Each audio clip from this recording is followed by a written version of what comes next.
Is it on? It's his first day. He don't know to turn it on. No, I've been up here before, but I'm not the setup man. I'm the closer. Oh, that's what we're doing? Good morning, National. Welcome to the 45th National on this beautiful Friday morning.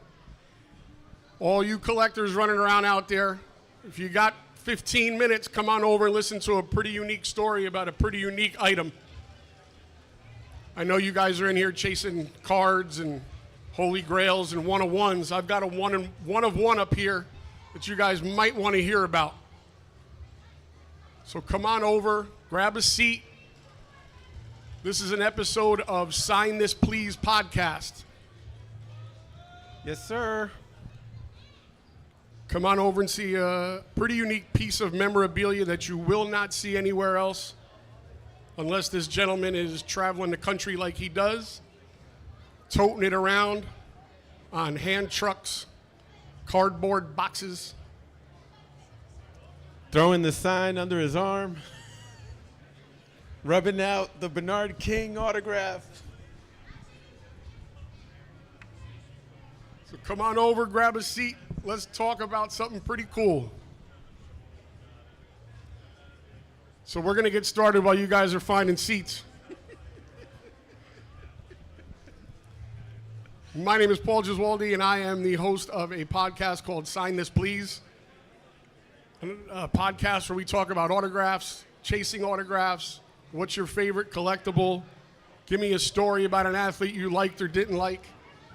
Today we're going to talk to a gentleman who, for the last year and a half or so, has taken a piece of memorabilia that he had and didn't realize the extent of what it was and has taken it to a whole new level.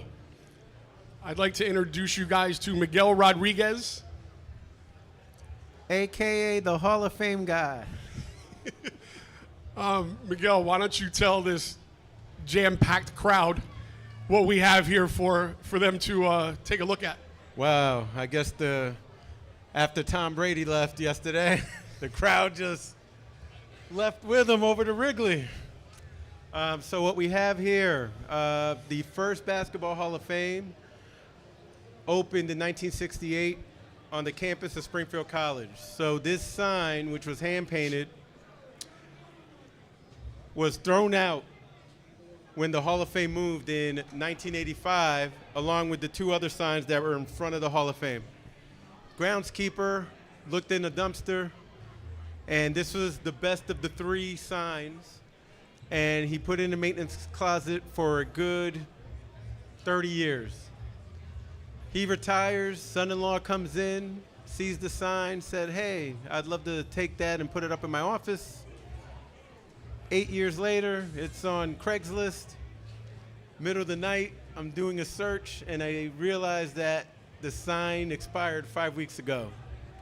So I sent an email, and 6 months later, lo and behold, I get an email saying, hey, are you still interested? And we haggled on the price.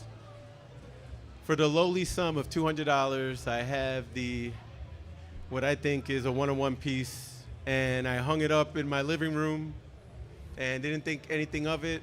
I get divorced, it's in storage, and then that's when Paulie took a look at the sign and said, we need to start getting autographs. We need to talk about this piece.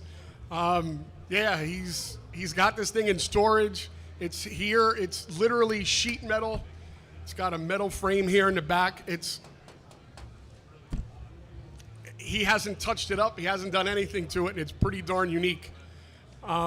So I said to him, why not start a project and get some Hall of Famers to sign this thing? It's a one-of-one. It's not a Paul Skeens one-of-one. It's not an Ellie De La Cruz one-of-one, but it's a one-of-one. I know you guys are out there. You're all card collectors, and I get it. But you're also chasing those one-on-ones with autographs on them too. So I said to him, my extensive knowledge of autographs, having worked for Steiner Sports for years, I said, come on, let's start a project. And then a year and a half later, and how many autographs are now on this? We're at 57. And I would say in those 18 months. Maybe there were shows in 9 of those months. So we got 57 in 9 months. And the biggest thing is when you saw the sign 36 hours later, we were getting an autograph from a school that I'm really not a fan of, even though we live in Connecticut. Jim Calhoun was the first person to sign it. And so he's the first coach and the first person to sign it. Then Bernard King, and then, Iverson and Dominique. And the Jim Calhoun one's pretty cool because Jim Calhoun didn't realize at the time the extent of what he was signing, the history behind what he was actually signing, and Miguel had to kind of educate him a little bit. And then at that point, Coach just kind of went off, and the conversation started, and everything was great. Absolutely. So every one of these autographs has a story. If you've watched our podcast before, Miguel was one of my first episodes, and at the time, there was only 16 autographs on this. Since then, he's added 40 more signatures to this piece. And again, it's only Hall of Famers. If you're not in the Hall of Fame, you're not on the sign. And what's the ultimate goal? The ultimate goal is to get all 189 living Hall of Famers to sign this sign. And of course, throughout that 18-month trek, we've lost a couple and missed a couple, correct? Correct. Some of the big ones we missed. Jerry West. That was tough. Canceled on us. Yes, he did was cancel scheduled on and us. canceled. He did cancel. And then, God bless, he passed away. Who else have we missed? George McGinnis, he passed. So, but I would say the one that everyone's like, hey, did you get? Oh, and Lou Carnesecca, which that was tough. That was a big one, too. That was a big one. Coach because Carnesecca was a big one. Yeah, because he was the oldest living Hall of Famer. So the current oldest living Hall of Famer It is was Bob big because Cousy. we had a connection to him. Yes, and we still didn't get it. And we still didn't get it. And then one of his predecessors, Rick Pitino, just canceled last night. Last night. So Rick will not be here today to sign the sign, but we'll track him down somewhere. We have 7. We have 7 today that we're going to get. Yes. So Cheryl Miller, who was here last year, but because of traffic, I have my LeBron James Foundation Akron. I stopped at his museum, which is amazing, and in Akron, so that I could avoid traffic. And Miss Cheryl. Yeah, so I miss Cheryl, Cleveland. and Paulie's like, she is greeting everyone. I'm like, where are you? She's amazing. I cannot wait to see her. We're going to run off this podcast and run over the other side of the room. Absolutely. And get to Cheryl because she's a great, great guest. Yes, absolutely. So let's talk about where we left off last Okay. at 16 autographs. I believe the next thing we did was Basketball Hall of Fame Basketball inductions. Hall of Fame induction. So it's kind of unique. They break up the weekend. One day's in Connecticut, one day's in Massachusetts because of the connection with Mohegan Sun. Right. So I'm at Mohegan Sun. There's a autograph session held by Panini, and I was there with a lot of the hobby's best, I would say. John, basketball card John, guy. the basketball card guy, was there. He was there. And And you know if he's there, you know it's a big deal. absolutely a big deal. So it's a great moment to meet these Hall of Famers, but Vince Carter Great story. was signing, and I didn't realize when he signed the sign the significance of his autograph until I came back outside, and John, the basketball card guy, said, "Oh my goodness, he huffed it." So I was thinking, okay, he's supposed to because he's in the Hall of He's Fame. in the Hall of Fame. But Vince gave an announcement to all the individuals that were there for the signing, and he basically told everyone, I will not put the inscription HOF 2024 until I give my speech because I'm technically not in the Hall of Fame yet. So because he knew the significance of the sign without me even having to say anything, he put it his right on there. HOF on there. So this fantastic. is the first piece that actually has the HOF 2024 for Vince, which makes it special for me from that weekend. So that was one of the special ones. Nancy Lieberman. Nancy Lieberman was awesome. She's great. She's a 2-time Hall of Famer. And a dark horse autograph that many people should, if they ever run into him, get it and pay homage to Team USA. And I'm wearing my Team USA basketball shorts. Is Jerry Of course you are. Colangelo. Is Jerry Colangelo, who helped bring back Sure. and set up the Sure. basically if you're going to coach, you got to give us 2 Olympics. And that's what formed the Redeem team. Right. So Redeem team is getting in this year. So in about a month's time, Labor Day weekend, 2025 class, you got Dwight Howard, LeBron. So I'm going to go after LeBron even though he's an active player because he's in the Hall technically with the Redeem team. He technically is in the Hall of Fame. You're right. Yeah, absolutely. And then I'm pretty sure he'll get in 5 years after the fact. Well, yeah. So you're saying he's going to play 3 more years because it's only a 2-year window? Is it a 2-year? Yeah. It's 2? They They dropped it to changed it. 2. You're right. Because I you said, how did apologize. They Dwight did change Howard it. get into the Hall of Fame? That's a whole nother podcast episode talking about Well, that. he's in with the Redeem team, so he's getting in twice on his Yeah, first. I know, whatever. Isn't that crazy? He shouldn't even get a signature on this thing, but that's just my opinion. Absolutely. So after the Hall of Fame, where did we travel to next? We ended up ending the year. Oh, actually, we went to Chantilly. So You went to Chantilly. I went to Chantilly, yes. And just so everybody knows, I'm only in this because the sign fits in the back of my car. Well, The sign does not fit in his car. Right, but I did have a vehicle at the time where it did fit. So I guess when you realized I was in Chantilly, you're like, oh, you went by yourself? Yeah, but then that car disappeared, and now I was back on the list again. Right. So Paul has really helped me out with this, especially the time when I came back from the National in Canada. And I had to charge the electric car 3 times, and Paul said, I'm 10 minutes away. So I thought I was going to be able to sleep for 20 minutes, but we ended up getting a couple of autographs. It was Gary Payton, Zach That's Sanders. when we went up to Boston. Yeah. So you've been here for the journey. You created this I don't know. I monster didn't for me. I just put out the idea, and I think it's turned into something that's just amazing. No, Again, everybody out here is chasing these one-on-ones. You know, we're all chasing these autograph cards and all these holy grails, and here's one right in front of you that's got 57 signatures on it already. Yeah, And it's been at a the end great of the journey. weekend, I'll have 67 or 66, whatever it is. Well, I want to thank you for establishing a good cause to go do this. You know, because we grew up basketball fans. I kind of feel like we went through one of the greatest eras in the passing of the agree. torch. I agree. The league expanding, the league becoming international worldwide. We have 2 Space Jam movies. We have one Space Jam movie and one remake. I know. Again, another different podcast episode. Different podcast for that. In terms of, I know you asked me earlier, what other unique stories are there outside of Jerry West's story? I would say Dr. J for me. Dr. J's a good one. Dr. J, when you speak to the Jordans of the world, the David Thompsons, like they all talk about Dr. J. They all point to Doc. In the same breath that was their Michael Jordan. You know? So what was Doc's reaction when he saw the sign? Because that was a trip to Philly, Yes, so we were at the Philly show. a one-day trip. Yep, one-day There and trip back. in December 2024, Philly show, and they always show us love there. I asked a weird question because I went to UMass. You are a UMass grad, as is Doc. Yes, so we have a UMass connection, and I asked him, Doc, I know no one's ever asked you this question, but what dorm did you live in? So he had to think about it. He's like, you went to UMass? I said, yeah, I went to UMass. I lived in Southwest. So he thought about it, threw out 2 different dorms that he lived in because he didn't live in the same building. And then he just took a look at the sign. He really, really just took a look at the sign, and he realized what he was looking for a good spot.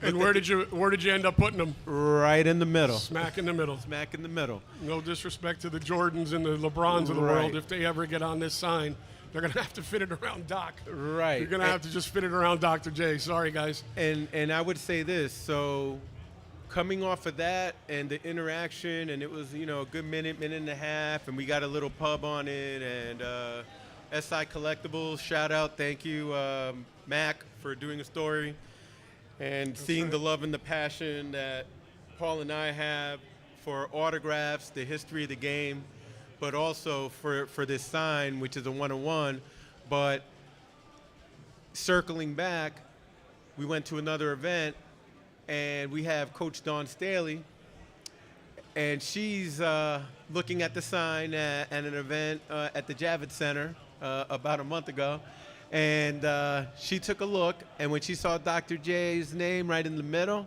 I have to sign right next to him. So she signed right next to him. Well, let's explain why. Because Dawn's a Philly girl. Yeah, Philly girl. She's a Philly girl through and through, and she'll let Philly you know girl. about it, too. So she was so excited to see some of these players get excited because they know there's only 485 people in this.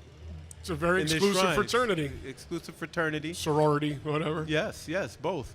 And to see the joy that she had when she did it, and then she asked me, "Hey, do you want an autograph for the book?" I said, "I only paid for one autograph."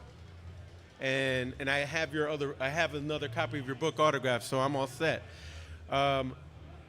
We circle back to Chantilly, and random, Dr. J comes in the little snack room. Came over to the room, yeah. Right, that was manned by Heritage, right? No, Pristine. Pristine. And Dr. J comes over, and I said, "Doc, you'll never know who signed next to you. I was so excited to do so." And I said, Dawn Staley. And he came over, took a look at a couple of the names. He saw, the big O on there, and he's like, "Okay, you're putting in that work," because he saw there were more autographs on there. More than there when were he 12, signed it. Yeah, there were 12 autographs after Doc in between December and today. Right. So after Fanatics Fest, Yes. we then traveled where? That's when we went back to Chantilly? Yes, we did. So we ended up getting Alex English and Rick Barry. Rick Barry's a big one, too. Yeah, Rick Barry's a big one. His free throw technique was even tried by Shaq. I think Shaq tried everything. He tried everything, the one hand, the underhand.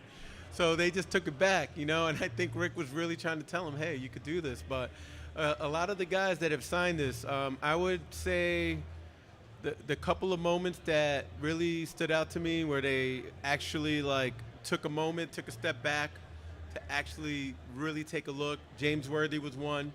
James was great. Oh, Bernard, that's my guy. Or Dominique, same thing. He looked at James Worthy, his auto. He thought that was great. It's funny how they all seem to find a connection with each other. Yes. Whether absolutely. they were born in North Carolina or they played in North Carolina, and however it works out, the way they just kind of, oh, this is my guy. And they all have their reasoning as to why. Oh, and it's actually fun to watch. Yes. Oh, we forgot one event. The one that went to the West Coast. Wow. I can't believe you put this thing in a box, shipped it to California for the NBA All-Star Weekend. Why don't you let everybody know a little bit about that trek? Wasn't as fruitful as you thought, right? As you would have hoped. Right. Okay, so there really isn't a plan by design. There were a lot of current players. Fair. What's crazy is the Moscone Center, kind of set up like this, is huge. It was in the movie The Net with Sandra Bullock. Great movie. Suspense thriller, murder movie. Shot there in the 90s. So I would say the big thing that I learned from going to the All-Star, you got to reach out to the NBA. They'll make things happen for you. But I was able to get 5 autographs. The best one for me, Spencer Haywood, little history there. We got a media member, Summer Sanders, 1992 Olympian swimmer. And the great part about what transpired there, after the alumni brunch, a lot of people were bussed out, but a couple of people came out through the front. So we had a couple Hall of Famers come through the front. Spencer was one of them. And then Summer Sanders show Inside the NBA, or Inside Stuff. That's what it was, Inside Stuff. Inside Stuff, yep. Yep, they had just gotten a media award. Showing our age. Right. So her daughter said, "Mommy, you're in that." So they come. I said, "Summer, you got to come over." My favorite 92 Olympian. And for her daughter to be 13 years old and to be so proud of her mother that she actually is in the Basketball Hall of Fame, and she's a swimmer. They took a picture with you in the sign, didn't they? I got Or video. you took a picture with? Okay. Yeah, I got video of that. I knew I saw some on some post. Yes. So we got Summer, we got Spencer Haywood. I got the other 2/3 of Run TMC. Run TMC. And then the best one was Lisa Leslie, who was avoiding all the autograph hounds at Mohegan Sun because she was at inductions in 2024. Yep. And I said, Lisa, I didn't get you in Connecticut, so I bought the sign to California. And she turns around, and I said, only 190 people in the world can sign this sign, and you're one of them. So that's my go-to line when you have a Hall of Famer walking away from an exclusive club that they're in that they haven't signed yet. So she came over, she signed, and I actually took a look at a lot of the autographs that she hands out at inductions and stuff, and she does not put Hall of Fame on there. She'll put her number 9 on there. Okay, so we've kind of, obviously they have to be in the Basketball Hall of Fame. Right. You mentioned Summer Sanders, and somebody might look at you and go, yeah, she's a swimmer. But again, you've noted that she's in for her work through In media. the NBA in media. Correct. Anybody else on this sign who's not technically an NBA athlete and in as an NBA player? Okay. Or basketball player, I should say? All right, so there's been a hearty debate that the super fan, where there is now a section in the Basketball Hall of Fame, that they aren't really Hall of Famers. So me being a Knicks fan, I was going to say us because you went to so many Knicks games. I was a Knicks season ticket holder, Yes. but I wasn't a fan. But he's not a Knicks fan, so I'm like, I don't understand that.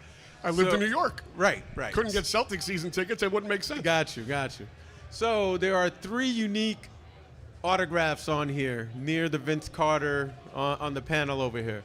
So we have super fans, Billy Crystal, huge Clippers fan, Nav Bata, the gentleman that wears the turban at Toronto Raptors games, Yep. and the infamous, who's going to be here tomorrow in the TriStar booth, signing autographs for all of you. Super fan extraordinaire, Spike Lee. Spike Lee. Yes. Spike. So there's 4 autographs on there that kind of technically That are borderline questionable. I would say. borderline. So But they are technically in the Hall of Fame. yeah, absolutely. So I want to encompass all of it, especially Ice Cube. So what's crazy about Ice Cube with the Big 3 league before they downsized to the 8 teams, last year they had 8 Hall of Famers, 7 on payroll, and Ice Cube, who has an award in the Hall of Fame, technically he's a Hall of Famer, right? The integration of borderline, but he has an award, the Ice Cube Perseverance Award. Mm-hmm. So I kind of feel that with Clyde Drexler, Lieberman, Iceman George Gervin, that was another signing, Dr. J, Gary Payton, all these individuals that are coaches in the league. I mean, Right. Drexler's the commissioner of the league. So to get that's right. to get all of that, to get all of them on the sign, you have 8 Hall of Famers working for that a league. 3-on-3 league. Yep. You know, of former pros and Hall of Famers, and your coaches are Hall of Famers. Right. You know, Yeah. Michael Cooper was a coach in the league as well. So Isn't Dwight Howard playing in the league? yes, he is playing in the league. So there's that's Hall of Famers amazing. And playing in the league. yes, and we'll get him in about an hour on the Yep. sign. So today is huge. We got 7 new Hall of Famers that will get on the sign. Cynthia Cooper, Cheryl Miller, coaches Jim Boeheim, John Calipari, Calipari. and Dwight Howard, and Vlade Divac. Vlade. Yes, Vlade. You know, so I wonder if he'll sign near James Worthy. yeah, we'll see. It'll- We'll see if it'll he be wants curious. to sign or next to Michael Cooper because he I took love up. watching these guys. The great thing with this is, like we mentioned before, they see this thing and they're in awe. They're just having some fun with it, and to see them look around and say, "Oh, Robert Parrish was like, what? No Magic Johnson? No Magic Johnson. What do you?" I said I got Michael Cooper. So it's just it's fun interaction, and we've told this story before. What do we do when we go up with this sign? We're the last people in We line to always sign go the sign. Last. Absolutely. We get that extra 30 seconds, 60 seconds with these guys, and they like to look at it, take their time. And, you know, for example, we got to Tiny Archibald in Massachusetts that day. And we told everybody, no, go before us, go before us. And they said, oh, no, it's okay, go ahead. All right. And we took This is about going to 10 take a minutes. while. This is going to take a while. It just took it was literally 10 minutes. Like we just sat there and he talked and we asked questions and he answered questions. And I don't know if people got upset or whatever, but hopefully they learned something and had some fun listening to the stories. But that's the fun part of what Miguel is doing with this sign.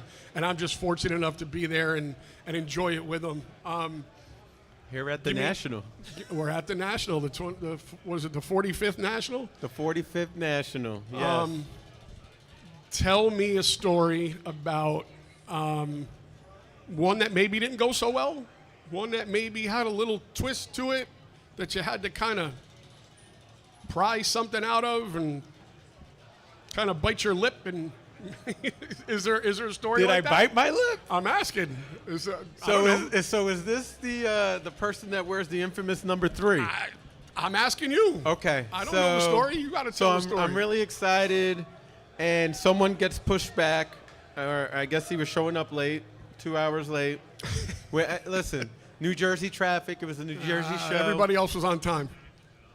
Everybody else on that show was on time. Okay. Well, maybe the entourage got stuck. Maybe that's what it was. Maybe when you're traveling in 6 cars. Yes. I'm sure. So we're the last one. So I kind of felt that maybe he was getting a little tired. Maybe the guy with the 15 jerseys before us tuckered him out, and here I am. So we usually, when we're together and we're at a show, getting autos, we usually have the sign backwards so that it's like a big reveal. So then we turn this sign around, and hey. Well, hold on. What happened before we got to him? Oh, okay. So I want to say we're making our way through the line. We're making our way, weaving our way through the line. Like he mentioned, there was an entourage. Yes, the entourage is all excited, and Allen Iverson's nickname is Bubba Chuck.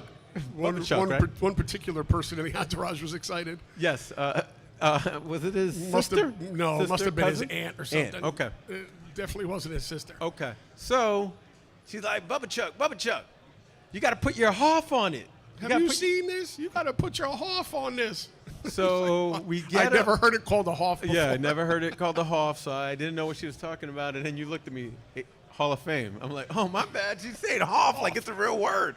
So I put the sign on the table, start telling Alan that I saw him play when he was at Georgetown because my cousin played at Pitt.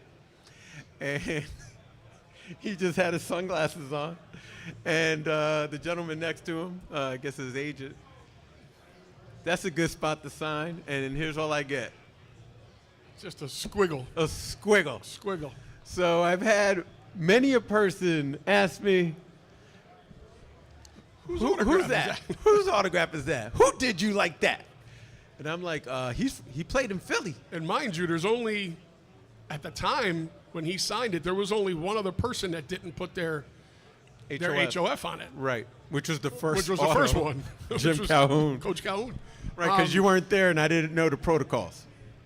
We live and we learn. Yes. But then we asked Alan, and what did Alan say? Oh, he was gone. Nothing. Listen, he was so fast, he half pivoted out of the chair. I put the sign down. I looked back up, gone. So that was crazy. So I let a couple of people know in the back, like, you need to bring him back, this, that, and the third. That's Bush League. I was very, very upset. And then Paul said that happens sometimes, and maybe you just need to – he had a bad day. That was coming off the heels of Minigate, where he had a statue unveiling, and everyone created a meme. Yes, that's how big the statue was. So it was an unfortunate. So yeah, maybe he was just in a bad mood. We wrote it off to experience, but I've seen him interact with kids and other fans at other shows, and he's been great. Absolutely. So I believe he is here today. Oh, is he? Yes. Yeah, he's at the show. Maybe we can get the HOF scribbled on there somewhere. Maybe that would be a stretch, but sure. We could always ask. Doesn't hurt to ask. It does not. And I want to thank everyone for coming out. It's okay. This is a nice spot to just rest, relax, because you can't do it out there.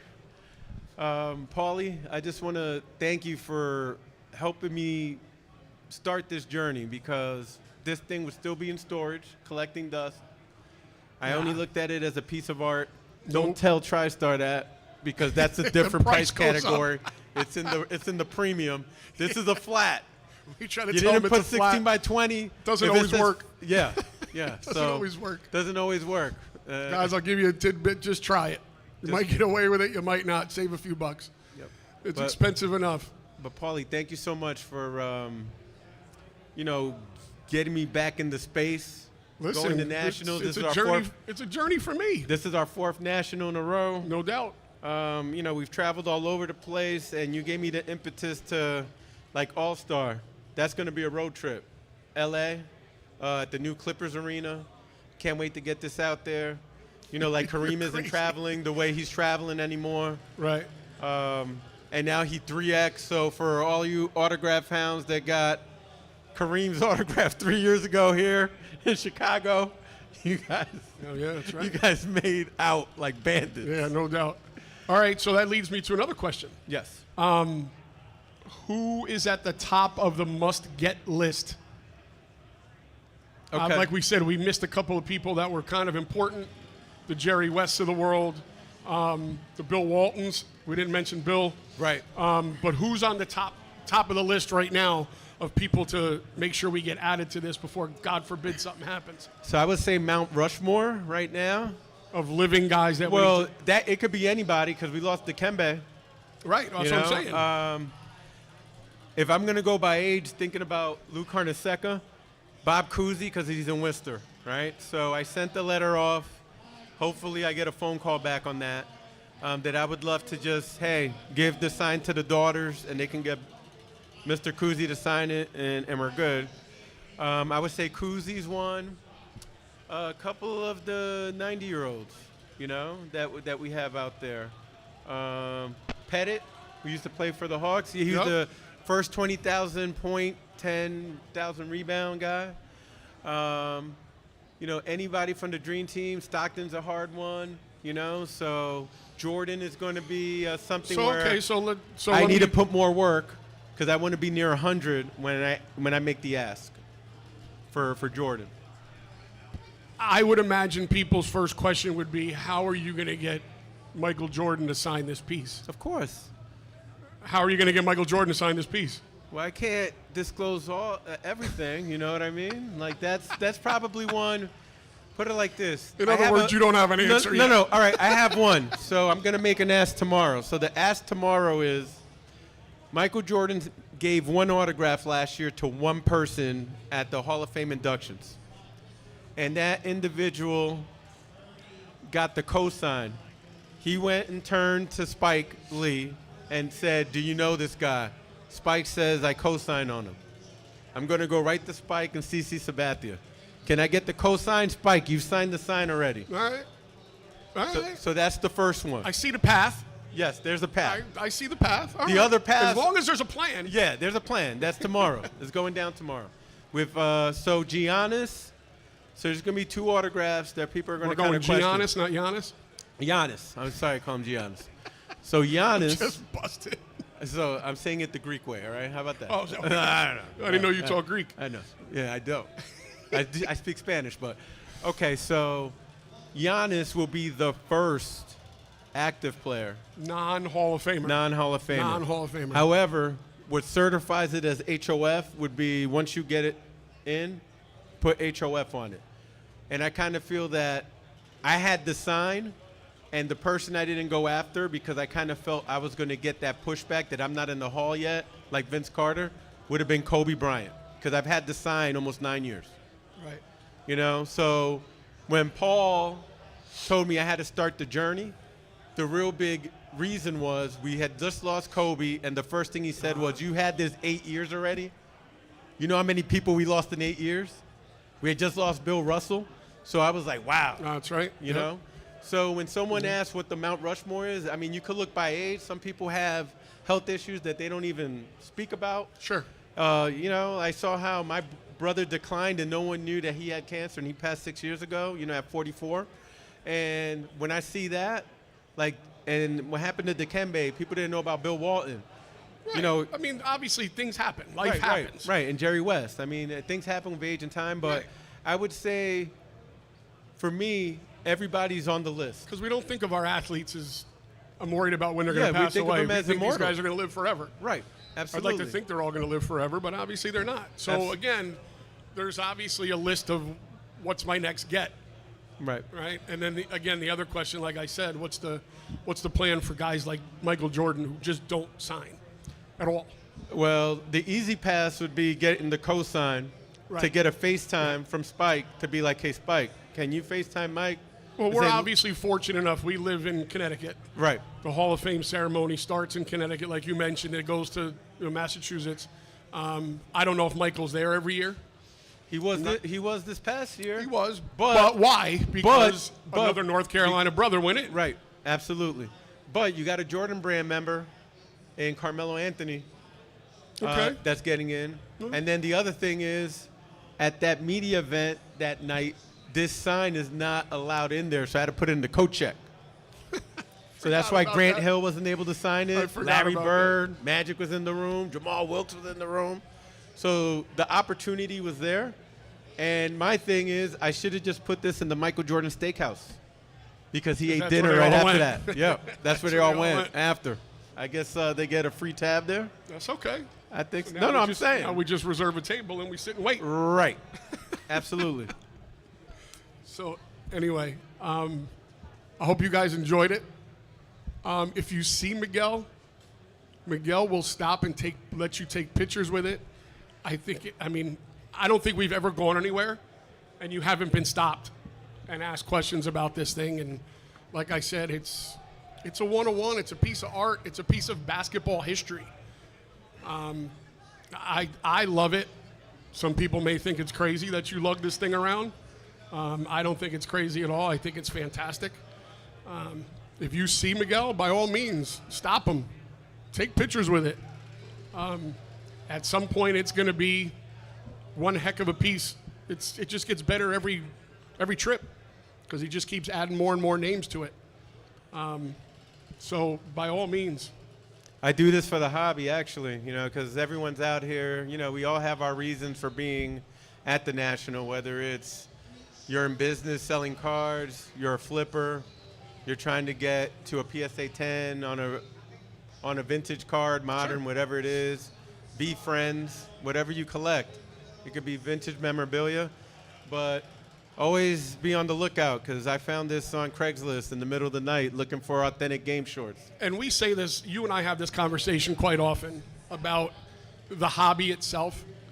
And it's things like this that introduce you to people that you may not have ever been introduced to. Yep. And the friendships that you've created literally because of this sign.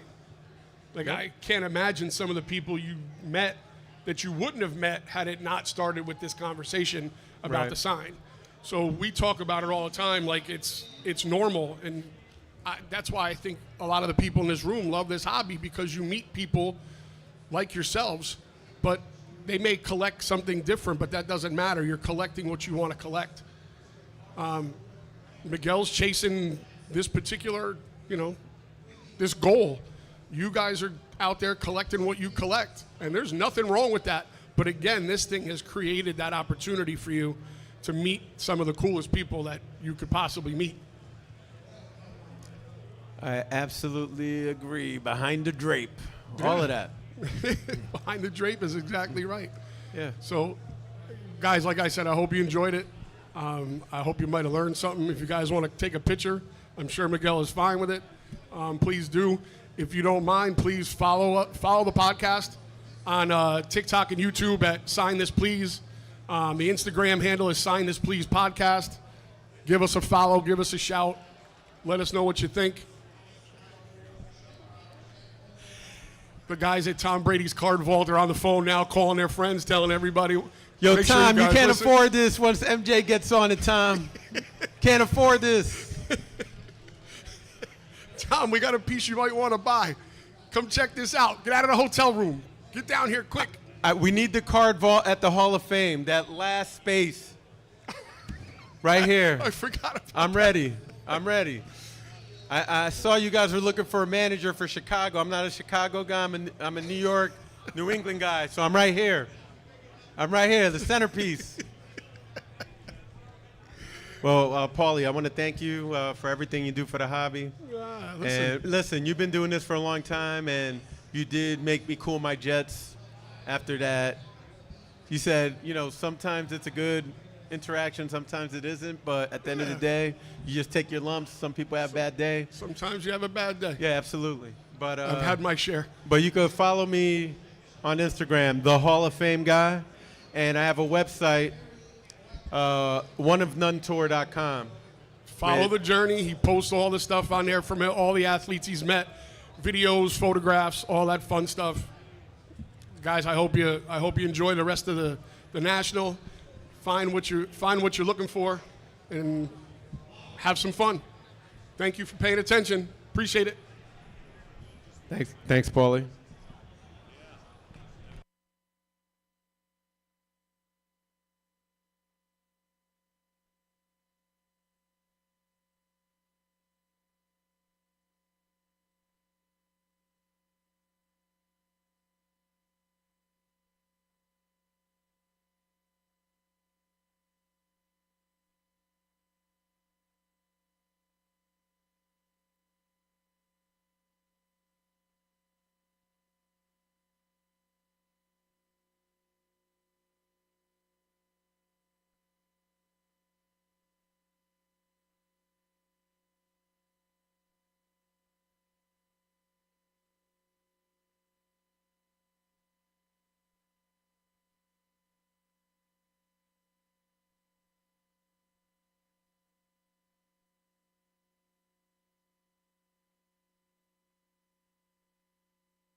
Morning, everybody.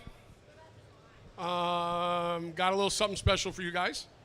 So the next group coming to the stage are three people that are into the card production, set production for trading cards, creative production of those trading cards, which I think this is going to be pretty interesting. First is Christina Thorson, who's the COO and co-founder of Card Ladder, and apparently has a fan base. Gene McLeod, who's currently the Senior Director of Design at Upper Deck.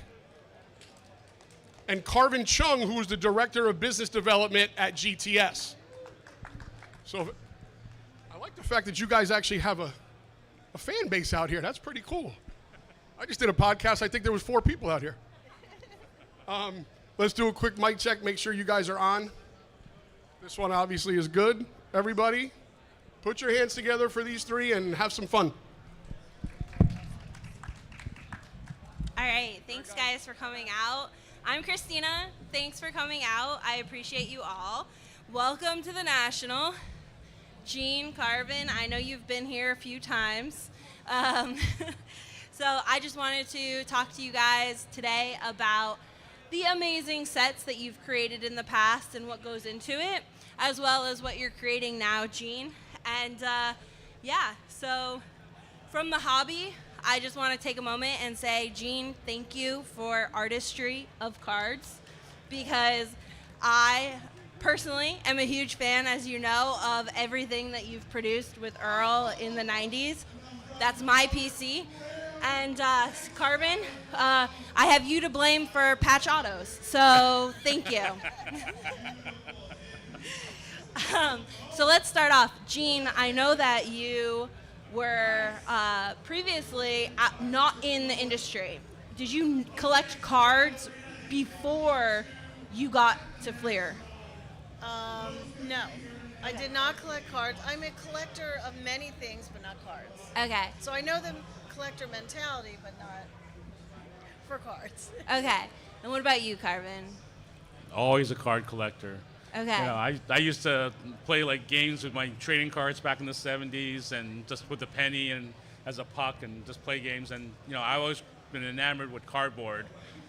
Since I was always kind of like, you know, heavy set as a kid and not a great skater. I could have a wicked shot, but I was like, I can live my dreams through cardboard versus living in real life. So I get it. So, okay. When you first got in, what was, for you, Gene, where were you before? I know this story, but let's tell the crowd. I worked for an ad agency in Atlantic City, so I was doing a lot of work that used foil, die cutting, embossing, doing high roller invitations, that kind of stuff. So it's really that technology. They saw that in my portfolio, and they thought, this is great. We could use some of this on cards, foil, all that stuff. So that's kind of how I got the job. And then I almost didn't take it, but my brother's a big collector, and he said, "Are you kidding me? You're taking that job." So Okay. I took it. So what I need is his address after this so I can send him a thank you card. What about you, Carvin? What was your first job in the industry? my first job was actually when I left the industry when I was young. I got kind of shamed about collecting cards when I was a little bit older in my teens. So I went away from it. And then when Upper Deck came out in '89, I was like, wow, look at these cards, pristine, stock, holograms, double. And then all of a sudden, I managed to walk into a Walmart or a Sam's Club, and I bought 100 boxes and sold them. And I started having a business, a flea market, a store. I ended up working for a distributor, and then lo and behold, I was like, I always opened a lot of cards, and I was like, man, if only I could create cards, I could change the hobby world. We all think that way when we open cards, right? Yeah. Unfortunately, I was kind of wrong, but yet I'm right down in the near future, in the far future. So what happened was that my dream job was, imagine if I could work for Upper Deck developing cards. And lo and behold, that opportunity came, and I was doing well. I was making a lot of money, and I took a 75% pay cut just to go pursue a dream job in California. So. All right.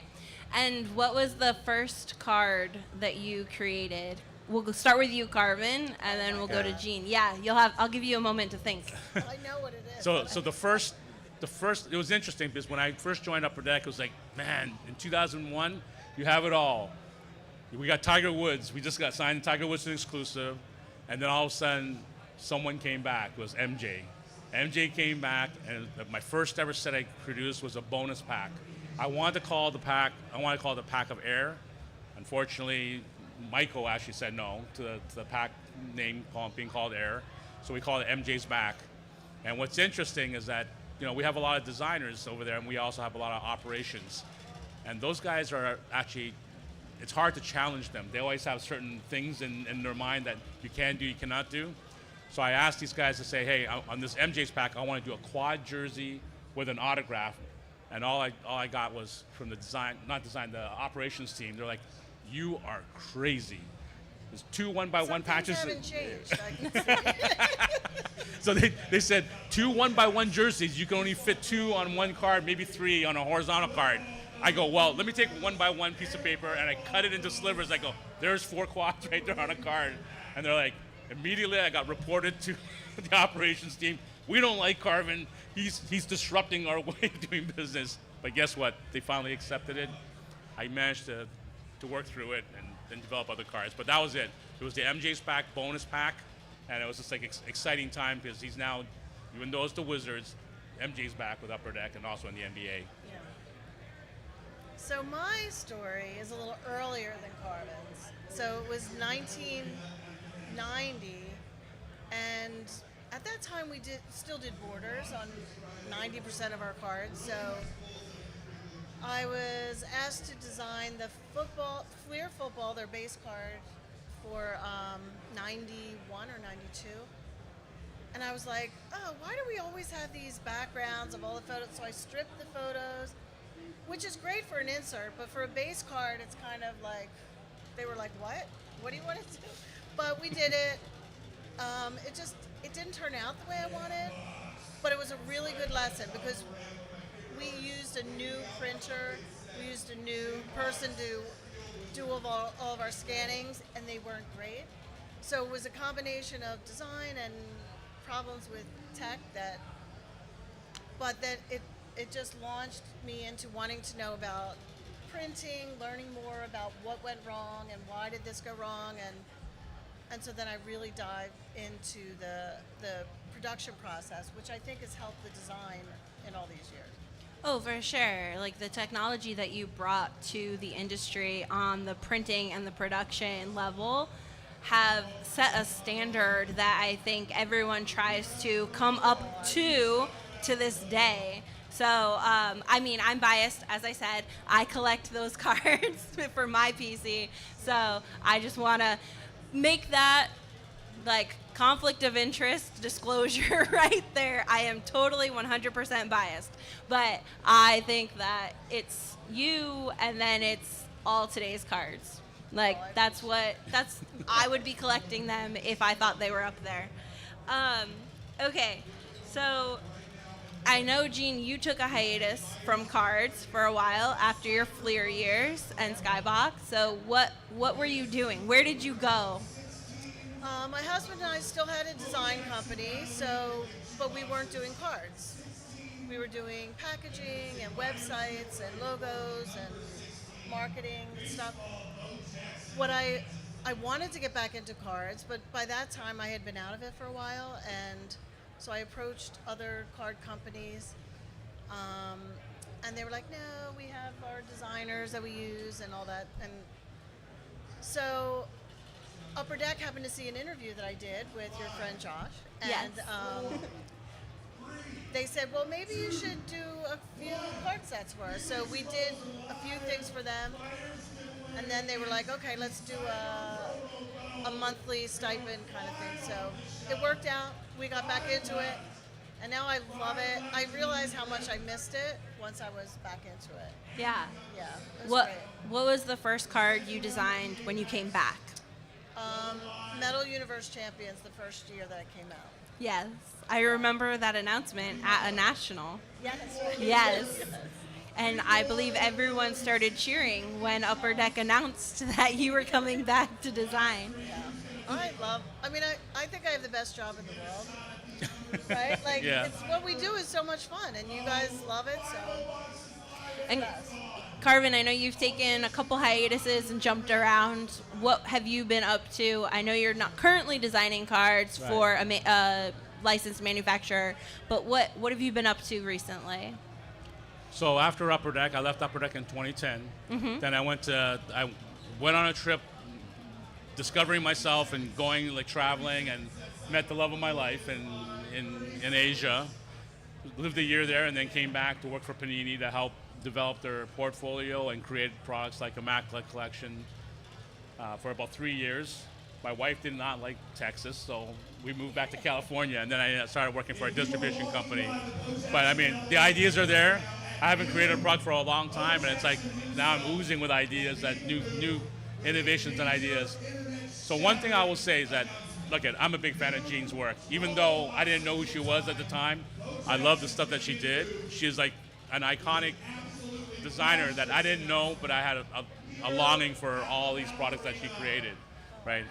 And to the whole patch auto thing, I want to say, I only create cards where the market is really what they want. At that time, they did not want inserts, did not want that. They wanted autos and patches. So if you look at the designs that we worked on, it's very minimalistic, because I want the autos and the patches to shine through. So that's Yeah, why. the industry definitely changed to early 2000s. Yeah. All for Patch autos. patch autos and Yeah. all that, yeah. Yeah, I'd rather do the stuff that she was doing. Two things happened. Production runs went way down, so the cost of all the technology is really expensive, right, in comparison to a launch that's 5 times the revenue. And we had to put so much money into memorabilia and autographs. Exactly.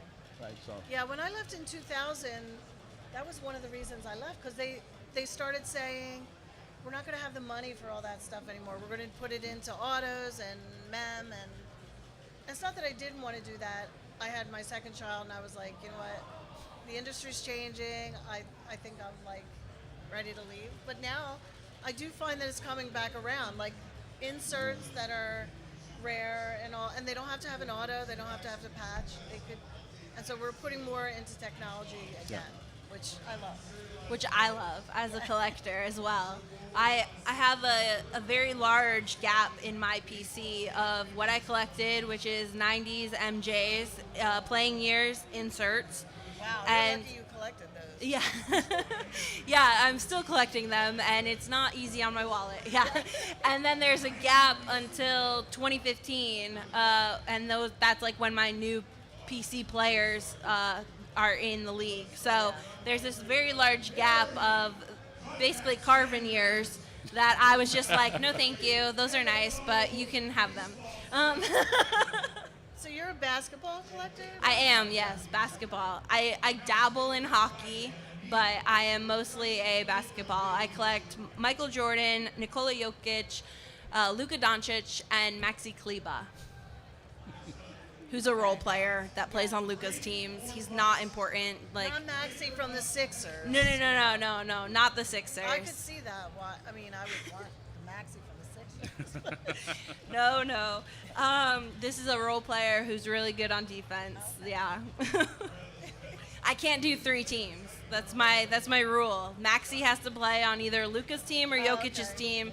Like, I cannot do 3 teams in the NBA in one season. Yeah. Okay. So, but fingers crossed he doesn't get bumped, and if he does, he goes to Nicola's team, because I can't do it.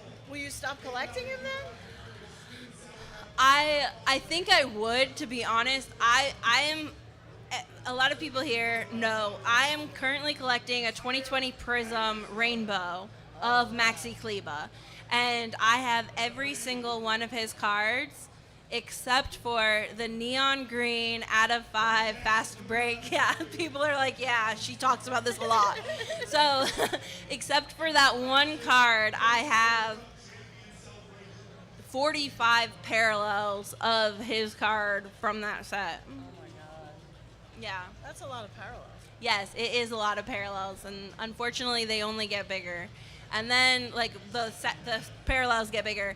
And then I also have 3 of the 4 printing plates from that card, and I know where the fourth one is, and I'm currently working on a deal to get the fourth one. So once I get that, I'm just going to go to Panini with the 4 printing plates and the rainbow that is incomplete, and I'm going to say, you need to make 0 out of 5. Like, just print me one card of 0 out of 5, please, so I can complete this rainbow. I have the printing plates. They should be able to do it. They will not do it. But yeah, so those are my PC players. And Well, the National is the perfect place, and I think we need to get a picture. That's what I collect. I collect memories with all the relationships I have, and that's what's great about our community. Even though the medium is trading cards, we as a community is all passionate collectors and passionate creators. Just things that we love, believe it or not. I mean, I never dreamt of all our cards being sold for millions of dollars that we created. It's crazy. And everyone always asks me, do you own any? I go, no, I cannot own any. I would have sold it at $10,000, let alone $1 million.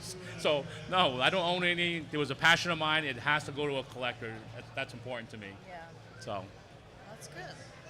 what about you, Jean? Do you collect? Or do you collect your own designs? I do collect my own design Okay.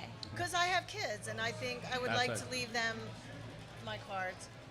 But one thing I want to say, like, the best thing that I like about what I do is that it's a very collaborative situation, especially at Upper Deck. We have all these different divisions, and so like if I had designed Jambalaya and they did it 1 in every 4 packs, nobody would care about that card. Nobody would be talking about it.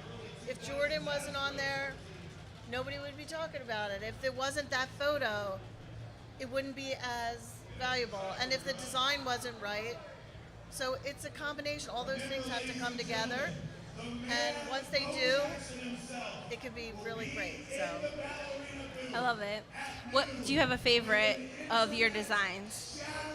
I think Metal Universe set, only because working with all those illustrators was so much fun. Yeah. So I love that set. I also love that you guys put the illustrators on the back of the card. Yeah. Because that's one of my things is that cards are art to me. So to know who it was who designed that card, it makes it a much better connection for me. So to see someone's name on it as the illustrator, it sets it apart as more than just a card. And I love that you guys credited your illustrators for that set. Yeah, I love that too. Yeah. What about you, Carvin? Do you have a favorite card that you designed? It doesn't have to be like the LeBron. Like, it could be like, it doesn't have to be the most expensive. It could just be the one that means the most. Well, the set that means the most to me is obviously always going to be Exquisite and Cup. And the reason why it is, it's not because of the cards, it's not because of everything.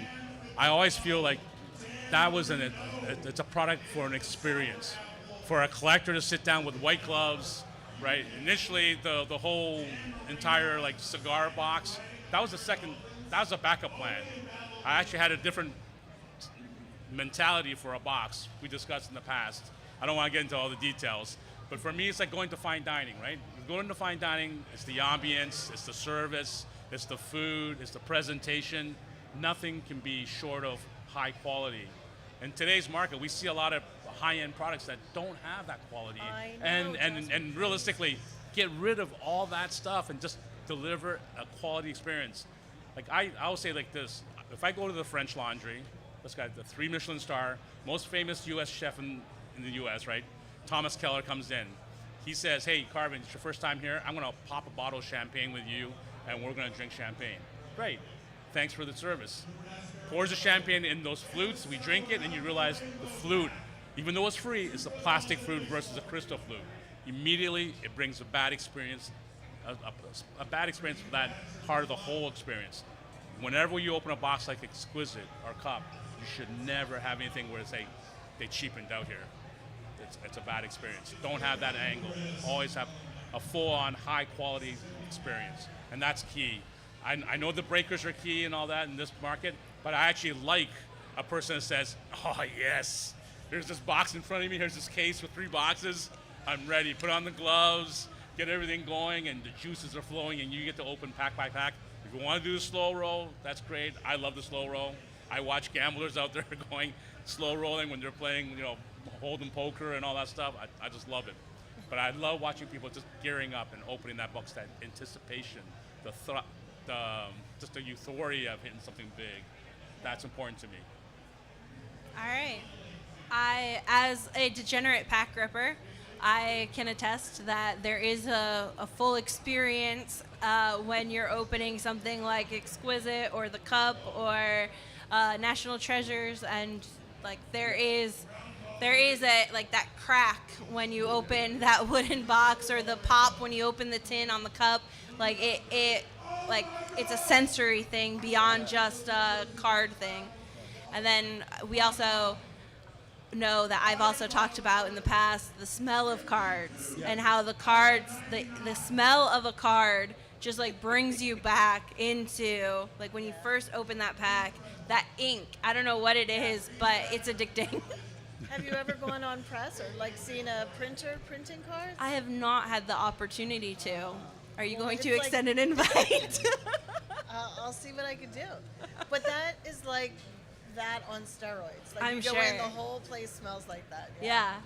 I mean, can we call Jason right now? No, I'm kidding.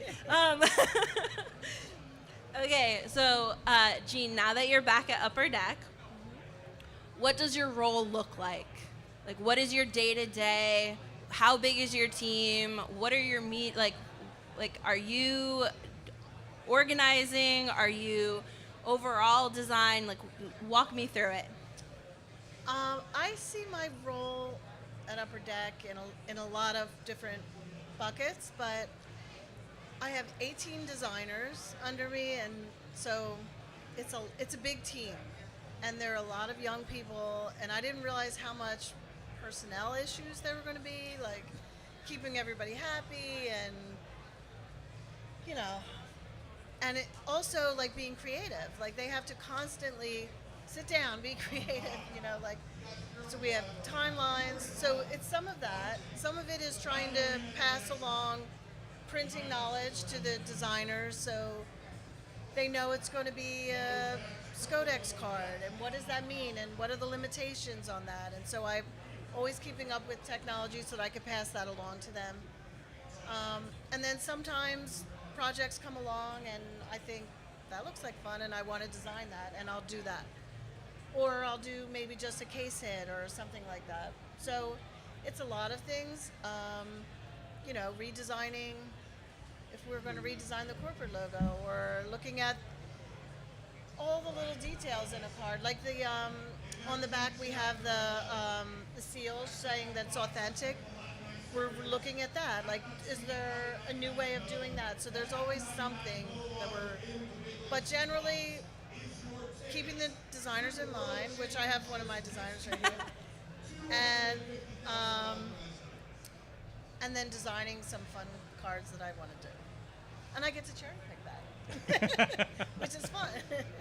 What about you, Carmen? I know you've designed cards semi-recently with the weekend cards. Mm-hmm. What did that design process look like?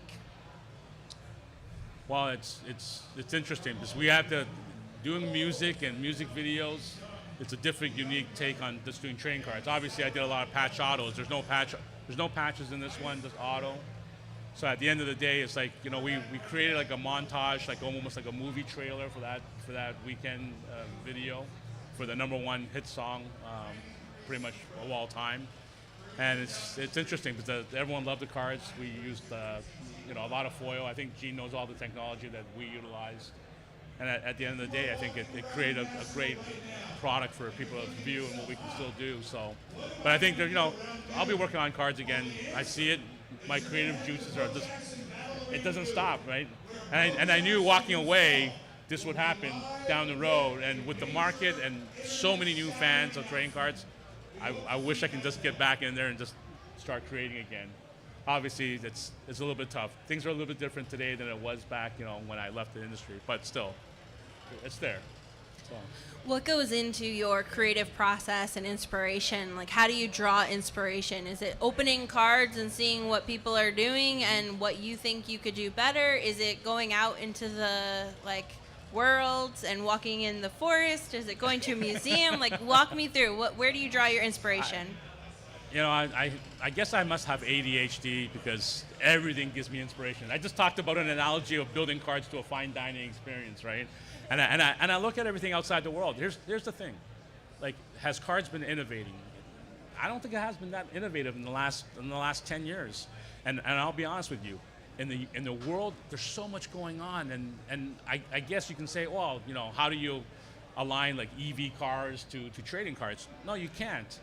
But everything that you see out there, could it be manufactured on a trading card? It can be featured on a trading card. It can be, right? And the more that people tell me, no, you cannot do that, I always find ways of getting it. Because here's the one thing, at Upper Deck, when I had the team that we are, the people I reported to, when people said, hey, Carvin, can you do this? And I said, no, they said, that's not the answer we're looking for. And I go, oh, but we can't do it. They say, no, I want you to say, we can do it. These are the reasons why we cannot do it. Right, but to think outside the box, you cannot challenge yourself and say, no, you cannot do it. You gotta say, maybe there's a way, there's a path, right? And what's key about that whole mentality is that helps you grow your creativity. Maybe we do this, this, and this, we can get there, right? And that's part of it. That's my inspiration that I draw from. I draw a lot of stories from my childhood into my trading cards. Ultimately, it's people that buy the cards and the collectors in the community that inspires me more. Every time I come to the National, every time I go to like the Mint Collector, every time I go on even online with you guys talking, right? I'm going, man, I want to create a Maxi Kleba all-in card for Christina, or I want to create cards for Hoj out there. Like, I mean, these are the people that love what I did. I don't even call what I do art. I call it passion for people, right? And that's what I care about. Every time I go to that, like, I used to be so defeated sometimes internally, dealing with all the structures, the challenges, the boundaries, and expanding those. But every time I come to a National, or I go to a Diamond Club event, I'm like, man, these guys love that stuff so much, I gotta create something new again. And that's what it is. It's the collectors. All right. I can't wait for that Maxi Kleba card. I'll be looking for the one of one. What about you, Gene? Where do you draw your inspiration? And maybe what we should start with is, how do you keep your team inspired? As you said, like, you have to direct 18 people to sit down and be creative every day. That's difficult. It is. I mean, like Carvin said, everywhere you look, you get inspiration. So drawing things from pop culture, from the news, from design trends that are out there, even if in fashion or wherever, you wind up looking and the only way that I can really inspire them is to do something, and then we have a design meeting, and then I tell them my thought process and how I got to that, and hope that they do that, and then I see them opening up. We have a lot of really young designers, and I see their thought process is changing, and I see their design growing, and it's great to see. I love being part of that and seeing it. It's great. Yeah, I can imagine. I know that you paint. Yes. Have you been working on anything recently? I am doing a painting of one of my cards, but it is going very slow. I will Okay. say that. Where do you find time to paint? And maybe that's why it's going slow. Yeah. Well, because I moved to California by myself. I don't know anyone there. I know some of the designers, but so at night, that's when I have time. If I'm not exhausted after a day of work, which you know what that's like. Yes, I do. But yeah, I really want to do it as a tribute to my husband. So it's a card that we designed together, and I can't wait for it to be completed. And this is actually inspiring me to go back and really work on it. So Yeah. yeah. What does studio time look like when you're painting? Like, do you play music? What is the lighting? Like, where is it in the house? Is it always the same place? Do you go outside? Like, walk me through. What does it look like? Well, I'm used to living in a house, but I live in an apartment in California, so it's very limited. But the first thing I bought before even my bed was an easel, so I have a big easel there. I do have a whole setup, which I want you to come and see. I know. And music. I can't watch something and then try to paint at the same time. Right. Yeah. What kind of music? Or is I'm this pretty proprietary diverse. information? I'm pretty diverse in what I listen to. Okay. You know, my daughter loves Mac Miller, so I'll listen to a lot of Mac Miller. Or I love Jackson Brown. I listen to a lot of Jackson Brown. Whatever I'm mood I'm in. Okay. I like it. What about you, Carvin? What is your studio creative time look like? Are you playing music? Were you playing weekend songs while you were designing his cards to get inspiration of a feel? It's interesting. There was a speaker one time, and I didn't realize that. They always say that as soon as you wake up, you have your best ideas. You're most creative as soon as you wake up. The brainwaves right there. And that's the guy was talking about this, and he mentioned you should always have a notepad right beside your nightstand or whatever. When you wake up, write down ideas. And I never thought about it, but some of my best ideas, like after I take a nap, and it's like, oh, that's it. Or sometimes it's like, I'll give you an example of a product that I created that didn't get like the exquisite type reception. So this product was called Reflections, right? It was, at that time, Topps had the exclusive for Chrome, so it's almost like a Chrome-like foil board product. And I kept on, and I was like, I had to create a block. I gotta have a key element of this set that's a driver for it. So I sat in front of the mirror, so that's what a reflection is, right? And I said, I know one of the inserts is gonna be called mirror images. And I said, I gotta do something crazy for this set. What I'm gonna do is I'm gonna create a card that's the same player front and back. Home and away or all-star game and a uniform. So I did a Michael Jordan, for the sake of Michael Jordan for you anyways. Michael Jordan on the front wearing the red uniform and Michael Jordan in the back with a patch card numbered out of 10. Because when you look in the reflection, what do you see? You see yourself, right? So it's a mirror image of yourself. And then for the coup de grace, I asked all the athletes to sign two different types of signature, their actual formal signature on one side, and then the signature the hobby signature they write on the other side. And it's out of two. It was an autograph patch, right? And it was the first of its kind where a player was actually featured with himself on the opposite side, because when I was looking in the mirror, all I saw was my reflection and me. So I said, number 2. There's two images, mirror images, auto patch, and that was the first of its kind. For many years, no one understood that, and then I realized there's like all these like Grail collectors that are collecting that set and trying to finish it off, and it's amazing to see. So that's the only card that LeBron signs his full cursive autograph on one side, because we asked him to do that, and he signed his regular LeBron autograph that Upper Deck had. Yeah. So if that card ever comes up, I told both collectors I want that LeBron card, because it just brings up that memory of me standing in front of the mirror. Not that I'm good looking or anything. That's part of the truth. I just look at it. I see two images. This is my inspiration for this set, and it's always in my mind that Reflections is one of my favorite sets for that reason. Well, when you said that you get your best ideas maybe in the morning, that person said that. If I'm having a block, I will specifically when I'm going to bed say I'm going to think about it. Think about what I want, like what I need to get done, and then I figure I have 8 hours to dream about it, right? And then I wake up, and usually that day I will get idea. I don't know if it's from that, but that's what I try to do. I have tried that. I love this. I love that you guys are giving me the process so that like other people, if they're interested in creating, they can take that and try it themselves and see if it works for them. So I appreciate you sharing that insight into like your personal life, where where your designs and your ideas come from, so that we can all get better ourselves at being creative. So let's talk set production. What goes into that?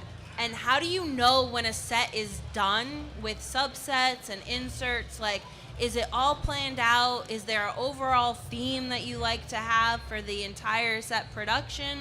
Or do you like to like throw in like not random, but not thematic to the base set? Like, where do you go from here? Like, So at Upper Deck we have a ton of different brands. So we want each one to have its own reason for being. So you kind of have to stay. I don't want to do an insert that looks like a metal insert in the cup, right? Like, so it's there's some of that. So you're starting off with that as your limitation.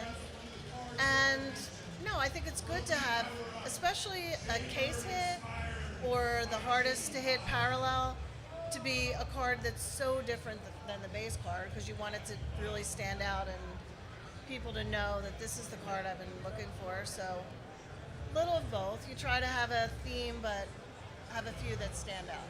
And how do you know when a set is done? Is there a number hit that you When have? we're going to for have cards? engineering, and we have to have it done for our meeting. That's when we have to be done. Okay. It's All right. a deadline. I mean, Yeah.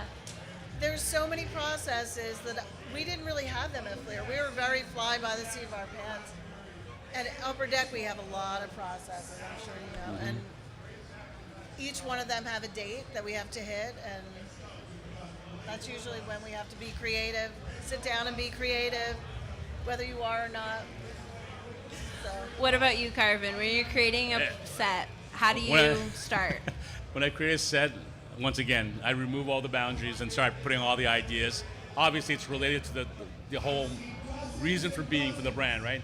So number one, when you create a brand, you have to look at your core customers and your core demographics, and even in the trading card world, right? Is this for a rookie collector? Is this for like a lot of rookies, for young kids?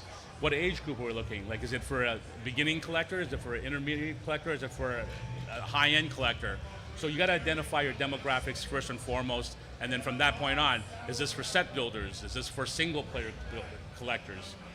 At that point, you start identifying all that. At that point, typically when we build sets, we have something we call forms. So there's 100 spots for you to fit things. So that's why a lot of sets are out 100 base cards, and that's it. So if I have like 5 different sets of 20 cards each, that's another form.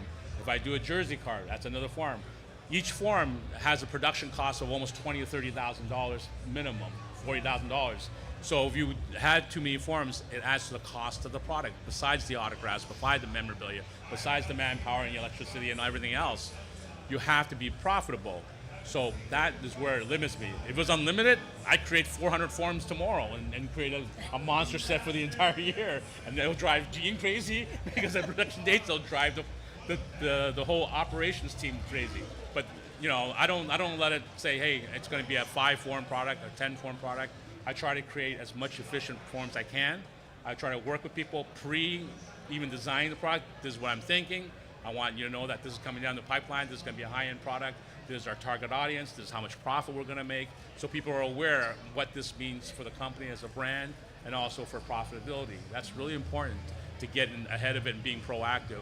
After all the years that I worked at Upper Deck, it definitely is like cooperation and cross-functioning together is most important. Communication is really important. So. Well, sometimes, like when you say, when do you know it's done? Like so we'll be designing, and I could have the whole set structure like that Carvin might have put together. And I have 100 forms, and I have all these inserts that have to be done. And I'm working on the base card. That's what I always start first, so that I can see springboard off of that for the inserts and the parallels. And I'm not hitting it. I'm just not it's just not working. And I'll just put it aside, get to the next one. Because we do have a deadline, but if I'm not feeling that, I don't want to keep going down that path and get frustrated. So, and then all of a sudden you'll just do one and you're like, wow, why didn't I do that day one? Like, that was great. And so you just kind of know. I don't know how, but I always know. And I am one to give them options. I'll give 3 or 4 options. It's just how I always work, because sometimes I have to get through certain ones to get to other ones, so they like that. But a lot of my designers on my team do one. They'll do one, and do you like it? No, and then I'll do another one. But so it's just a different way. I like to give a lot of options. Okay. So. And what advice would you guys give people who are interested in moving into card manufacturing side? Like they are creative, they love design, they love cards, and they want to get in on card manufacturing as a designer. What advice would you give to them? I guess number one is if you have passion for trading cards, right, and you want to learn about the hobby, my best way of education on the trading card side was opening packs. I spent hundreds of thousands of dollars opening packs. I think throughout my career working for Panini and Upper Deck has not even paid for the amount of tuition I paid in opening packs. So that's where I got my ideas. Because the first thing I do is that when I open a box of cards prior, it was like I open it and say, what's good about this product? What's something they can improve on? And what would have I done to make this a better experience? And I think that really brought to me all my little black book of ideas. So on my first day at Upper Deck, I had my black book of all these ideas, and I can tell you right now, it was so defeating because I met with the product development team. They're like, Carvin, I'm gonna hate to tell you this. All these crazy ideas you had, do you think we're all crazy and didn't think of these things? And I said, yeah, you're right. You know cards, so you must have thought of these things. Yeah, you can't do these, you can't do this, you can't do that. So about 99% of all my ideas were all crossed out. But then you know what? That's when you know what your parameters are. There's leagues involved, there's people involved, there's autographs, who signs, who doesn't sign. And from that point on, you build a foundation, start learning. Main thing is that no matter what you do, when you open a box, you're learning. You come work for a company, you talk to Gene, you talk to myself, you want to get feedback, you'll learn. Don't give us feedback and say, no, you're wrong. Take the feedback and say, you know what, these guys have been through it all for decades. To a certain degree, we know what we're talking about. Yeah, I think so. So take that with a grain of salt and say, you know what, but can you improve on that experience by doing this? And then we might say, you know what, that's a great idea. Just keep on asking questions, learn from people like ourselves because we can provide a lot of guidance to get into the industry. Anything to add? So I would say if you were going to be a designer, like not a product person, but a designer, then I really think it helps me knowing a lot of print technology. So knowing how to design around that print technology, as well as how to produce the card. So half of our job, once the card is designed, we have to get it ready for print. And that is a whole art unto itself. So I think that's a good background to have, to know how to produce the card and then know the print technology. So. All right. Well, we're out of time, and Carvin has just left the stage. So thank you, Carvin. I just want to open up. If anyone has a question, we're running out of time, and I'm sorry I talk, and I had a lot of questions for these two. But if you have a question, please raise your hand. Otherwise, I have some card letter hats in a blind bag that we'll give out, and we'll call it a day. How nice. Anyone? Nope. All right.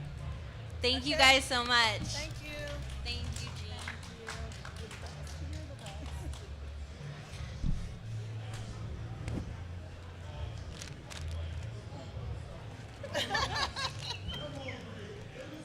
Oh.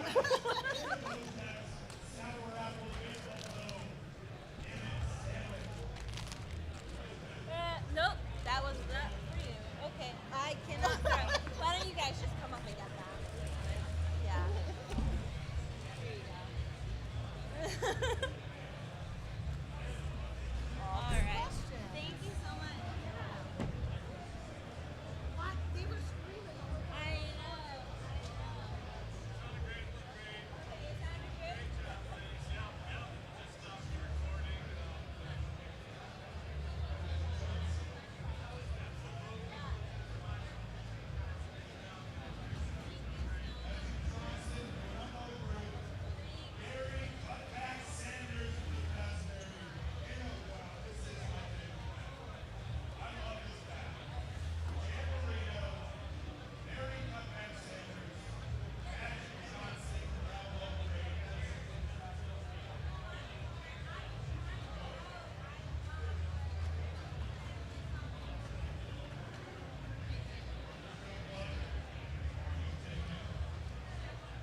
Thank you.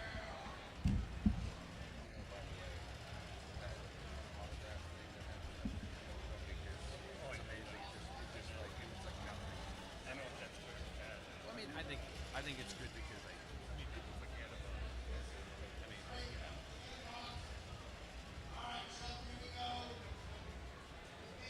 like literally that one I think that they have great momentum.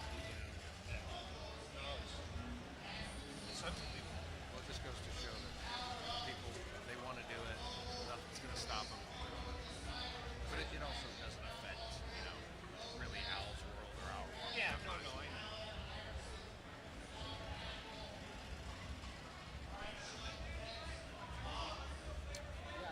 I didn't realize that Brady was here yesterday. Oh God, I guess he was like creating havoc because he was not like he was just mingling with the crowd, walking around, trading, buying, yeah. It's crazy.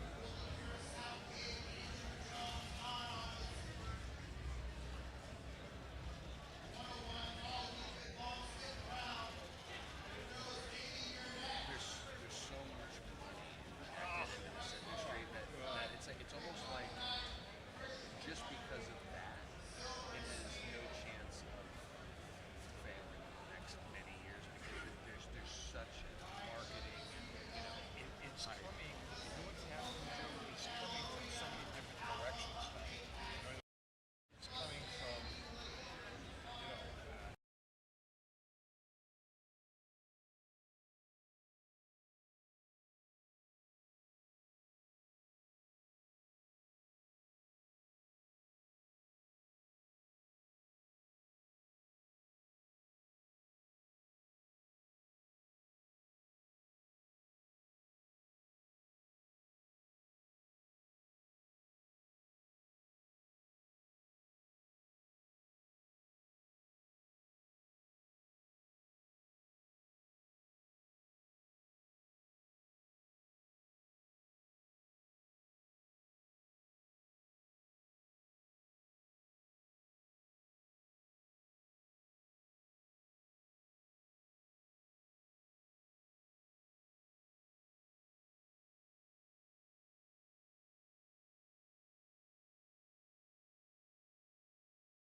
here. Hype next door has calmed down a little bit. We kind of got Bo and all his guys out the door. Hope you had some fun over there. We have got some other fun stuff for you here at the main stage.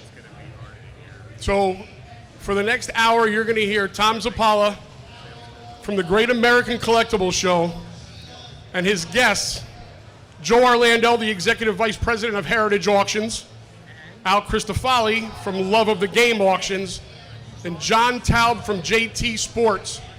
These guys are going to not only talk about some vintage and modern stuff, they are also going to be giving away free stuff. Okay? T-shirts, books, packs of cards. I don't know, maybe they've got some other stuff tucked under the table that I don't know about. Come on over, grab a seat. They're going to get started in a minute or two. This will be an educational discussion about the hobby. There is a lot of experience up on this dais, folks. A lot of knowledge. Test one. Test. Check.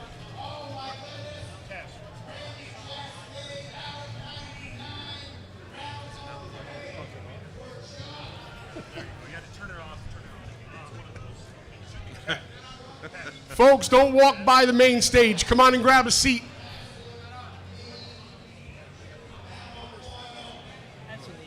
Come on over here, grab one of the few remaining seats left. Look at this, we're already throwing out free stuff. That'll keep you awake. Steve Lane, move over. It's like being at the baseball game. Hey, watch your lips. Come on in, sit down, everyone. Guys, I told you this would be fun. All right, guys, I'm going to turn this over to Tom. Tom from Great American Collectibles Show, and have some fun. Welcome to the Great American Collectibles Show. We are recording the show. The show is nationally on Wednesday night, every Wednesday night on your favorite platform. So today we are recording the show. The only thing you have to know is that we do break for commercials, except the commercials are edited in later on. So I'm going to say we're going to take a break, and 5 seconds later I'm going to say we're back. All right, so welcome to the Great American Collectibles Show. My name is Tom Zappler. My two co-hosts, Red Sox Hall of Famer Rico Petrocelli and Boston sports personality John Mallory. They are not here. I'm traveling solo. Rico had the opportunity, guys, to either come here or do 2 Red Sox gigs at Fenway Park for a lot more money. So he chose to do the Fenway Park thing. So that's why Rico's not here.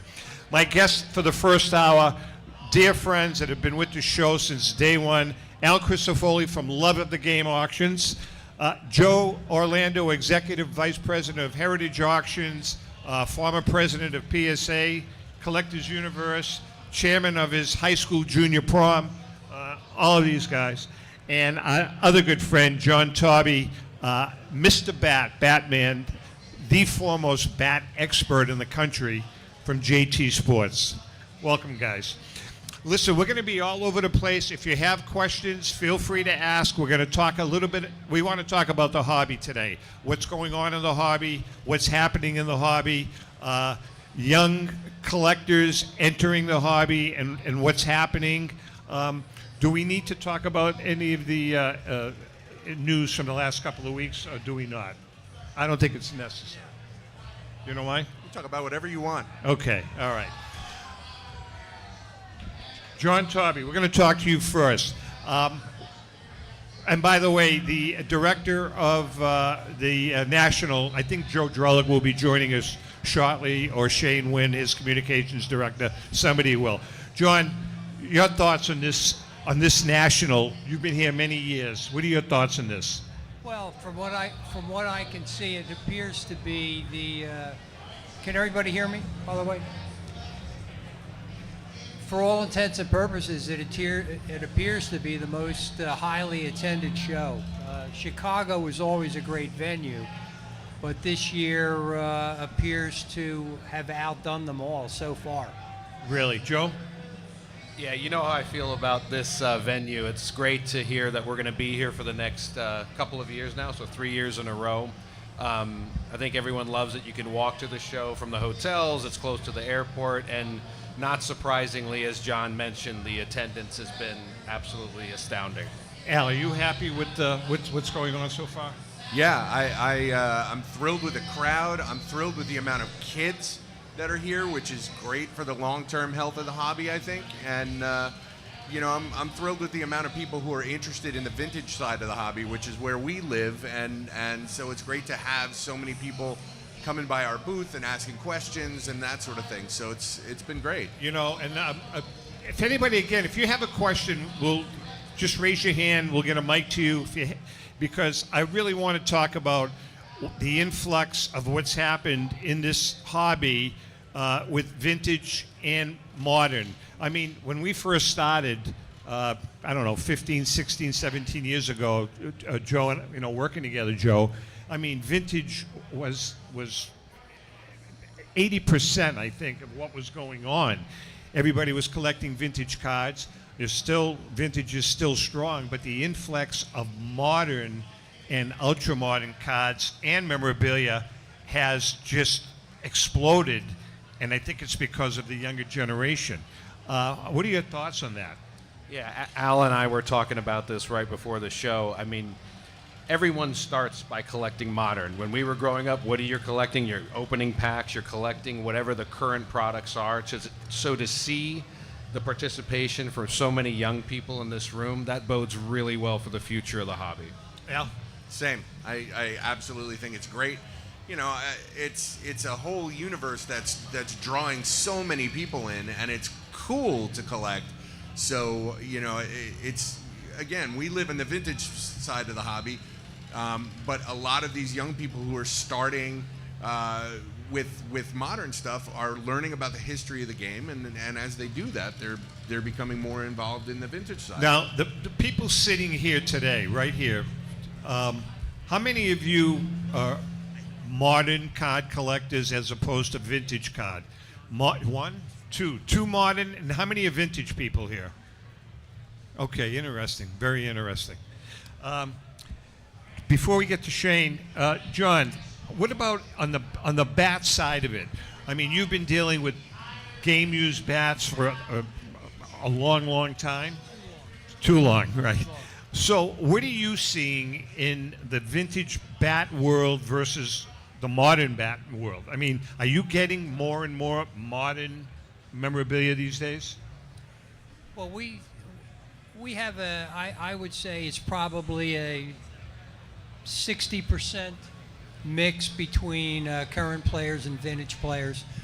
With the new, with vintage, it's simply a lot of the good material is really in collections, and unless somebody is compelled to sell a collection, you know, for whatever reason, we're finding it very difficult to get items like, just to name a couple players, Harmon Killebrew, Ernie Banks, these bats, not too long ago. When I say that, I mean, say 10 years ago, you would see them in every auction. And now, very few. They're very few and far between, which is a testament to just how rare the vintage material is. So what about the modern, the Ohtani bats, the Mike Trout bats, now like the Roman Anthony bats? Well, it's tough to understand when you've been around as long as I have with the vintage bats, but the newer bats are now, and maybe we'll call it like rookie card fever. These bats of players like, is it Pete Crow? Say that again? Is it Pete Crow from the Cubs? I mean, we're selling a modern day bat of a player like that for over $3,500. Crazy. Wow. And before, modern bats of players were $100, $200, $300. But now there's a fever, if you will, with younger people too, because a lot of the buyers now are not middle age as you find in the vintage market, but the younger buyers are they're very enthusiastic and trying to figure out where they get the money to spend. And we're going to talk about that in a second. I want to introduce Shane Wynn, is the communications director for this event. Shane, thank you for coming. Hey, it's great being here. I know that you've been running around like a madman today, but kind of give us an overview of what your thoughts are on how the National is going. Yeah. And I know you guys are doing an awful lot. Joe Drellick and all of them, Jimmy and Brian. JBJ, we call him. Why don't you give us a little overview? Yeah, well, look, I'll tell you this. Like, we're on Friday, Wednesday, Thursday, the amount of traffic coming through the doors here, it's, we don't have counts yet, but I would say we're on pace for this being probably the biggest national we've seen. It's what it feels like. We'll know at the end, but it's been an incredible turnout. It's been super exciting. Every day it's felt like it was the only day and that everybody was trying to be here. We've got that expanded space upstairs with new dealers. We had such a high demand for dealers that couldn't get in, right? They couldn't get in to deal. And the guys were like, we got to fix this. And so we've got all of this space now for new dealers. And I've been up there a couple times. Hopefully everyone's had a chance to go upstairs. But, like, it's been kind of a madhouse up there. Do you know how many new dealers are there this year? I think there's 75 new booths. Wow. Up there. That's yeah, fantastic. so it's a significant footprint. And if you've been up there, you see that the footprint available in that space, we're not taking anywhere near all of it yet. So, you know, we're on a potential trajectory here. We're going to be here for 3 years. Yeah. So within 3 years, we're going to have this thing pretty dialed in. But I'm hopeful that even more dealers are going to have an opportunity to be able to set up and be a part of this, which is what a lot of them want. Well, you know what's happened here? I mean, Joe and I were talking about it before we came up here. It's just amazing as to, I don't even know what you call it, the diversification of different caliber levels of entertainment. I mean, it's just amazing. I mean, again, 15 years ago, there were car dealers, there were auction houses. Now it's entertainment, it's show business. It's really it's an amazing thing. Yeah, the National has evolved as the hobby has evolved, right? So, you know, years and years ago, like when I started collecting in the early 80s as a teenager, you know, it was out of garages, right? And it was me and my buddies, and we're literally trading, you know, for fake money, right? And cards, basically. And there's so many different ways today that people that are enthusiasts in the hobbies trade and why they trade, that it's diversified the hobby, but it's also diversified the fan base, right? So you've got people coming through the doors today that they may not be really hardcore collectors, but they see value in coming here because there's experiences that they get to be a part of that make them excited, whether that's like seeing Pete Crow Armstrong and getting his signature, you know, or watching live breaks all afternoon. Like, those are things people do today on YouTube, and we bring it into a three-dimensional context here. You know, this is it will continue to be that evolution, but what's never going to change here, all of it is in service of the hobby. Right. Great. Thanks for coming by. I know you're running all over the place today, and I want to thank you, and make sure you thank Joe and Brian and Jimmy for us, please. Yeah. Before I leave, if I can say one thing, because I heard it being talked about when I was getting on stage here about next generations. And give the National a little plug here. So 3 weeks ago, the National launched a new initiative called the Youth Collector Clubs Initiative. And we did this in partnership with Curtis Granderson, who hopefully everybody at this table knows. Sure. Curtis lives in Chicago. He played ball at UIC. He runs a foundation out of UIC called the Chicago Baseball and Educational Academy. And we're a partner with him to launch this Youth Collector Clubs initiative, which is all about bringing new kids into the hobby, as well as using card trading to teach kids life skills. So teach them entrepreneurialism, teach them capitalism, negotiation, community building. These are all life skills that you can learn through card trading. And I literally just left having 21 kids here on the floor. We brought them for 2 hours to do a huge immersion experience where we took them around to various dealers and various activations to give them a sense of what this hobby looks like today. Got them really excited. Gary Vee signed cards for everybody. You know, the Tom Brady vault guys let us go into the vault. A lot of really cool experiences. So we are raising money to underwrite that program. You can go to pristineauction.com. They're a partner. We're running an auction of some amazing items right now. It doesn't close until the end of the event, but I encourage everyone to check out some really cool collectible items and help underwrite this initiative. Fantastic. Thank you so much, Shane.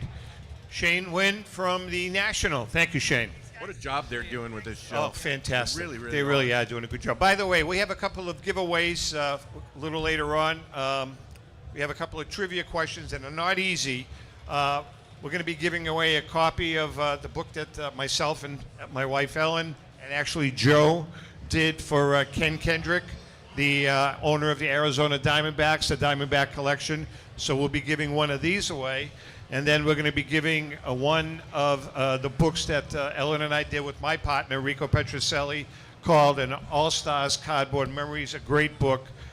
Rico he really played in a golden era of baseball.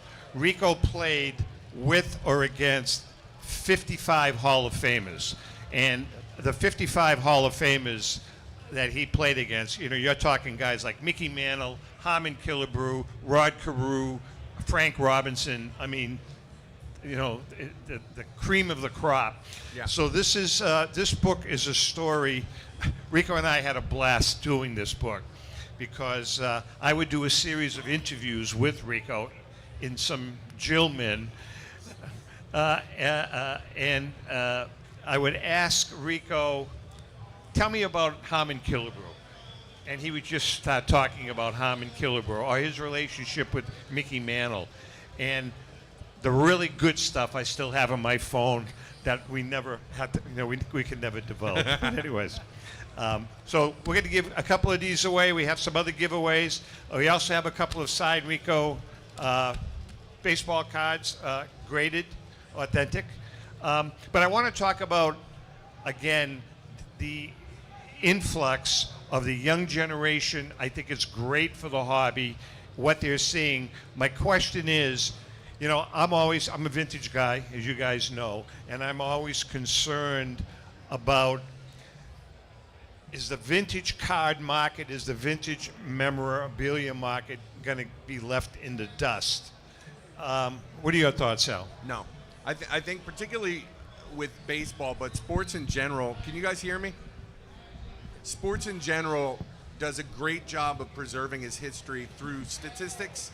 So, it gives us as fans the ability to appreciate players who played 100 years ago, 75 years ago, 50 years ago, because we measure them all in the same context. So where we're looking at a player who hits a lot of home runs or strikes out a lot of batters today, we're comparing them to people like Sandy Koufax and Walter Johnson and Willie Mays.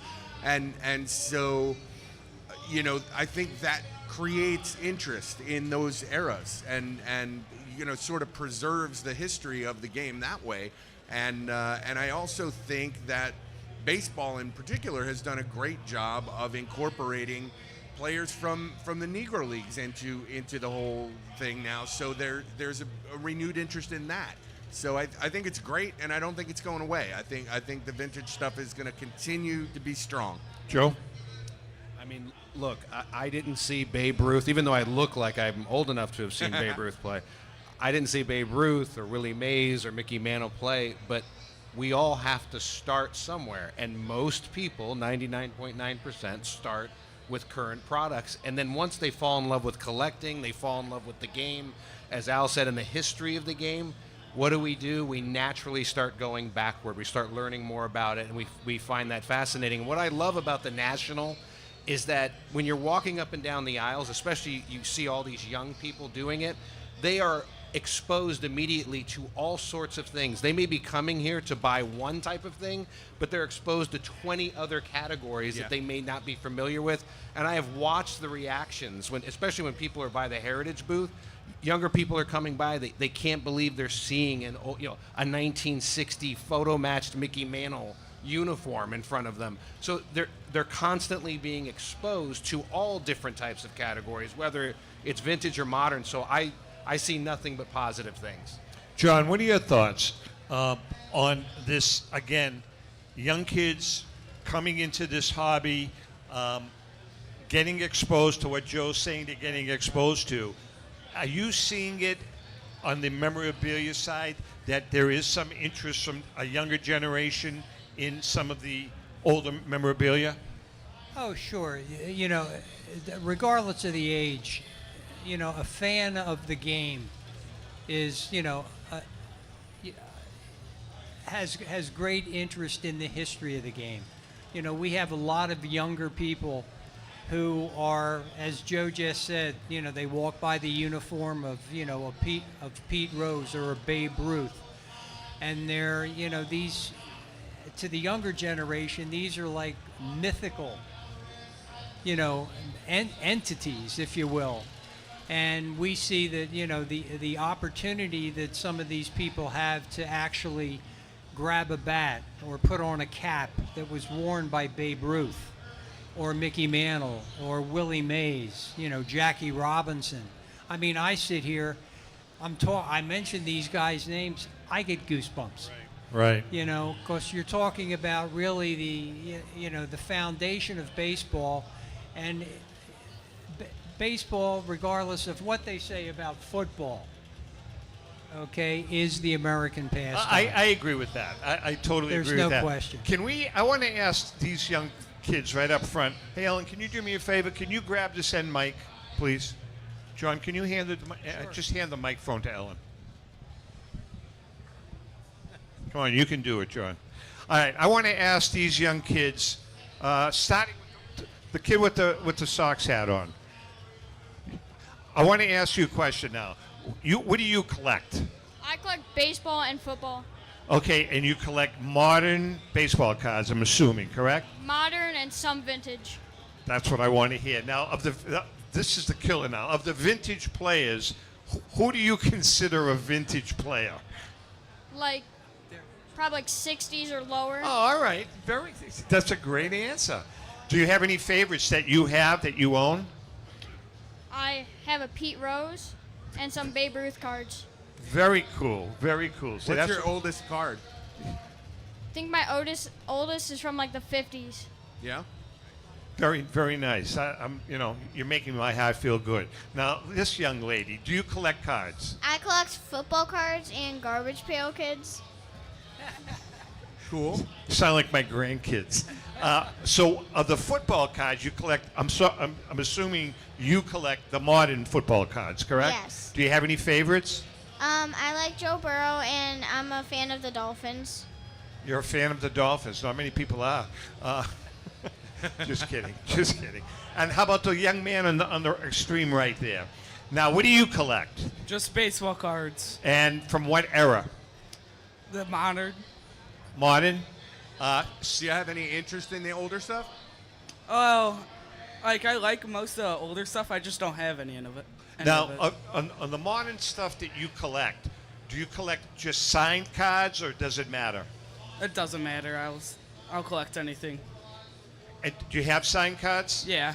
Okay, because I want to ask. Thank you very much. I appreciate it. I wanted to ask you guys this whole phenomena of signed cards. 15 years ago was a no-no. Yeah. Right? It was a no-no 15 years ago. I mean, if you had a signed baseball card, it really, many people thought it brought the value of the card down. Today, it's just the opposite. Yeah. Now, question to you, Al, first is, are you seeing an influx of signed vintage cards? Yeah. Absolutely. And the interest in them is huge for exactly that reason. Back in the day, even as recently as the 70s and the 80s, autographing a baseball card was a no-no because it ruined the condition of the card. Anybody who's here, who's my age, knows this. And so those few people that actually did try and get signed cards, those cards are worth a ton now because they're much more rare. Really? All right. I'm sorry. I used to be a really champion card flipper. Scale, as we used to call it. Sorry, Al. Tom was focusing on his delivery there. I used to Your be mechanics really, are a really mess. good. Yeah, you're gonna need the Little surgery. Tommy John. Tommy John. All right, now what are you seeing though with signed cards? Well, yeah, I mean, it's really interesting. So in the 1990s, you started to see the manufacturers introduce signed cards in their products. And at first, it was received with sort of a mixed reaction from collectors. And now, as you've said, I mean, those are the chase cards now a lot of times. They're the limited edition ones, and they have that personal connection because the player signed the cards.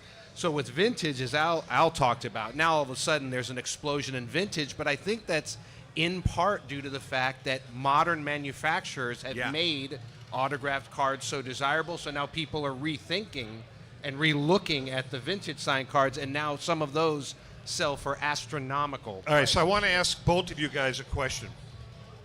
Card manufacturers are all here. Panini, Topps, Fanatics, everybody's here. So I have a Roman Anthony. I'm going to use Roman Anthony because I'm a Red Sox fan. I have a Roman Anthony rookie card, okay? It's spring training Hi, Jared. It's spring training, and I see Roman Anthony at spring training, and I hand him a card, and I ask him to sign it. He signs it, okay? Now, Roman Anthony cuts a deal with Panini or whoever and he signed a bunch of cards before they're even released. Now, what I call manufactured rarities, there's a little hologram on it, there's a piece of his mother's apple pie on it, whatever, okay? That card that's being released by the manufacturer is infinitely more valuable than the card that I handed Roman Anthony at spring training to sign. So let's talk about that. Is this a good thing, what they're doing, what I call manufactured rarities? Yeah. I mean, it's funny. I think some people have a love-hate relationship with it, but here's the good news. With these, so-called manufactured rarities, limited edition cards, these chase cards, the beauty of it, the positive side of it, is you know exactly how many of them were made and issued. In vintage, one of the disadvantages that we have is we guesstimate a lot of the times how many are known or how many have survived of different rarities throughout history. That is a huge advantage of these cards. They come from the manufacturer. They may be one of 1, 1 of 10, 1 of 100, but at least as a buyer, you can go into it knowing this is the total population of these specific cards that were made, and I'm going into it with the essential information to make that decision. Sometimes with vintage, it's a little bit of a guesstimate, so there is a positive side to the manufactured rarity. Yeah. Yeah, I agree with that. I mean, for me, in the niche of the hobby that I live in, I am much more interested in something's rarity because only this many have survived, right? As opposed to only this many were made. But I understand the appeal to both. It's the thing about the hobby that makes the hobby great is there's so many different ways to be involved in it and so many different things to get enthusiastic about. And you can go sort of in and out. There was, we've been handing out packs of cards to kids in our booth, and with the caveat that they have to open the pack right there, right? And we want to see who they got. Right. The kid pulled a 1 of 10 Christian Yelich autograph card out of a pack in my booth that we gave him, and I thought that was really cool. And I don't collect that stuff at all, but it was just really neat to see, he knew right out of the pack, this is 1 of 10. And I've got a whole bunch of cards on display in my booth that there's only a handful of known examples because that's how many survived. It's the same kind of concept, right? So it was cool to see it in action, so to speak. We are chatting with John Tobby from JT Sports. JT, what are your thoughts? No, well, I had a question. I understand the manufactured rarity too, especially when you get to 1 to 5. But not being directly involved in the card market, I have my question. Look at Mike Trout. Now I know when they first issued his signature cards, they were very sought after, very valuable. If a modern player gets hurt or starts to slump and is not the player that or they has were, a scandal or something, has a something. scandal, even with the rarity of that card, is there a diminished value? For sure. I would think, right? Yeah. I mean, we're not going to mention names, but there's a few players that I can remember. One player in particular who's no longer playing. His card was going for thousands and thousands of dollars as soon as I don't even think he was up in the majors yet. And there was a scandal, and that card, you can't give it away now. So I think you do have to be careful when it comes to that. Yeah, if one of the considerations is the financial value of the thing, if you're just collecting for the passion of collecting, then it doesn't really matter if the player's career, if he was Mark Fidrich. Mark Fidrich is a guy that I can remember, who set the world on fire for 1 year, right? And can you remember? Can you guys remember 1976 and what that was like? And why? I mean, how great was that? And his card is worth peanuts, but he was an awesome guy. Good point. And collecting that card and having that rookie card just brings me back to when I was a kid, and I love that, right? So maybe Brian Taylor is that same thing, or Todd Van Poppel, or however many different people, you know. And so the financial value of those cards has diminished immensely, but that's only one reason to collect. Good right? point. Joe? I was really the question was really not to focus on like a Todd Popple or Mark Fidrich the Bird, Yeah. but one of these cards that are manufactured, like one of 5, Right. one of 6, one of 10, whatever the case may be. Even with that limited amount, is there a diminished value with the as rare as they let's are? use Wander performance. Franco as an example. Okay. Wander Franco's a good example. Yeah. Perfect. Right. When he first busted in, there were a very limited amount of cards, and some of his cards were going for $10,000. Now, I would assume that probably not so much anymore. Exactly, right. I think that would be an understatement, right? That Wander Franco card that somebody paid 10 grand for is not worth anything near there. John, is that pretty much what you're saying? That's exactly right. Yeah. Go. Yeah. I think for those of us who grew up maybe in the, let's call it the 1980s, the first hobby boom, speculating on players, it's not a new thing, even though they talk about it so much nowadays. We did the same thing in the 1980s. This is the difference. The stakes are so much higher. Yeah. Like you could buy, 100 Eric Davis rookies or Ron Kittle rookies or whoever it was in the 1980s. Some of them panned out, some of them didn't, but you were spending 50 cents that's a here good point. and $2 Right, here. point. Yeah, Now the stakes are so high that, to John's point, somebody gets hurt who, his card is worth 10 grand. How about 100 grand? How about $1 million? We've had $1 million, 7-figure sales. That's where it gets, that's where it's very different today than it was 20, 30, 40 years ago. We're chatting with Al Christofoli from Love of the Game Auctions, Joe Orlando from Heritage Auctions, and John Tobby from JT Sports. We're going to take a quick break. We'll be right back. We're back. We are chatting again with Al Christofoli from Love of the Game, John Tobby from JT Sports, and Joe Orlando from Heritage Auctions. All right, we're going to give away a book right now. Did you see that catch? What catch? Did you No, see I that did catch? not. He can One hand, right? One hand just. Just There snag we it right go. out of the There air. we That was go. pretty great. All right. So there's some vintage guys out there. This is, by the way, Joe, you need to sign this. Ellen and I have already signed it. All right, so this is a copy of the Diamondbacks collection, the 50 of the greatest cards in sports collecting history. I don't know if any of you have read the book. This book came out. We wrote this book about 2 years ago, a couple of years ago, 2 or 3 years ago. Maybe 5 or 6. Was The it time really? flies. It's a long time. I guess it was. Anyway, this is the book about the collection that belongs to Ken Kendrick, owner of the Arizona Diamondbacks. We worked with Ken for about a year and a half, and quite frankly, he was a pleasure to work with. And everybody knows the famous Honus Wagner card, or the infamous Honus Wagner card. That's one of the cards. You know what that card is worth now? What would your guesstimate be? Today? Today.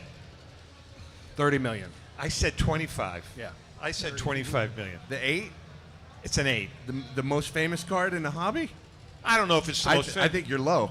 Yeah. You Could really be, do, could be. huh? I do. Could be. Well, I think his entire collection. I try to put pen to paper, and I had this collection somewhere around 150 million for the 50 cards. So I don't know. All right, so this is a very. I don't know if it's an easy question. If you're a vintage collector, try not to use your cell phone to Google it, unless. I mean, if you can, but if you have to, you have to. Okay. This book, I was a big T206 guy when I was collecting and worked on my T206 collection for a long, long time. One player in the T206 collection got me started in collecting that, and actually got me started writing the first book, the T206 collection, The Players and Their Stories. So what is Lena Blackburn famous for? Ooh, this is a great one. What is Lena Blackburn famous for? Now, Lena Blackburn was a third baseman. I'm sorry, he was a catcher. He was a catcher during that T206 era, 1909, 1910. He was a horrible catcher, as a matter of fact. Wasn't any good.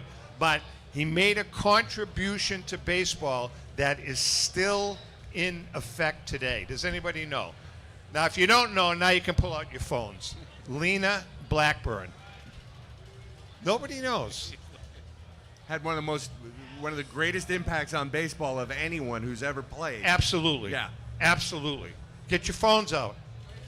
No. Close though. No. No. Speak up. No. Lena Blackburn made one contribution that is still in effect today, and I'll give you a little hint.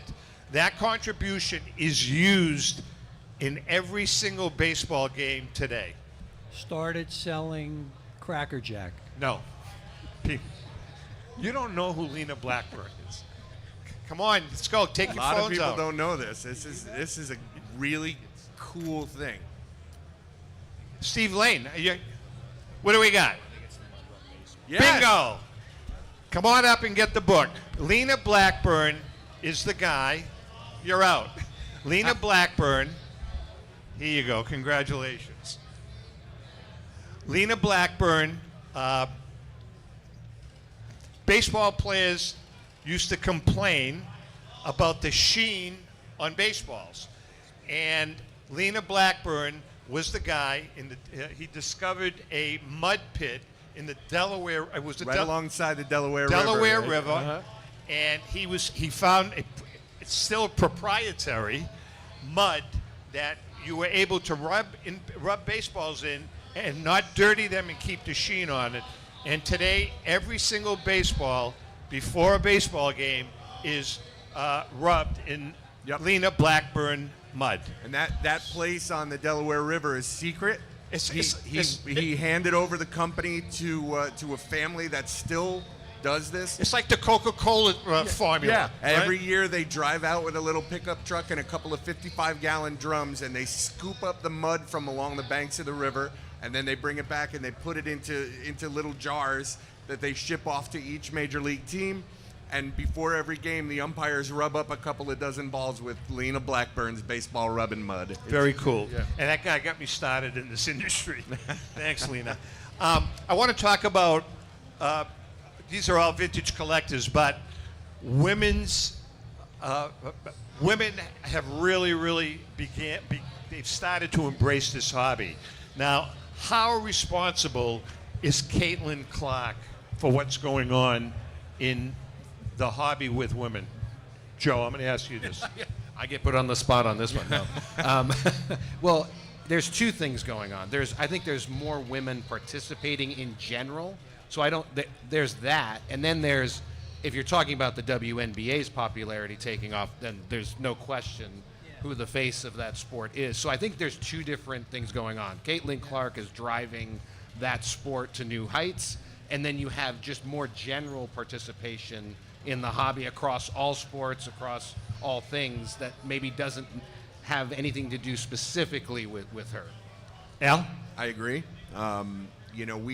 We have seen a lot of new bidders who are women who are bidding on vintage cards and vintage sports that have nothing to do with the WNBA. But, naturally, I think, the just explosive popularity of Caitlin Clark definitely contributes.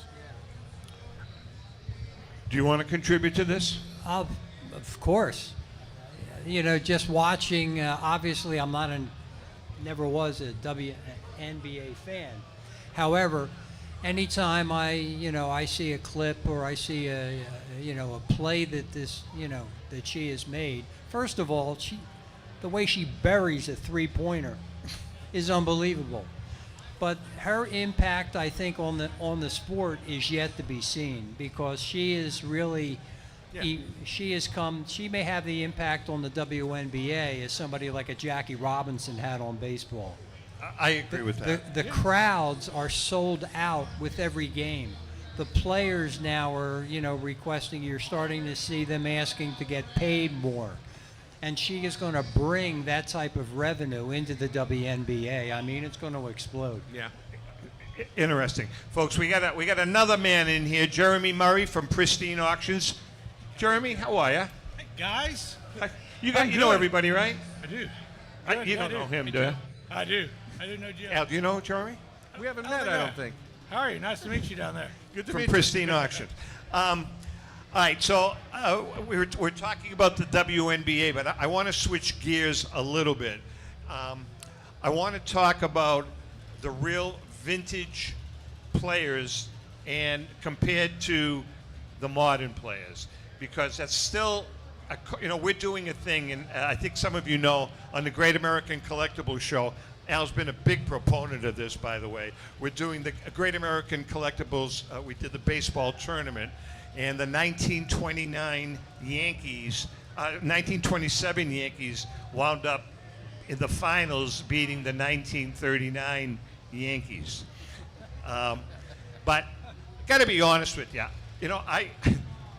my wife thinks I'm nuts because I really spend a lot of time on YouTube watching old vintage footage, because they've colorized it now, they've slowed it down, and it's really, really fun to watch.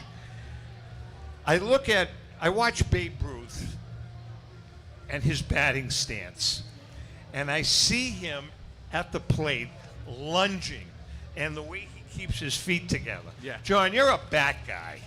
I'm going to ask you the question. Could Babe Ruth compete and hit in today's world? I know Orlando hates me asking these questions. Go ahead. The Bambino would compete at any league at any time.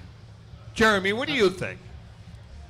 I think with the pitching today, it would be challenging, especially with the weight of his bat, swinging that bat. What? I can't contain myself. Joe says he can't contain himself. Go ahead. Okay. I hear this brought up all the time. Totally unfair to compare people from different generations. agree, But I we're going to agree. do it anyway.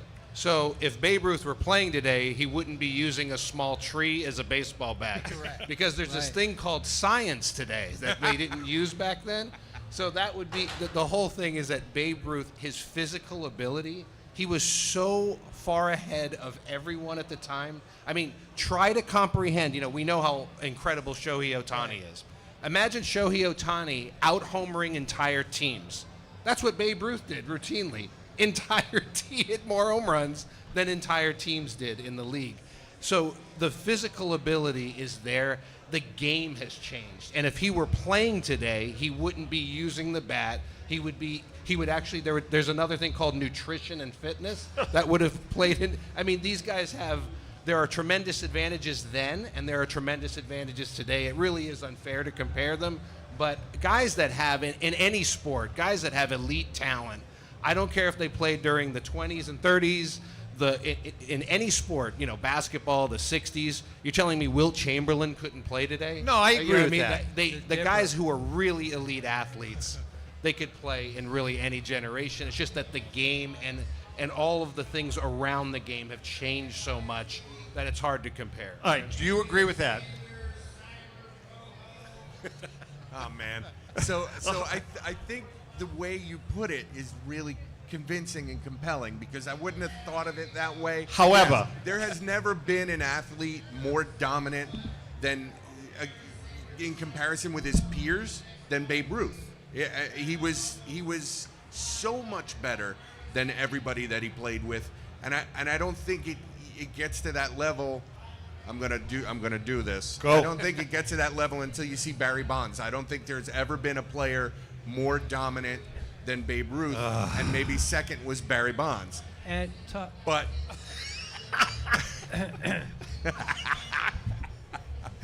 no, I was just going to say, and the first thing that came up on the table here was the weight Yes. of Babe Ruth's bats. You have to understand that when Ruth was using this type of lumber, he was coming out of the dead ball era. Ruth brought baseball and the long ball. He really is responsible for it. I mean, he led the league with, what was it, Joe?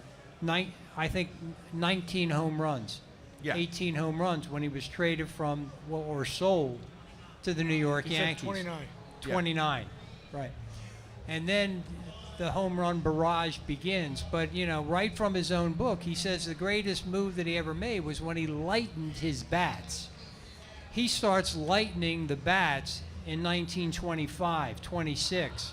By the end of the 20s, early 30s, in respect to Ruth, he's using light bats of 36 to 38 ounces. Now, that was light for Ruth, but still the game changed. The bats went from dead ball era style with a thin barrel to a bulbous barrel and a thinner handle, and that was all because of Ruth. Ruth changed the game. So, He Joe, brought- I'm sorry, go on. No, go on. So, Joe, you think that so Ruth he would work out, he would be better nourished, he would have a better training regimen. You think he has the hand-eye to get around on 100 miles an hour? Yeah, He was the probably natural- hitting 70 miles an hour in 1920. I don't know if he was hitting 70, but I tell you what, I watched it. John may be familiar with this video. So there was a video that came out maybe, 20 years ago or so, and it was Paul O'Neill was handed a bat that was made today, but it was in the specifications for Ruth. And he was talking about how hard it was just to hit batting practice with that weight. So what I'm saying is you could flip it around. Give a modern-day player a 40-ounce bat. Sure. Good luck hitting a slow-pitch softball. Right. With that. I mean, Good so point. it's just different eras, different equipment, Sure. different training. I mean, I do think that Ruth, to your point, I think he had the natural ability to Okay. adjust into We are chatting with Al Christofoli from Love of the Game Auctions, Joe Orlando, Executive Vice President of Heritage, John Tobby from JT Sports, Jeremy Murray from Pristine. We're going to take a quick break for about 10 seconds, and we're going to bring up Tom Finkelmeyer from Everybody Has to Have Insurance. This is a huge important thing we're going to talk about, because if you don't have insurance for your collectibles, you're nuts. Hang in there, we'll be right back. Okay, we're back. Joe, I'm going to stand. No, Tom, sit right over here. Grab a seat.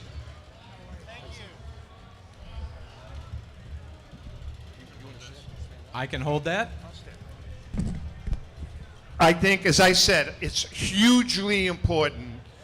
If you do not have insurance for your collectibles, you're making a big mistake. I think we all agree to that. I could tell you a lot of stories about people that made big mistakes over the years. All right, so we want to know, first of all, I mean, how important is it? I guess the first question is, let's talk about homeowners insurance.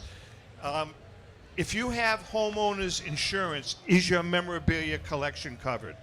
Well, that's a solid it depends, Tom. Yes, it's covered, but the problem is if your homeowner's insurance is written correctly, it's what's called replacement cost.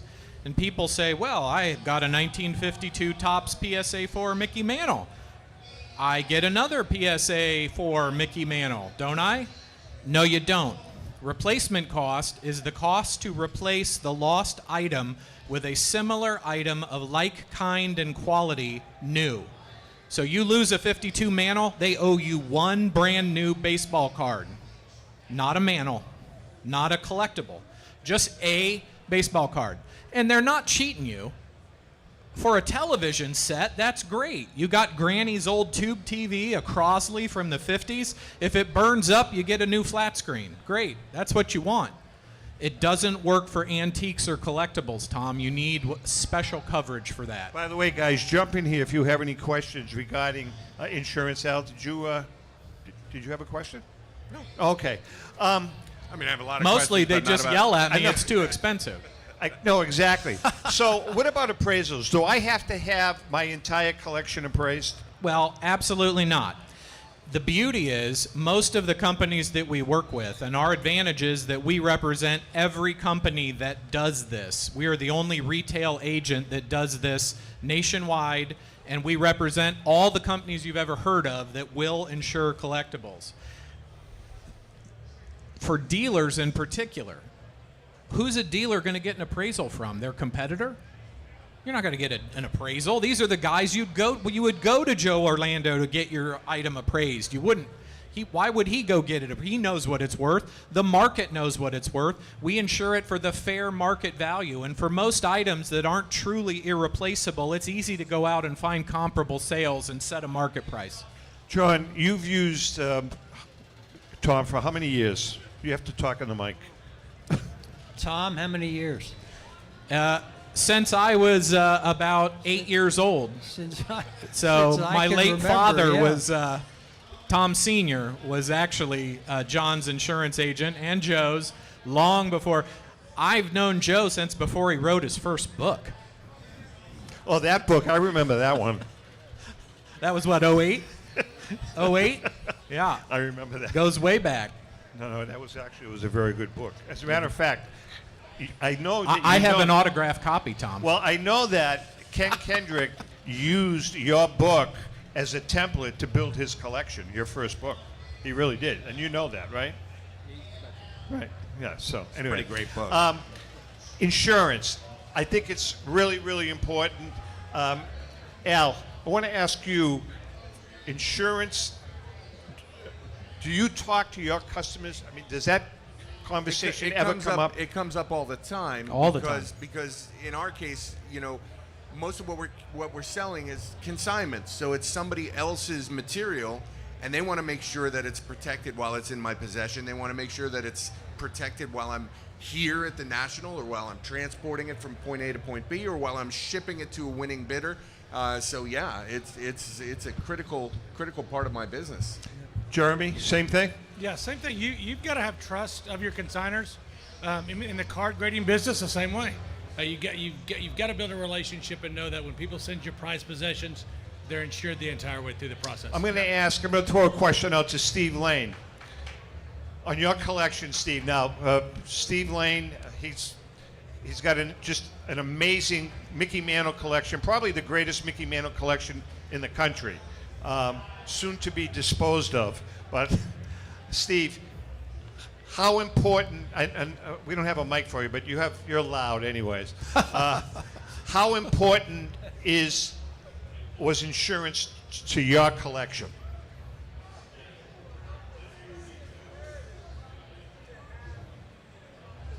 All right, come on up here. Go ahead. Hand him a mic. Jesus. Hand him a mic. Right here, Steve. Oh, there you go. Okay.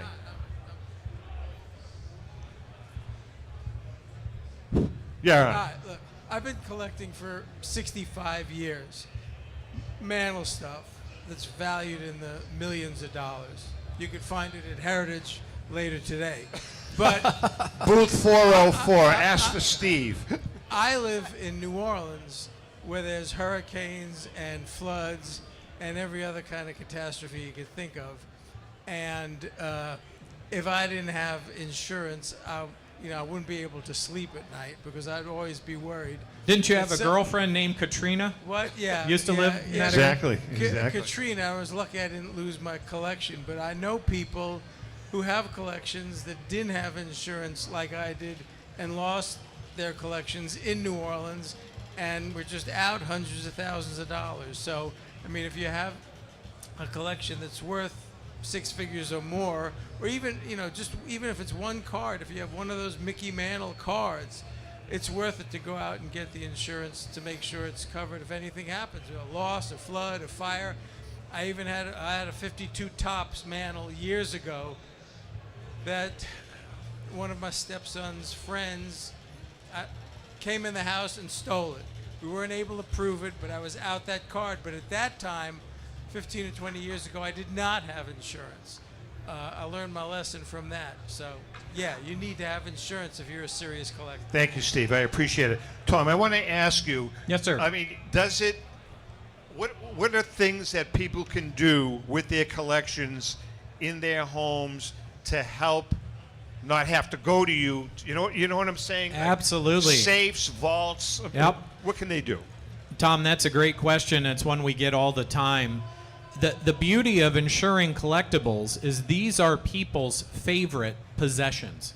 So they will take those extra steps that they won't with their household possessions. So, for example, it is not uncommon to put collectibles in the basement because most people are not blessed enough to have a house large enough to have a room just for their collectibles. So they'll put stuff in the basement. Well, you'll put your wife's wedding dress in a box right under the kitchen sink and you won't think twice about those pipes. But when you've got your 56 tops down there, you start looking around saying, what's above there? What's these pipes? Simple things like heavy visqueen from Lowe's, drape your racks. So if there is a water leak above, it runs off. Don't put anything on the floor in the basement. Have everything a minimum of 12 inches off the floor. The biggest thing I can tell most individual collectors, like our friend Steve here, anonymity is key. My father had a shelf where his 52 Mantle used to live in his den, and he would brag those cards up to every young man that came a courting to my sisters when they were in high school. And one day he was sitting at his desk paying bills, and he realized there's only a pane of glass between Mickey and Freedom. Wow. And I've been bragging it up to all these teenage boys in my town. Mickey then went to live into a safe that was bolted to the floor in his bedroom, and lesser cards at a lower price point went on the display shelf. It's all about common sense and thinking ahead. I've got to be honest, that's exactly what I did in my house. You feel great being able to display your collection, but after the light went on and my wife began to yell at me, I decided to put my lesser cards on display and go from there. Well, what else you'll run into, Tom? Like I said, anonymity is your friend. That many times, if you're a local collector that has risen to prominence, somebody in your town will mention it, and the local paper wants to do a puff piece on, Tom Finkelmeyer collects baseball cards, and they're worth all this money. You just made yourself a target. I don't talk to anybody about what I own. I don't want anybody to know, because then I'm a target. I don't want somebody coming to see if I'm on vacation. Maybe they can rummage around and find Mickey in the house. How can people get in touch with you? Easy. Our website is the F as in Fox, I as in India, A as in Alpha.com. The FIA, the Finkelmeyer Insurance Agency. We have a webpage there dedicated for collectibles, but the important thing is our phone number. Just pick up the phone. My sister Jody is actually mad at me because she's not here at the show. I made her stay there to work. Jody is the customer service person that is there to answer everybody's call at all times. And once in a while, I'll show up to work, and you can talk to me, too. Awesome. Thank you, Tom. Thank you so much, Tom. I appreciate it. Thank you very much. Tom Finkelmeyer from Finkelmeyer Insurance. Get your insurance. We've got about 5 minutes to go with these gentlemen. I have one more question for you guys. So we're talking about Babe Ruth, talking about them hitting. Let's talk about pitching. All right? Again, I've seen many vintage films of Walter Johnson pitching. Now, Walter Johnson, I think, is an exception to the rule because of his delivery. But when you see some of these other great pitchers, could they pitch today? Al. I'm thinking about this in an entirely new light, given the way Joe presented the whole Babe Ruth argument. Because my feeling has always been no, and no. Okay. And so, but when you think of it contextually, could Christy Mathewson, living today with today's technology and today's nutrition and today's workout routines and all of that, could he dominate today? Well, yeah. He was an elite pitcher in his era, and he would, be an excellent pitcher today.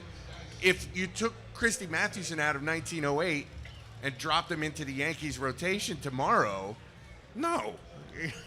Good point. So Joe, let's go.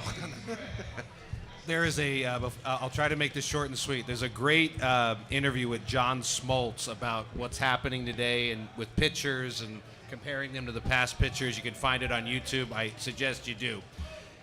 Major League Baseball has fallen in love with velocity, and the thing is, all major league hitters can hit a 100-mile-an-hour fastball. Like that's not hard. That's not the hard thing to hit. Pitching is about location, movement, keeping hitters off balance. I think we're in a bad cycle here with everyone's. It's the radar gun. Everyone's in love with the radar gun. Everyone's blowing out their elbows. John Smoltz in this interview, I mean, he says in it, he goes, look, a lot of us could throw upper 90s, 100 miles. We just paced ourselves. Sure. You'll watch old videos of guys like Nolan Ryan. They're throwing harder in the 7th and 8th inning and 9th inning than they were in the first 3 because they were pitching. They weren't throwing. So I think great pitching is great pitching because, again, it's an art, and it's about keeping the hitter off balance, movement, location. So my answer would be the really great pitchers of the past, they could pitch in Interesting take. John, your thoughts? I agree with Joe. I mean, you know, the game today, I guess, I'm more of a traditionalist. What I see today with the starting pitcher going 5-6 innings, and, you know, they're getting applauded, you know, for doing that. You know, the complete game is a thing of the past. You know, you're looking at Seaver and Koufax, Christy Mathewson, Walter Johnson, Bob Feller. I think, you know, pitchers at that level in today's game would also be, as you said, you know, would be using the same training techniques. Hopefully not as much in the gym, because I think that's got more to do with the injury. And, it's almost acceptable for, you know, when pitchers that they expect to have Tommy John surgery, you know, and here they are, they take a year off, they come back. Yep. You know. Awesome. They're giving it preemptively in high school to pitchers now. Yeah. Jeremy. I think the older pitchers may love some workload. Amazing what they could do if they did have to go 5 innings and got pulled to rest up 3, 4, 5 days to go again. They're probably not used to that. Yeah, good point. They pitch every day, 500 innings a season. Yep. You know. All right, listen, we're just about done with our first segment. I want to thank Al Christofoli from Love of the Game Auctions. What booth? You have no idea, do you? Booth 1020. Come on. Booth 1021 and 1023. We've got an auction running right now, and lots of stuff on display from that auction. Joe, I'm not going to ask Joe what his booth number is. Just go to the Heritage, one of the bigger ones, Heritage Auctions, and you'll find Joe there. JT, John Tobby, do you have any idea what your booth number is? Yeah, it's booth number 705. Stop by and you'll see some great vintage material and new material. And Jeremy, the prestige. Look, he's got. It's like the deer in the headlight look. We're at 557 right across here. We have live auctions going on all day, show exclusives all weekend. So we're excited about that. Fantastic. Guys, I want to thank you so much. How about a nice round of applause to these gentlemen? Thank you, guys. Thanks, everybody, for listening to us. All right, we're going to take a quick break. We come back. Brian Dwyer is in the house. Joe Tomasulo, Derek Grady, and Brian Drent is missing in action as usual. So we may get, if Drent doesn't come up, we're going to get Provenzal up with us. Is Drent here? No, he's not here. All right, we're going to take a quick break. Hang in there. We'll be right back.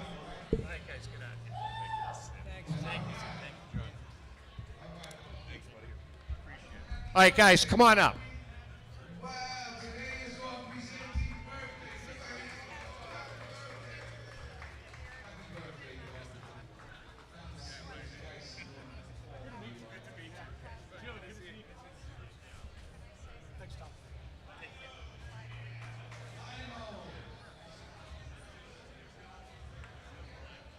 Prov, you know something, Prov? Come on up here.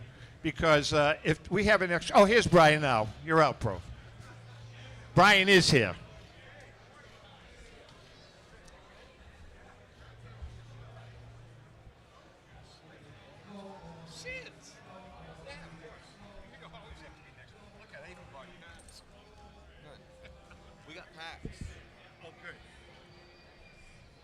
All right, we have a lot of giveaways this second hour, thanks to some of our great sponsors.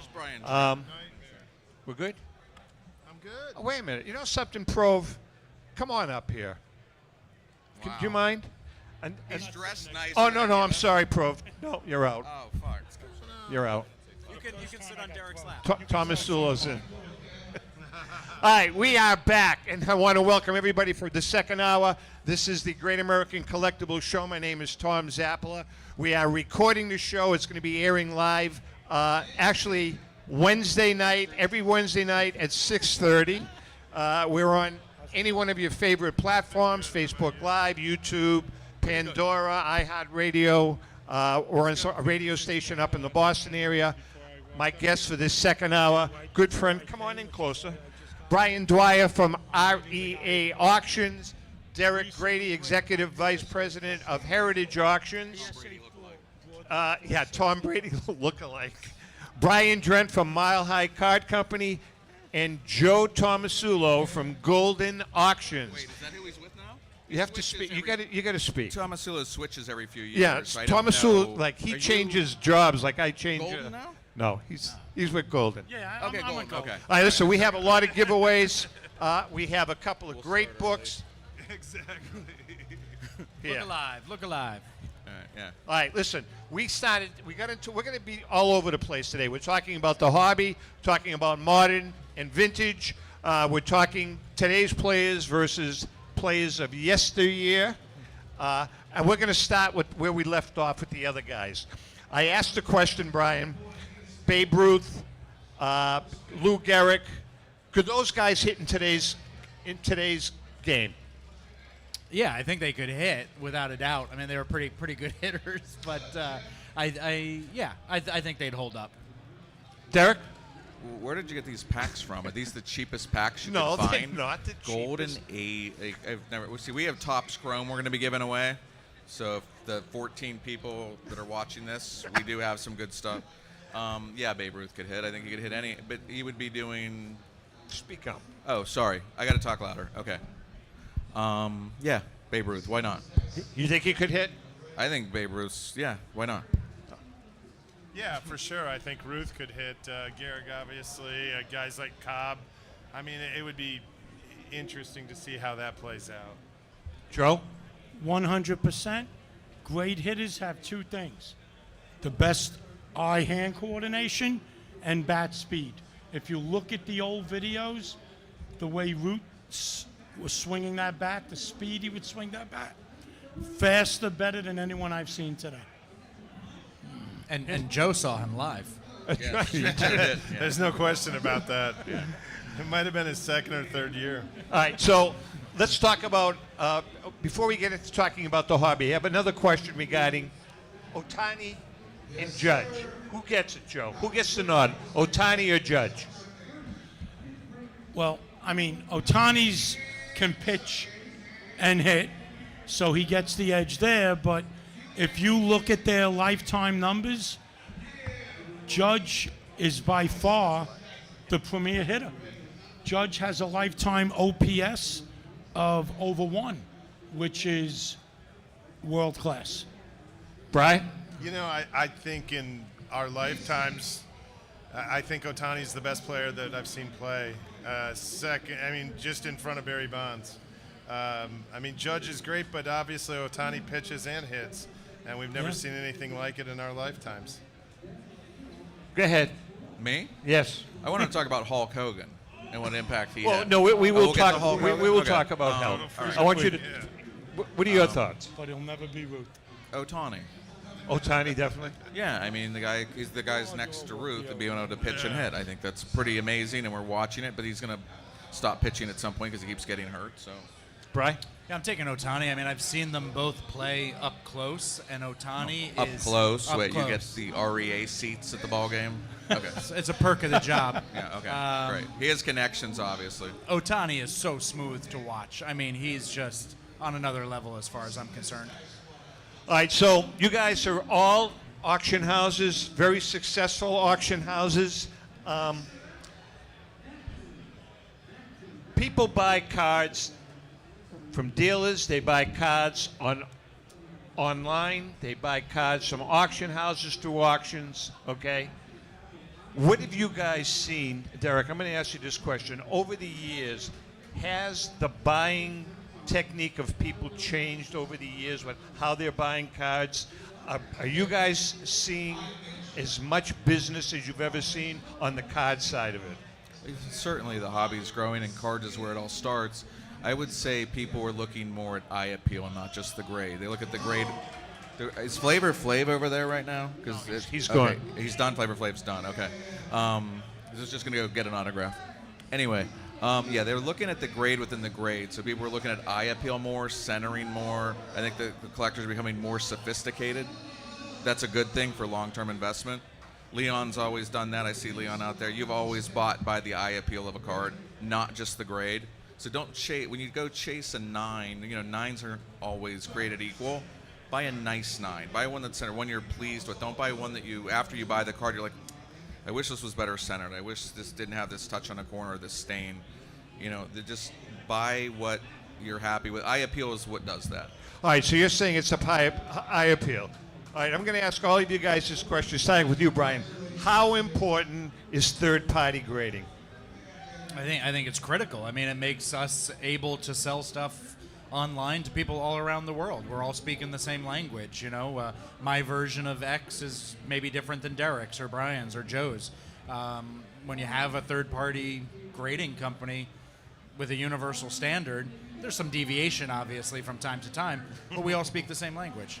All right, so Joe, I'm going to ask you this question, then you, Brian. Third-party grading. There are a lot of different grading companies now, and they're popping up all over the place, okay? Is there a difference between grading companies as far as the quality of what they're doing and the value of the card? Well, I think it's obvious that PSA commands the highest value. I mean, I don't think that's a secret, okay? That's been settled. Yeah, I think that's set in stone. But SGC, Beckett, they're quality companies, very professional, great graders. It's just that PSA has that industry leader reputation. And I don't know if that's going to change for a long time. Brian? Yeah, I think for the first and maybe last time, I actually agree with Joe. No, I think PSA is definitely out front. It's the industry standard. SGC has a great quality product, as does Beckett. And then, third-party grading has changed our whole hobby for the better and made this what it is today, what we see here. Brian? I think you started with me, and I... No, I did. You did. You did start with you my moron. question... There's a lot of, again, the third-party grading companies. There are new ones that are popping up all over the place. What did you? Oh, popping. You said popping. Okay. Okay. I thought you said. There are new grading companies popping up all over the place. Is it going to get out of hand? No, because I think the market, will tell very quickly what companies can stay and what companies are going to be fly-by-night. I mean, the market speaks, and PSA, SGC, Beckett have lasted for decades. So. There's a pretty high barrier to entry, too, and I think people underestimate that. I asked a question in the first hour about signed cards. Signed cards 15 years ago were a no-no. People frowned upon it. Now, just the opposite has happened. Joe, are you seeing a lot of it, number one? And is it getting bigger and bigger? The whole signed card phenomenon. This is the ironic thing. So, Tom, you know as well as everyone up here, I'm not a modern card guy. I collect vintage. And signing vintage cards was taboo. But what has actually happened, the stratospheric prices of these signed modern cards has spilled over to vintage. And now Root signed cards, Garrick, Mantle, Clementi. People are now looking for vintage signed cards because a Caitlin Clark signed card is $500,000. So maybe I should be looking for a Mickey Mantle signed card. Very interesting. Modern has helped the signed vintage card. Very interesting. Brian, are you seeing that? Yeah, for sure. I think the modern card, especially the dual autograph, dual graded card, on-card auto, and the card grade, I think it's definitely brought collecting interest to the vintage side, and it's like Joe had said, it was at one point taboo, and is obviously now more than in vogue. Derek? So I think when you see, which we do, we have a consignment that came in recently, and we call it, I think we call it Pro. Is it the Golden Age collection? Okay. So this gentleman in the Northeast got cards signed from 1948, I think, up to, say, 55. And when you see these in-person signatures, and you really should check them out, they're on display at the Heritage in our little museum over there. You'll see a case with it, and you'll see a George Mikan signed rookie card, a 51, 52 Mantle signed, okay, rookie cards that were signed in the period. Willie Mays signed, Jackie Robinson, several Jackie Robinson examples signed in the period. And it's really cool to see how signatures have evolved over time, but that's how this guy went as a kid and went and got all these, the visiting teams, the home team, and got his cards signed. And it's really spectacular because there's still collections out there like this, and we expect that to be crazy bidding, and it's really cool. Brian? Yeah, and I mean, so many of these guys have been dead for such a long time that the pops are fairly fixed. I mean, every once in a while you get an Uncle Jimmy collection or a Golden Age collection that, adds a couple more, but it's not like you're going to see hundreds of signed 52 Mantles, hundreds of signed Jackie Robinson cards. So Joe's point is frankly one that I hadn't considered, but it makes a lot of sense. How many people here are card? First of all, how many people here are card collectors? How many people here are vintage card collectors? How many are modern collectors? All right, because it's interesting that the modern market really has picked up a head of steam, and I think it's good. I think it's good for the hobby. I think that the younger generation, they've really taken it by storm.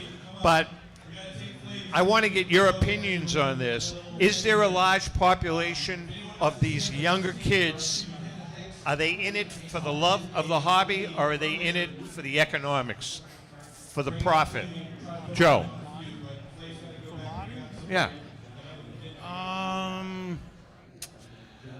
I think it's a coin toss, Tom. I think it's a combination of the two. I do. I was sitting with a couple of high-end collectors at dinner the other night, and they were showing me some $50,000 to $100,000 modern cards, and they were gloating about the manufactured rarity, one of three, one of one, but then they were talking about projecting it being 2-3 times the amount in a year or two. So, I mean, Brian, what are your thoughts on that? I think I probably lean towards it being something that they're in it for the money. I mean, yesterday I had a kid come by my booth. He was literally hyperventilating. He had just met Tom Brady and got a Tom Brady autograph, and he had run all the way across over here to Beckett to get it authenticated. And I thought to myself, didn't you just get it in person?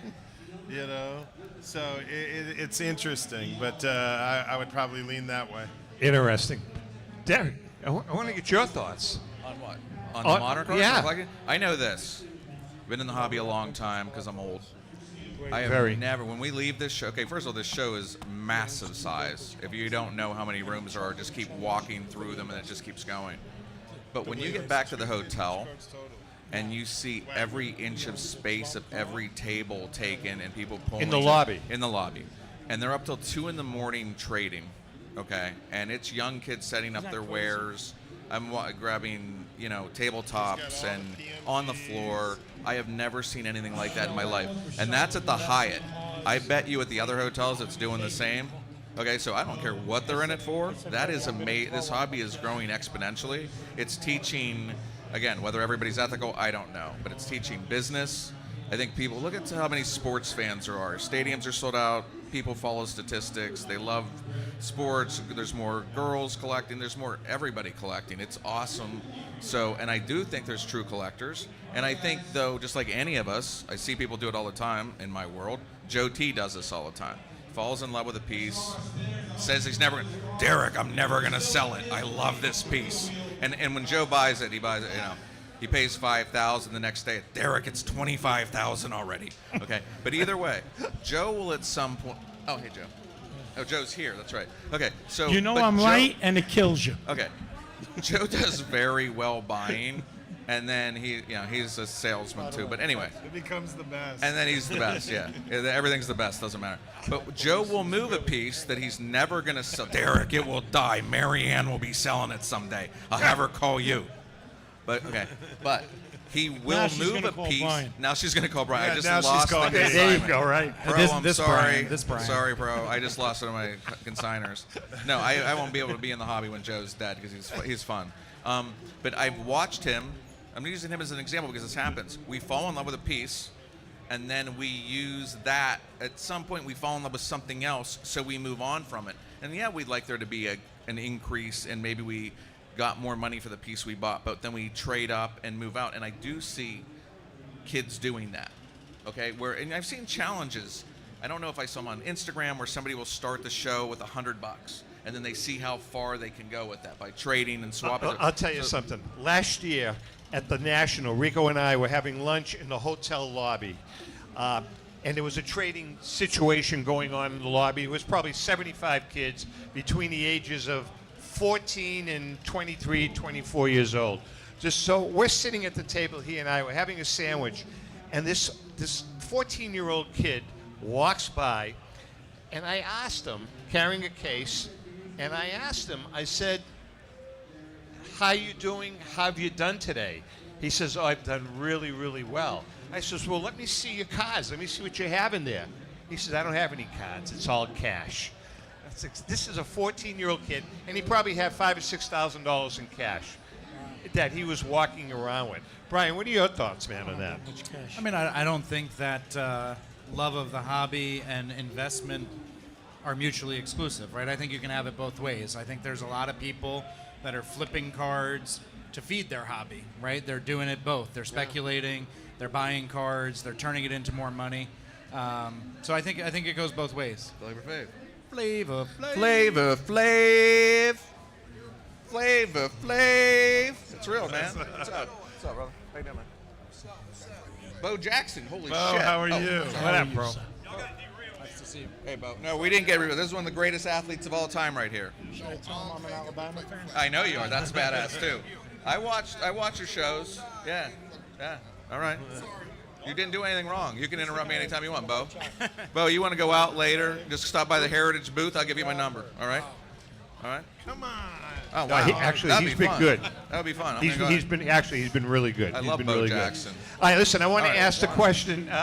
No, he has. We Good just guy. got derailed. Can we get Tom Brady? Is he over there at the vault by any chance? He can was come there over yesterday. Okay, he's gone. Yeah, Okay. he was there yesterday. All right, I want to get back on the vintage side of the things. Flavor The cards, the cards from the '60s, the Harmon Killebrews, the Rod Carews. Have those cards picked up any heads of steam at all? I mean, it seems as though they're pretty stagnant. Why? Me, Tom? Joe. Okay. Not low tier, but I'd say middle tier Hall of Famers. Yeah. And the money has to be in the 9s and 10s. It's got to be low pop. Okay? You get into mid grade, they're great collectibles. But from an investment perspective, it has to be high grade. Okay, but it seems as though now, today, there's like a gap because you've got older kids, Gen X's or whatever, the 40-somethings, they're collecting heavily in the cards from the late 70s, 80s now, the Ricky Hendersons. It seems as though those players from that early 60s, a lot of them seem to have just gotten bypassed. I mean, I think so. As somebody that's in that generation, set building is a foreign concept to kids my age. And a lot of these guys that are low, mid-tier Hall of Famers, you needed them to build your sets. You needed them to fill out your checklist.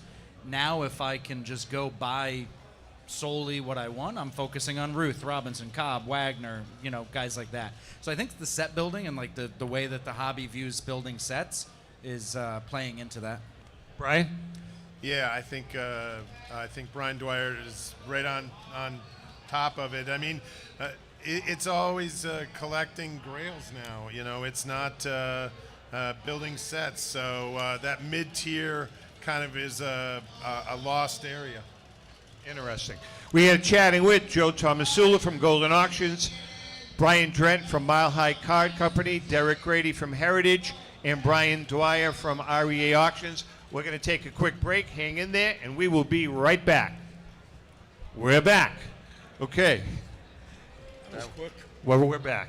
And the reason Is there a being fake is- commercial? Yeah, but Okay, Mike Provenzale from Heritage Auctions is giving away some Topps Chrome packs right now. Actually, good packs. What Tom's been throwing. Oh, up no, here no, is- these are quality. No, he's throwing garbage. We're giving out Topps Chrome. You have a chance to have a big hit in here. Okay?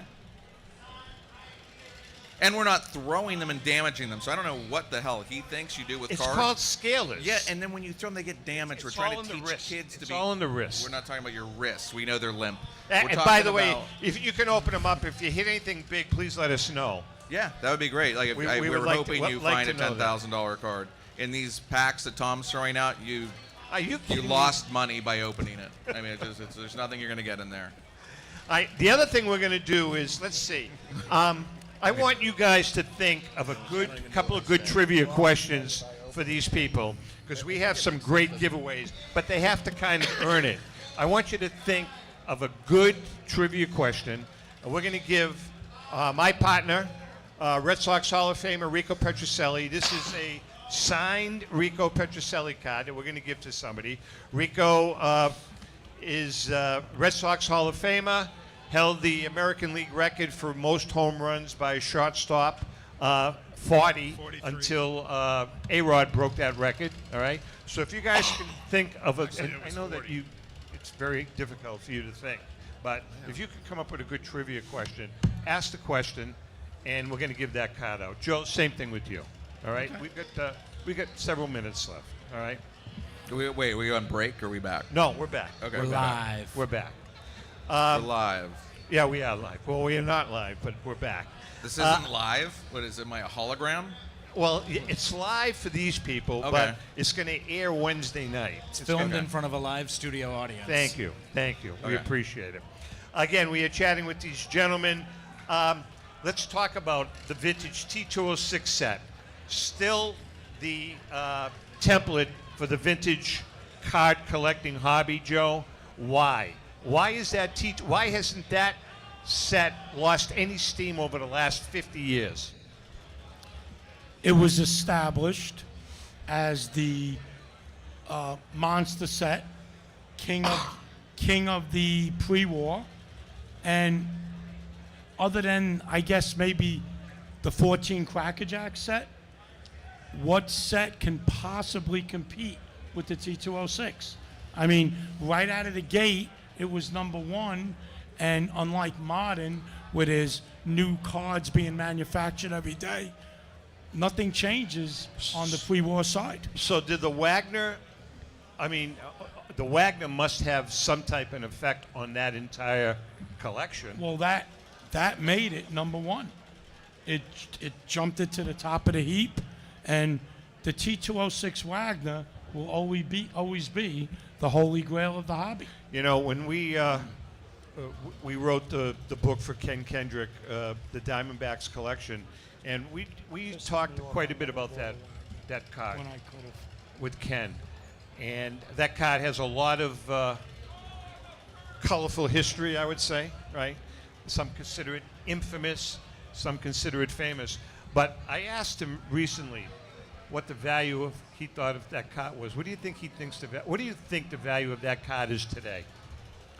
75 to 100 million. Brian? Yeah, I would think north of 75 million.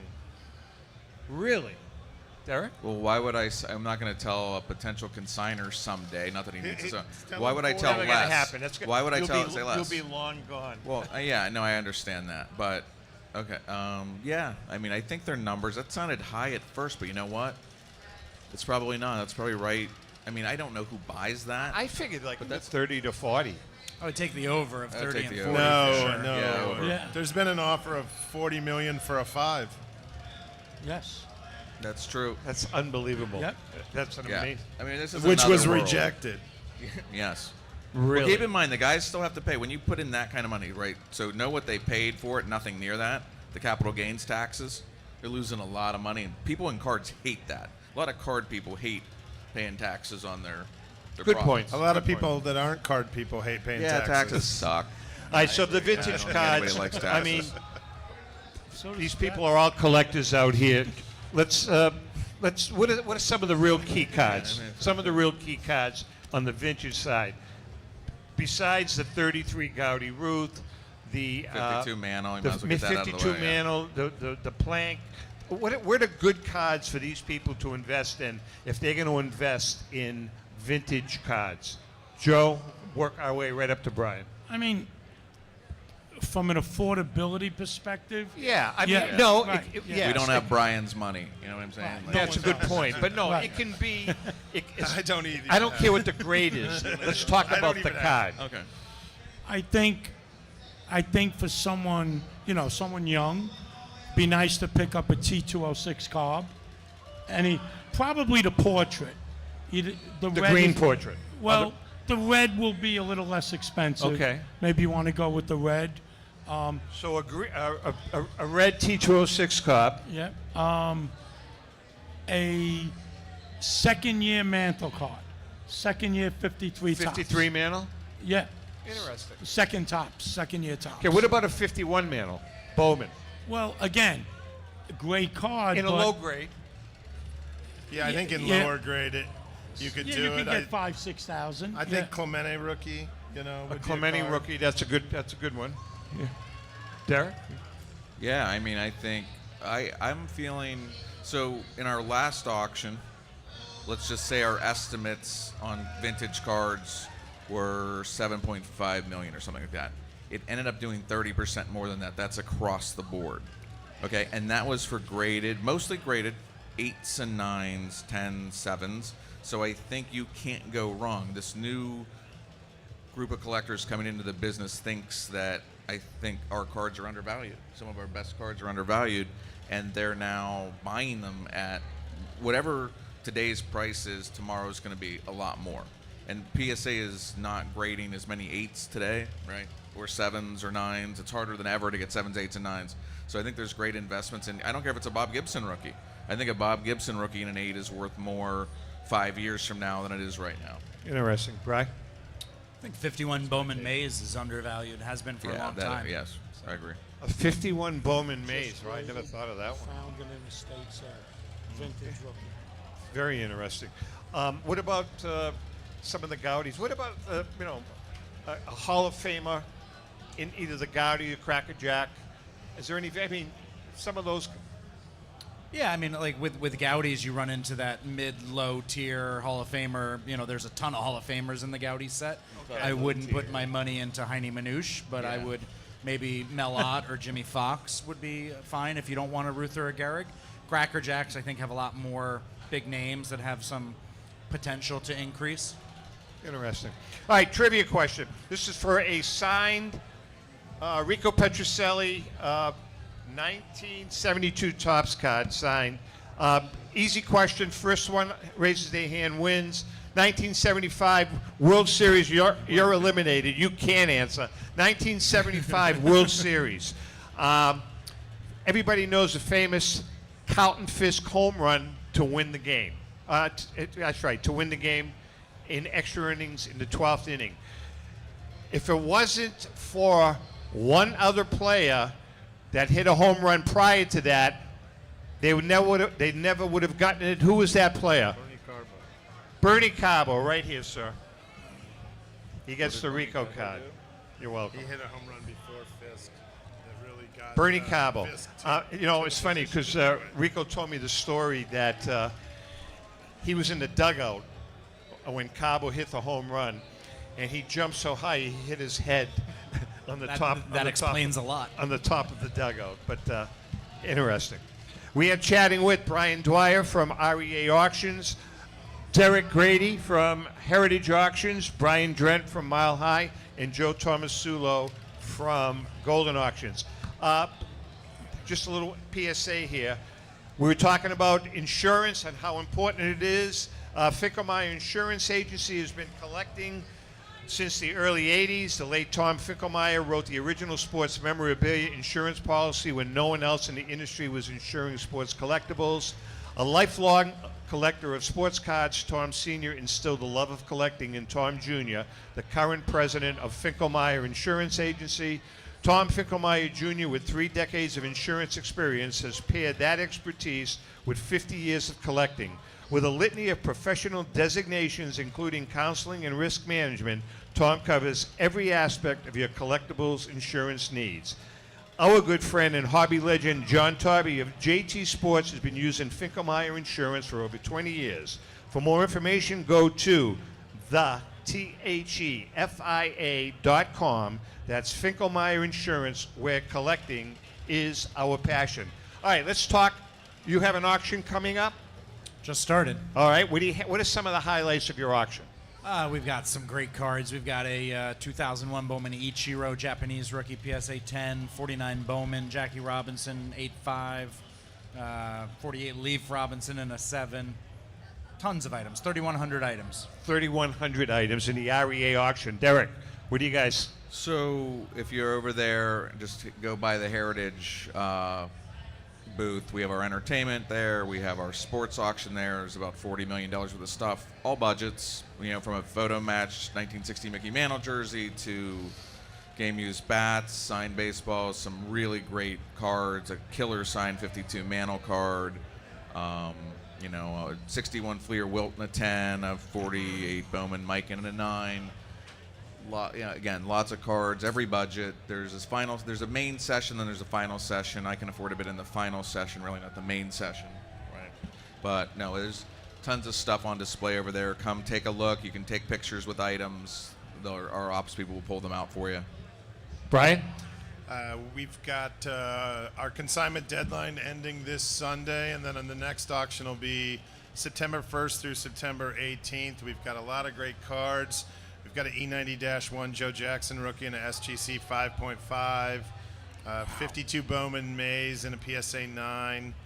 We've got a multitude of signed Ruth balls, early 18 to 24 Ruth ball, a Ruth single signed ball attributed to a home run, so a lot of great material. Joe? Well, before I get to vintage, we have our pop culture auction ending tomorrow night. Hold it. What do you know about pop culture? Oh, he's diehard. He loves Is he- Marilyn Monroe. Oh, you do? Yeah. So his two favorite memory. are Marilyn Monroe and Secretariat. He doesn't understand one's a horse, but okay, he's weird. Could run faster than you, Jake. Well, it's a horse, so I don't have to compete, But Tom, from the vintage auction perspective, our auction starts September 10th, and consignments are due probably in the next couple of weeks. We already have a fresh to the hobby M101 4 set with the Babe Ruth rookie. We have a second-year Ruth Collins McCarthy in a 4.5. We got a 15 Ruth rookie Red Sox photo. Willie Mays, 51 Bowman rookie, PSA 8. 4 Jackie Robinson, PSA 9, 1950 cards. Just a bunch of great stuff. Very cool, very cool. All right, we have another giveaway. This is an All-Stars cardboard memory.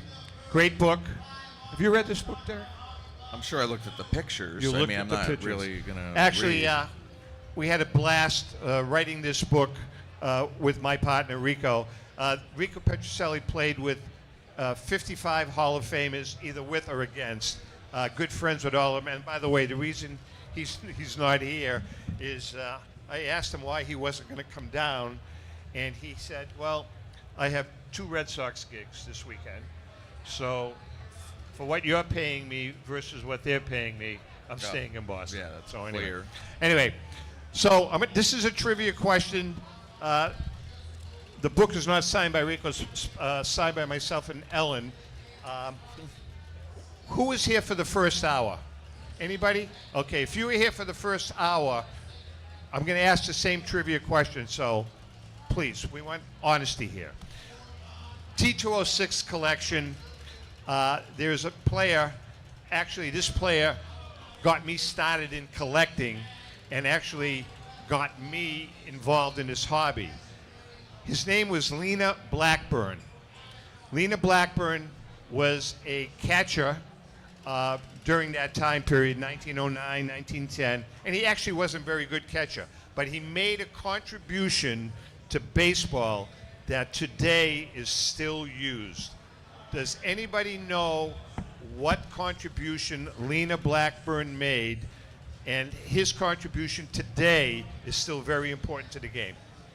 Now, if you don't know the answer, then you can pull out your phones and look it up, and the first one to raise their hands wins the book. What contribution did Lena Blackburn make to the game of baseball? And today that contribution is very important and used, I believe, before every baseball game. Anybody know? I'm sorry? Nope, not the catcher's mask. Good guess, though. Anybody else? Tom, over there. So what's the answer, sir? You got it. Who was it? Come on up and get the book. Lena Blackburn. The mud that they rub the baseballs in. Oh, really? He started the Lena Blackburn Mud Rubbing Company. There you go. And Lena Blackburn, players used to complain about the sheen on baseballs.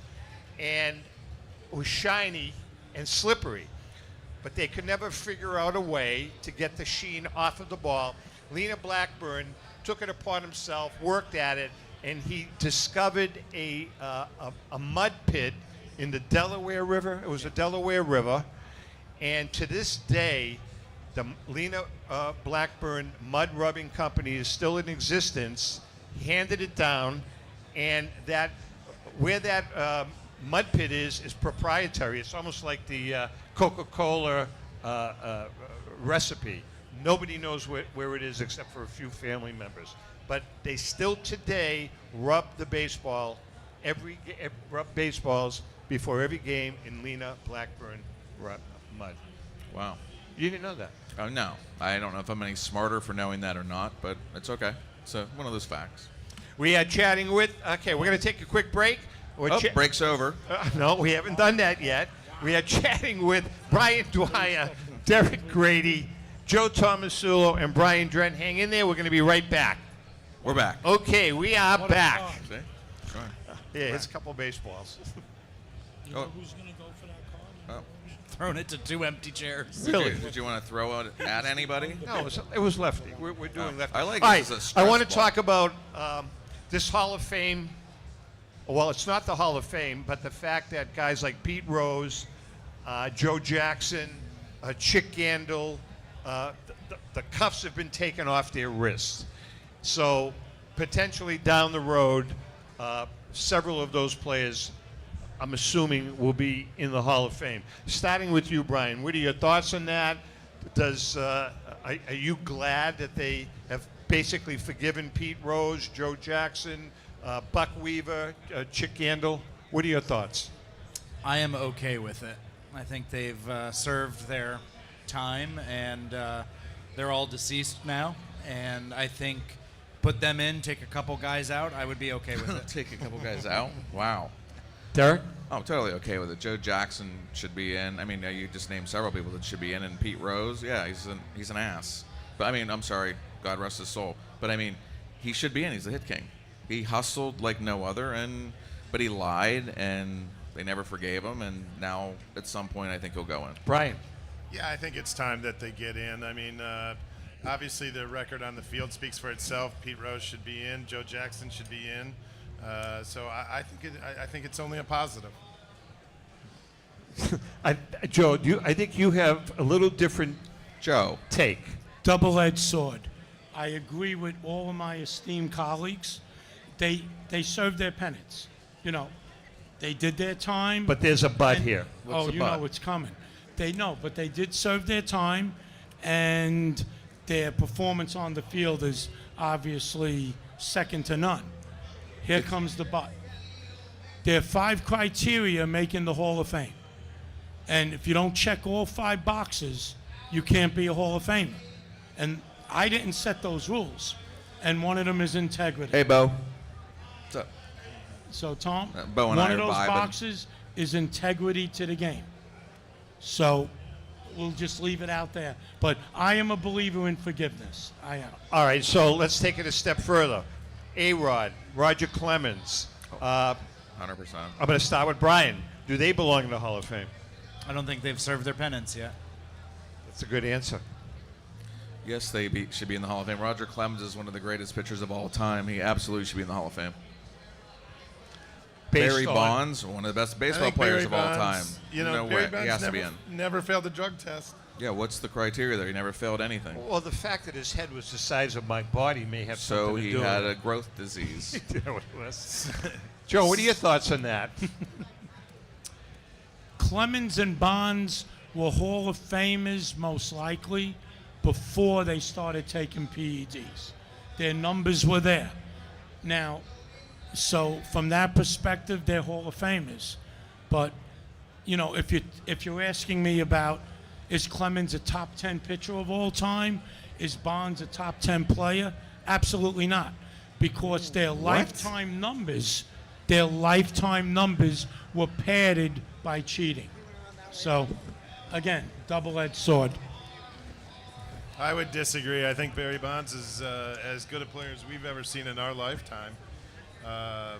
You know, I just can't. What's cheating? He never got caught. So when I speed and never get I mean, how do I?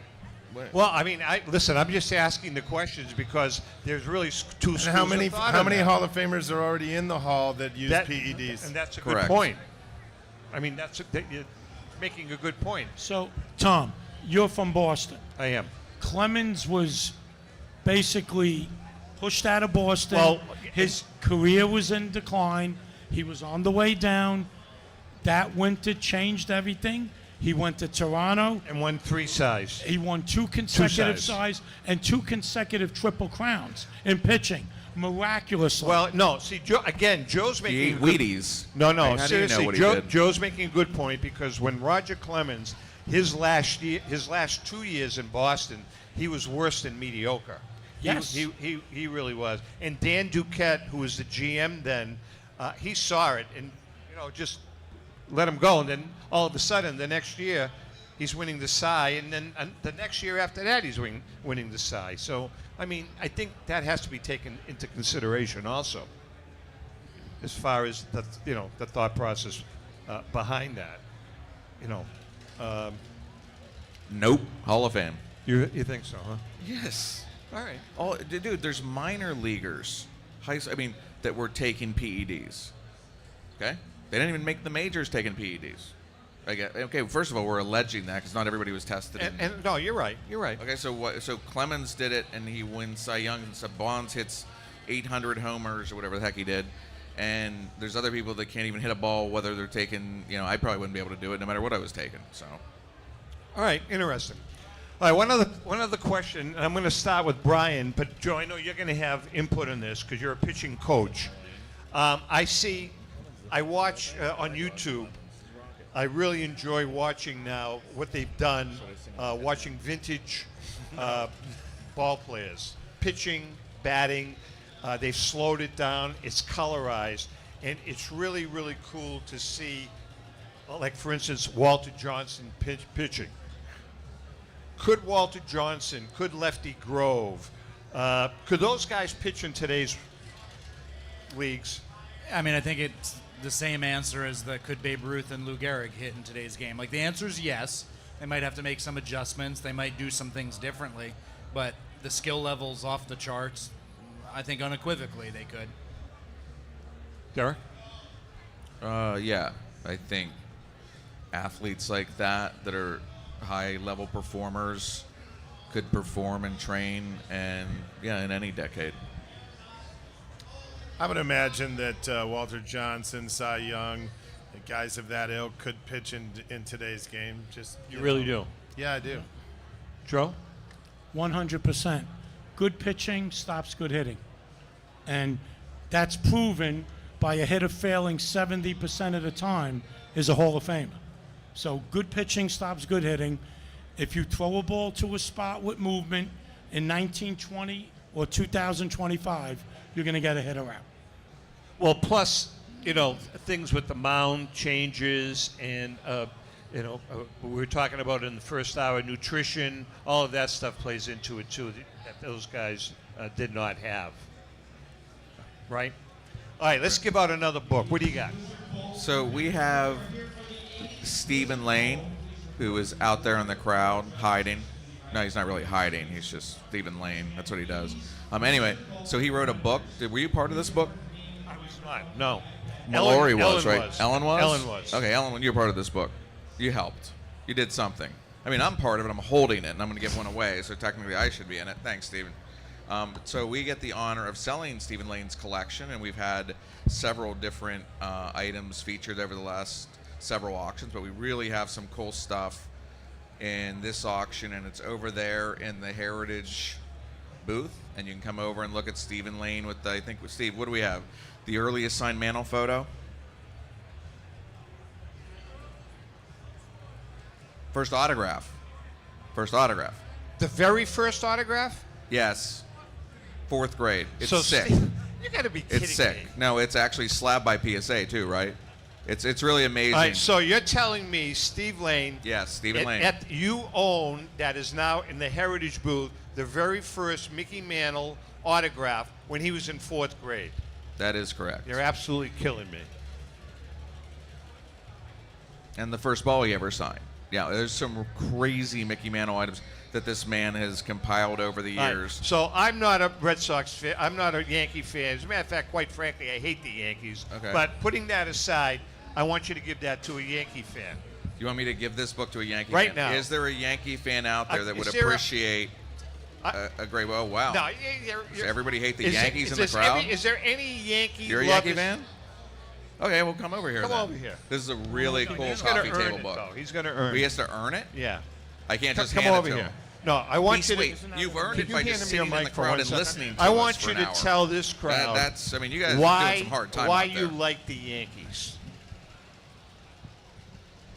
I'm a Packers fan, a Yankees fan. All-time winning teams, can't beat them. Okay, that's a good answer. I didn't even hear what he said. said, He's a and he went- Packers and he fan, and a wins. Yankees fan, and all-time winning teams cannot be beat. Okay, there you go. You get the There's a book. really cool coffee table book. And Steven, you signed that too, Not a right? Didn't you sign that, Steven? He'll personalize I think it? you Okay. already signed it, didn't you? Well, you can add another signature. I mean, it's worth more when Stephen Lane dies, too. Now, we want him to live for a long time, but anything can happen, right, Steve? That's why we're selling this You know, stuff. That's true. Okay. I don't even know what he said. You know, it's interesting.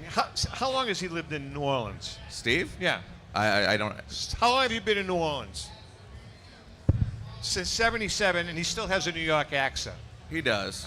Go figure. He parties. Go figure, right? He's on Bourbon Street at night in a tutu. I mean, you should check him out. All right. All right, listen, we have a few minutes left. We're chatting with Brian Dwyer, Joe Tomasulo, Brian Drent, and Derek Grady from Heritage Auctions. If anybody has any questions for these guys, all kidding aside, as much as I Wow. hate to admit it, That's a cool- these I are like that the picture. experts in the hobby. Whether it's cards, whether it's memorabilia, Women. these are the guys. All right, Joe, I'm going to ask you guys. It's true, he said. Well, yeah, it's true. Joe, you've worked for two different auction houses. What is the single biggest piece that you've ever handled in an auction, or a consignment? T206 Wagner. The T206. Several of them. T206 Wagner. What's the highest grade you've ever handled? A two. No, actually, a SGC3. So you handled a SGC Wagner. Yes. Brian, you've handled many Wagners. What's the one single More than greatest? anyone else. Yeah, you have. That's right. Yeah, we've Relax, Tiny. Relax. We've had 6 of them, but the single best one was a PSA 3, and at the time it sold for the second most of any trading card ever, only behind the Mike Trout Superfractor. Wow. What's that worth now? Yeah, no doubt, right? Yeah, that's crazy. Derek, you've handled some amazing. Well, I've graded Wagner's as a professional grader, and we've brokered some at Heritage. Yeah, but I'm not just talking Oh, about wait. the Wagner. What is the single? You guys have handled some amazing. The record right now is the 52 mantle, the 9.5, $12.6 million 52 mantle. And how much did that sell for? $12.6 million. And what about memorabilia? We sold the Ruth The Called Ruth Shot Called jersey Shot. for $25 million. I forget the number. So we have the two records right now at an auction. So you have the record for both card and yeah. memorabilia. Yeah. Brian, you've handled a zillion Wagner cards also. Is that? Yeah, 2021 we set the record with an SGC3 at 6.6 million, and that was broken by the Heritage 52 mantle. We've sold a bunch. SGC3 is the highest I think I've sold. That's unbelievable. Brian, Baltimore News Route, 7, right? Yeah, for sure. I mean, the most expensive item is the Baltimore News Ruth, 7.2 million. But yeah, on the Wagner topic, 6.6. No, I'm not. Is that card? That's not considered the Ruth rookie card, though, is it? It's a subject of great debate. Is it really? Yeah. What are your thoughts? Is that the Ruth rookie? No debate. It's a pre-rookie.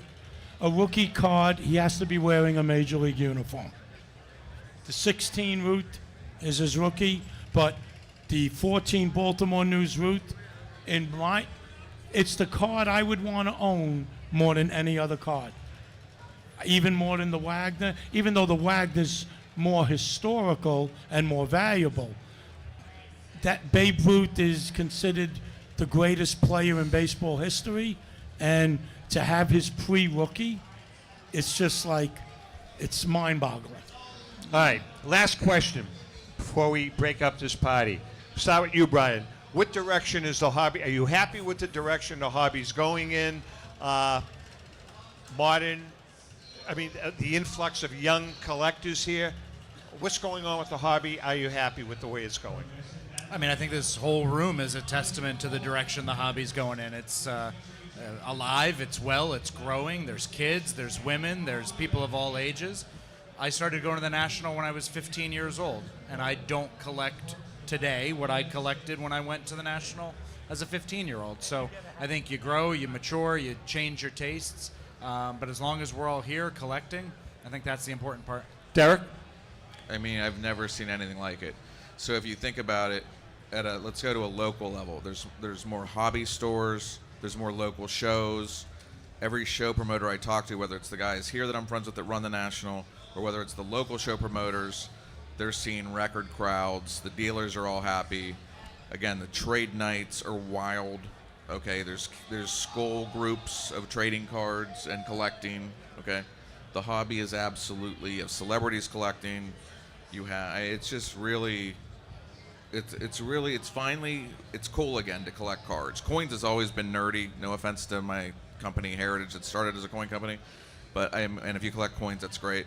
But sports is cool to collect. Comics gets a little weird with people dressing up like, superheroes, and you can do that if you want to in your free time. I'm not judging, but I think sports is just stadiums sell out. Sports gambling and fantasy football, so many people do it. It's about time people collect it. There's so many different aspects to this now with TCG and Pokemon. The hobby's in the greatest state I've ever seen it. Awesome. Brian? Yeah, there's no question about it. I mean, this is my 37th National. Holy crap, you're old. I know, it's amazing. And we've never seen the hobby and the business at the place that it's at. As Derek said, it's cool to collect. I mean, I still think we're at the precipice of where this can go. I think there's an area beyond where we're at, and we're just at the beginning. Big Joe. I agree with all my colleagues. Look at the pricing points. You had that. Give this away. You had that high surge during COVID. Prices went through the roof. Then there was a little low, especially in modern, some vintage too. Now both of them have jump started again, and you're seeing record prices every day. The hobby is better than it's ever been. Great. Listen, I want to thank you guys. I know you guys have a real busy schedule, except for you, Derek. But I'm really, really appreciative that I'm at the Improv tonight, downtown Chicago. Are you really? Oh, yeah, no. I'm really appreciative. Is there an Brian Improv in Dwyer Chicago? from REA Auctions, Derek Grady. Derek is he's like a son. Jesus. Derek Grady from Heritage Auctions, Look at Brian the Dren from Mile High Card Company, and Joe Tomasulo from Go. Joe, do you ever see Kenny? Do you see Kenny at all? Once every couple of months. Do you really? Does he still have the show on what, Netflix or whatever? He it's on? just signed up for Netflix 3. Really? It's coming. Yep. Unbelievable. I want to thank you all. Don't forget the name of the show is the Great American Collectibles Show. We are on every Wednesday night on your favorite platform, YouTube, Facebook Live, Pandora, iHeartRadio, what else? Spotify, all of that stuff. The first hour of this show is going to air Wednesday night. The second hour, a week from Wednesday. Thank you all for coming. How about a nice round of applause to these gentlemen? And to our viewers out there, as we say every week, thank you and happy collecting. As we say every week. Sorry. Same bad time. I was same close. bad Did you get there? There you go. We were close. Perfect. Yeah, one way in the back. See if you can get it there. Oh, I'll get it there. Oh, in the blue. In the blue? Hey, yeah, way back. Oh, right here. Oh. Up here. I could probably like baseball. Really like baseball? Really like it. This is an autograph Rico Petrocelli. Red Sox Hall of Fame. Come here, buddy. Hey, buddy. right here. Come here. You play baseball? What position? I have to run and grab something. You're recording. This is of course you're an all-star shortstop. I'll send it to you in a couple days. Awesome. Yeah, You're the best. Yeah, no worries. I'll be right back. I just have to grab a fish. Yeah, no problem. Thank you, sir. Thank you, Joe, as always, man. It was fun, you know. Good giveaways. You're impressed? I pulled my arm off the interrupter. I said, I'm tired of telling Heritage shit all over the place. I said that. Good. He goes, Joe, I'm going to take care of it. Awesome. Hey, and you have wisdom. And I got to get a kiss from you. Wait a minute. Oh, Vinny.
stand and watch the show, baby? Thanks, Pat. Is Paul up here with us, or is it just the He's three of gonna us? hand out Okay. tickets. I didn't even see this one here.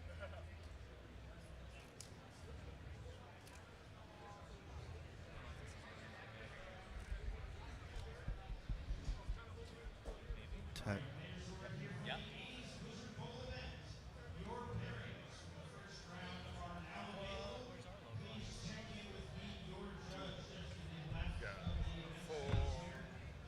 Oh, Jackson. They got a big old stage.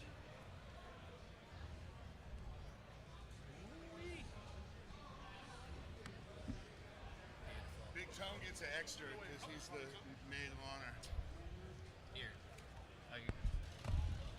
We got lots of boxes for you guys. We got lots of boxes. Is this plugged in? Is that wire? Oh, it's wireless mic.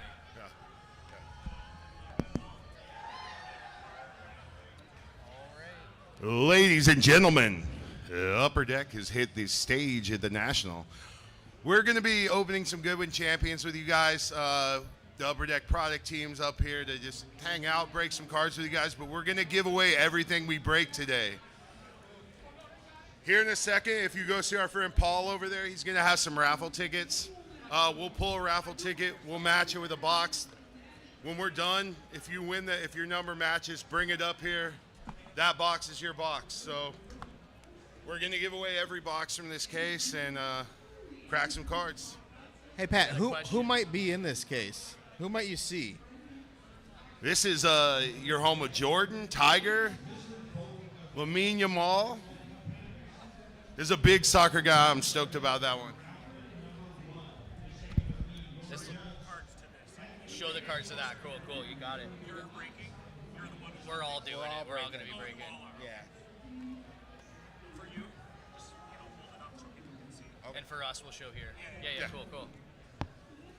All right, so looks like Paul's handing out those tickets. Make sure you get a raffle ticket before we get started. Oh, you wait to crack. Oh, I like your wall. Yeah.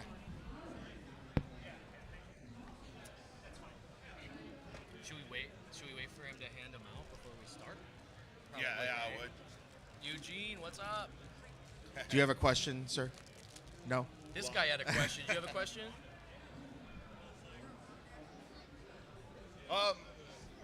Not in every box, Not in every but box, but yes. We'll get a number of autos though. The other key chase stuff. All right, Paul's handing 2 them hits per out. box in Goodwin Champions. Again, this is our awesome kitchen sink product. All over the world, you might find a Bigfoot enthusiast, you might find a rock climber, but you might also find MJ, Tiger, you know. Again, some whole world of everything. Weirdest product we make. Yeah. The Pat Smith of products.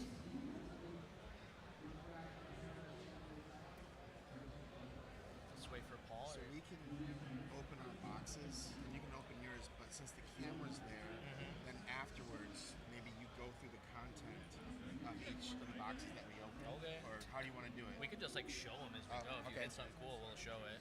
You have that camera there. And Paul has given us permission to start. Is there anybody else who wanted a ticket that did not get one from Paul? Yeah, hey, Paulie, there's 2 right by Yeah, you there. raise your hand if you need. Yeah, a raise ticket. your hand if you're still looking for a ticket. If you're walking by, you're missing out. I'm going to start ripping.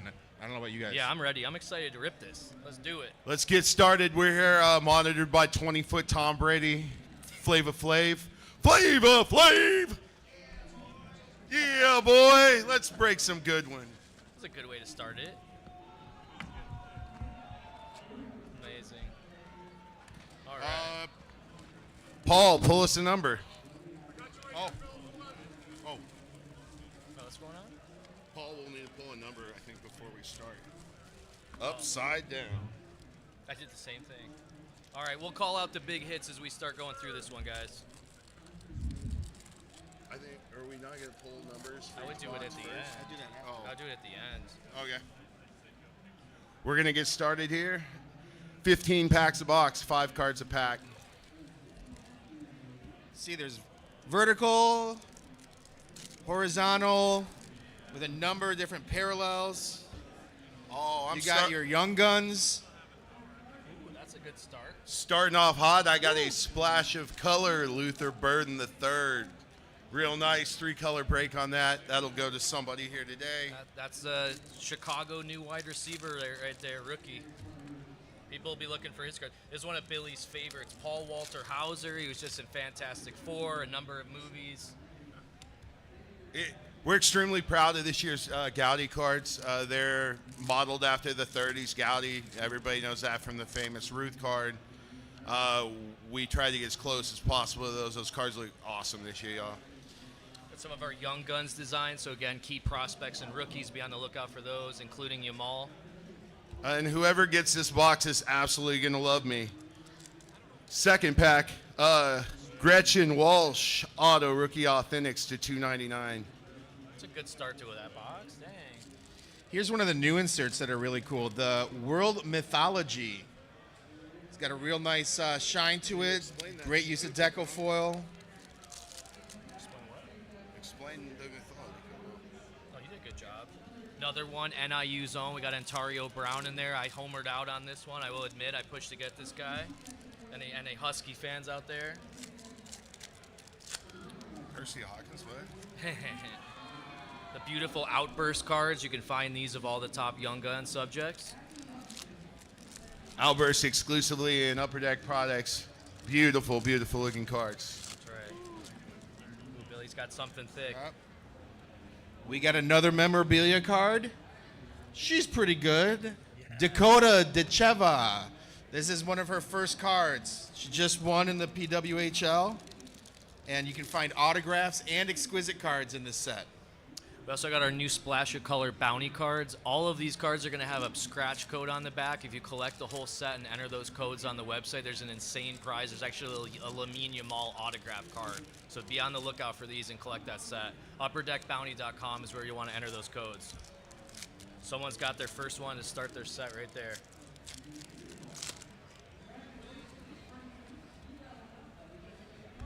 I'm too old for this, Tony. I knew that was going to be.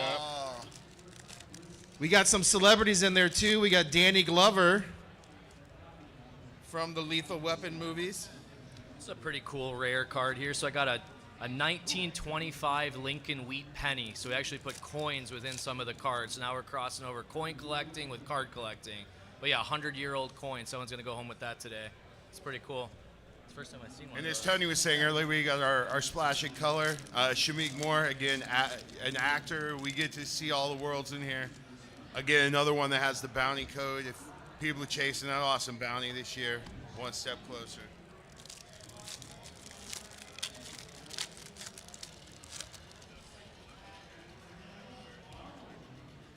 It's a cool card. Chris Everett, tennis legend, serial number to 399. We got an eclectic group this year. We got tennis stars, golf stars, basketball, football. We tried to cover all walks, every avenue of sports we can. We're always looking for new names as well. Another parallel to 399 of one of our newest UD spokesperson, American legend Misty May Trainer. Numbered 69 of 399. Those are sweet looking cards. I love the look of those. Billy's going to be jealous that you got this one. This is his Brie Larson. Yeah, look for Brie Larson autographs, Captain Marvel herself. So this one's real cool. It's actually been a surprise in the set, but with the Tour de France going on, we got a Greg LeMond, one of the greatest cyclists for the U.S. Splash of Color autograph. So just in this one box, I got a Greg LeMond auto, a Dakota memorabilia piece. We've got about 4 or 5 numbered cards in here. Bunch of different parallels. I count 5 different Young Guns. So a lot of variety, a lot of fun stuff in here. No box will be the same, trust me. Yeah, we're going to get so many different hits. It's going to be sweet. Keeping the Great power start. of this box going, we got a Dakota Dechevka Outburst That's Young a Gun. sick card. Very nice card. This Beautiful box card. has been loaded. Yeah, if you're not aware of her, you will be soon if you're an MMA fan. She is on the rise very quickly. She's crushing it. Fun to watch. Following that up with a red parallel Gaudi of Ditchevka. Grant would be jealous with that box. Yeah, it's a good box.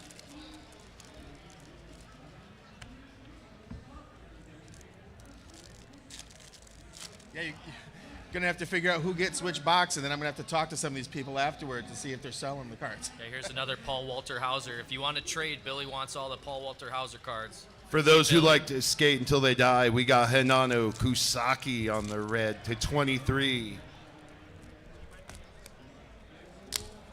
Another more soccer relics of this upcoming prospect, Bamonti. Beautiful looking cards. Sick. Box one is completed. Whoever gets this one is going to be pretty happy. There were some pretty nice cards in that one. So Tony, are there any inserts that we haven't seen yet that you're real excited about that Yeah, there's we a should few, look forward there's to? there's so many different things. There's exquisite content. We haven't found any of our DB Cooper unsolved mystery cards yet. There's a number of things, yeah, that we're yet to uncover here. There's USS Midway relic cards commemorating that legendary ship.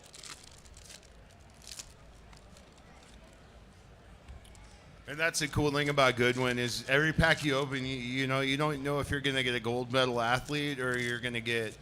We did vintage sporting relics from the turn of the century this year. As Tony said, like DB Cooper. We love like unsolved mysteries, stuff like that around the office. So it's cool to bring that stuff to the card world. I just love the autograph design. It's so nice. Hard signed, Rory Harmon, basketball prospect autographs. Just, I love the cards this year. Hope you guys like them too.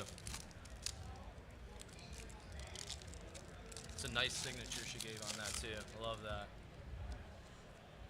Little Tiger Gowdy, always worth mentioning Tiger.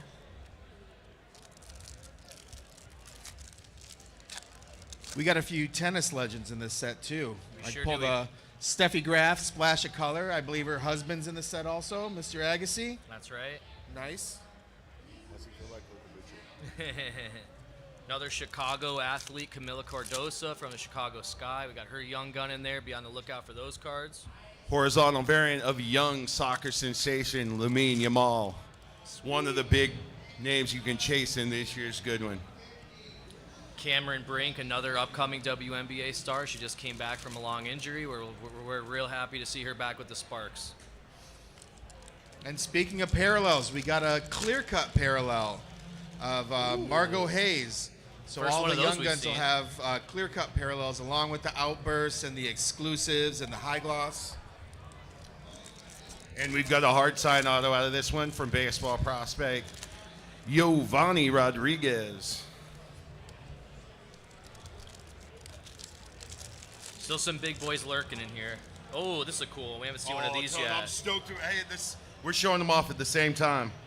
Animal Kingdom. These cards are so cool, Tony. Yeah, so we've always done like a manufactured patch. This year we changed it up and we actually did like a rubberized emblem. I think they look really sharp, just something a little different for our manufactured relics in the product.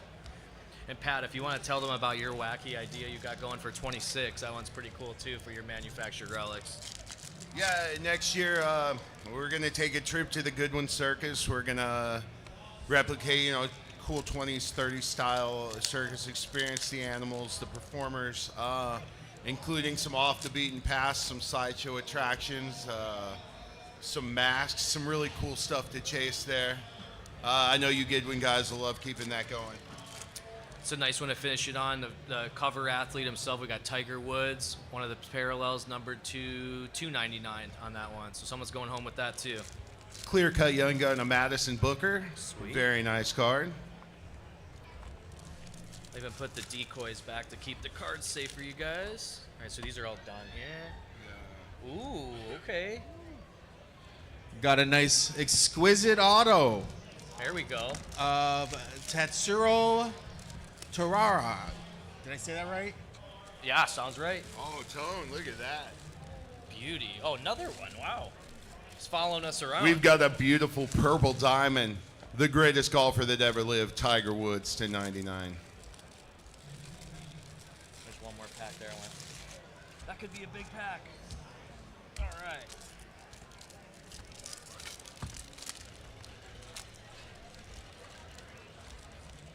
Yeah, Goodwin's one of those products every year where we're always looking for new names. If you guys out there in the crowd are a fan of this set, reach out to us on social media, email us, say, hey, I'd really like you to go get this athlete, or I think this person would be a great addition to your set. We're always open to feedback and suggestions on that stuff, so please reach out to us. Let us know who you'd like to see in Goodwin in the future. Yeah, we love getting feedback from customers on names on Goodwin collectors. It's cool to get to put a little stamp on it. Red Rainbow, Big Poppy, David Ortiz. David Arias, if you're nasty. Yeah, I think he was here yesterday hanging out, actually. Can't go with a good one without a Michael Jordan card. Happy to see the Gowdy card. Someone's going to be going home with that beauty. Nice footboard, Brie Larson.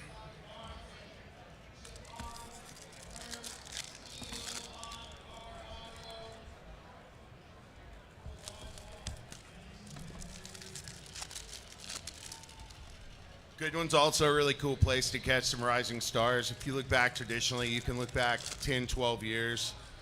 Some people who you guys are chasing now made their first appearance in Goodwin.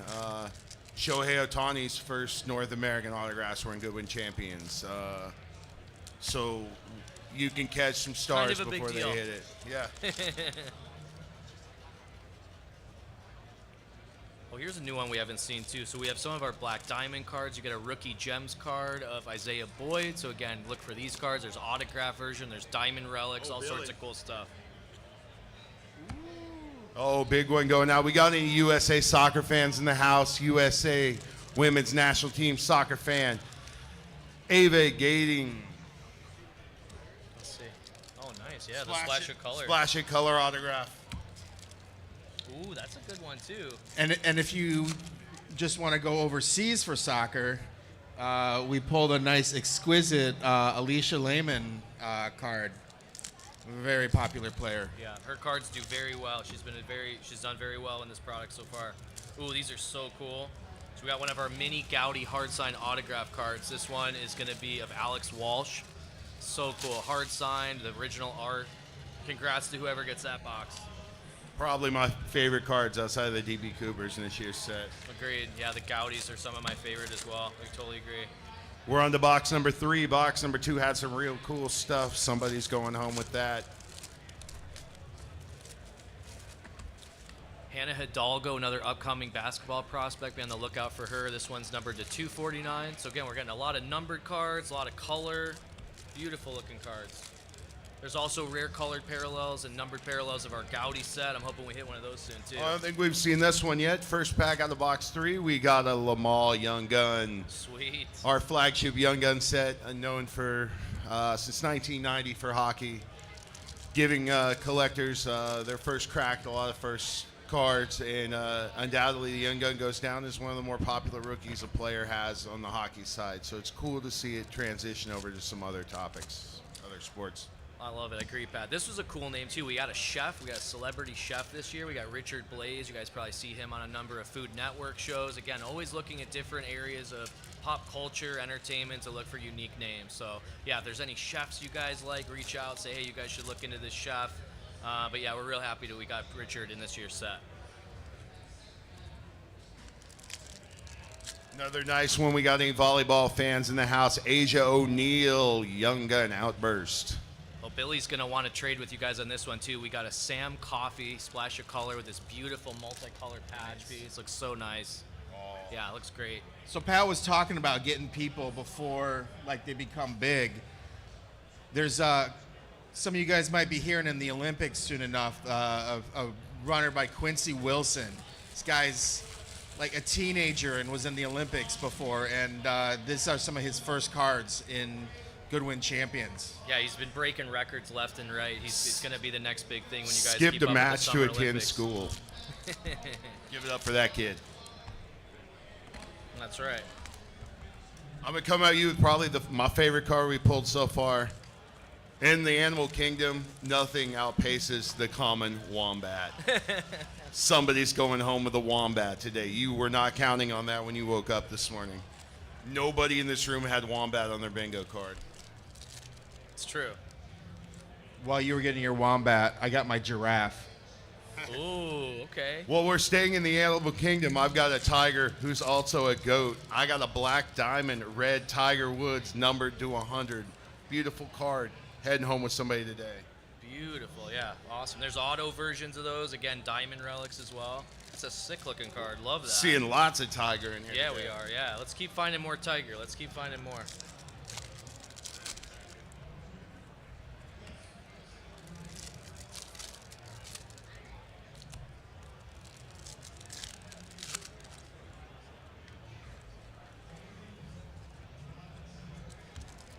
Yeah, if you guys trade around, you might have a real good start on that bounty set. We pulled a few of these lenticular cards, so maybe you guys work together and put a set together, get that Yamal. We have a little bit of downtime as well. At our Upper Deck booth tomorrow, booth 333, we will have Dallas Maverick and Goodwin Champions alumni Derek Lively signing at our booth. So if you guys find yourself around, just thought of that where we're breaking. Goodwin alumni there. Derek Lively, 2 o'clock at our booth tomorrow. That's a great plug, Pat. I love that. Now we got another Bears card of Luther Burden. We got an exquisite rookie card. This guy's going to be legit. You got Caleb throwing balls to him. So many good receivers on the Bears. I can't wait to watch them this season. Can't wait to watch them lose to the Lions. That's right. I just can't wait to go home and watch some Paul Walter Hauser movies. Ooh. I'm getting the heat in this box so far. Oh, that's sick. Nice. All right, so I was talking about that race car driver, NASCAR, Bianca Bustamante. Her cards are doing extremely well. We just pulled her Band of Color Diamond Relic. So this one's got 6 multicolored Diamond Relic cards, numbered to 25. Congratulations to whoever just got this box. That's a beauty. Sick looking card. Beautiful. I got the mandrill. Yes. Surprising that it looks exactly That like wins. you, Billy. That's incredible. That's my favorite one of the animal cards so far. Where is he? Because I got Flav. I'm not even joking, Flav. Come over here. I got your card.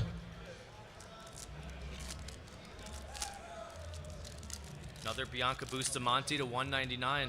It's a hot box.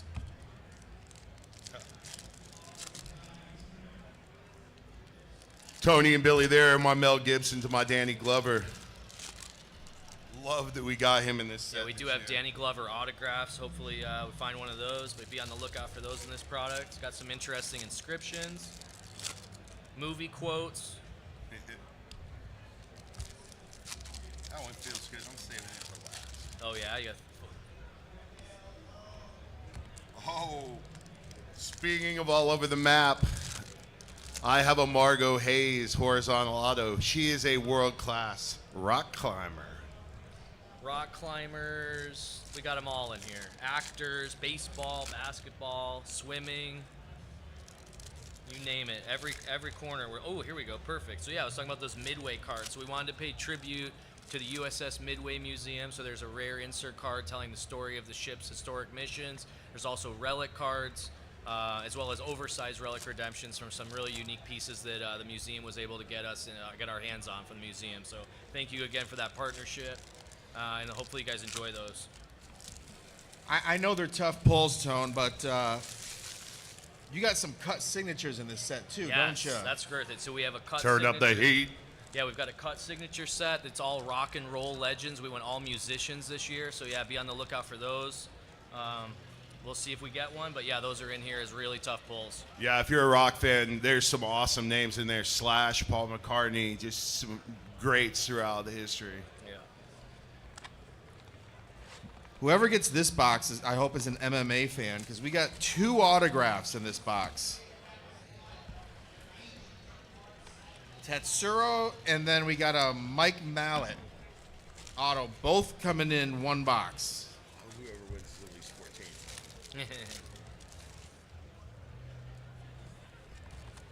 Tony mentioned the Midway earlier. I challenge you to find another product in this whole building officially licensed by the Navy, as is Goodwin. You won't. It's true. We're very happy with that partnership. They've been great to work with. So we got one of our retro SP Authentic Future Watch autos of Justin Edwards. So again, you never know what you're going to find when you open up a box of Goodwin. You never say it's a boring break. Every box feels different. All the hits. There's so many different things to find. Looks like Pat got something else good here. We're keeping that Albert's Young Gun train moving. Warren Zaire Emery, young soccer superstar. Football, as they call it over there. You speak so highly of soccer in the office, Pat. I'm a huge soccer fan, especially when it's on ice.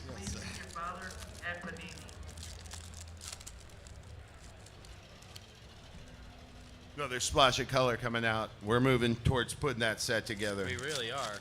Giving him a great start. Yeah, all the winners will be up here just trading with each other. Oh, real nice glossy black Lamine Yamal base card. Oh, that's sick.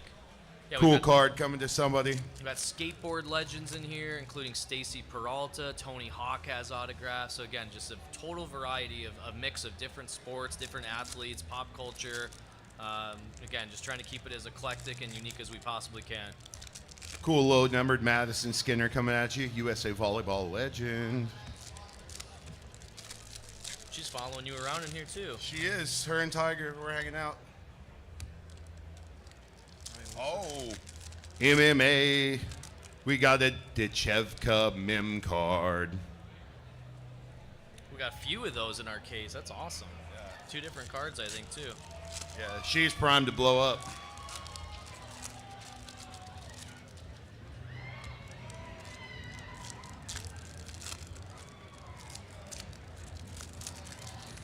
Again, baseball legends like David Ortiz, Stan Musial. Here's a relic card of Stan Musial, Stan the Man.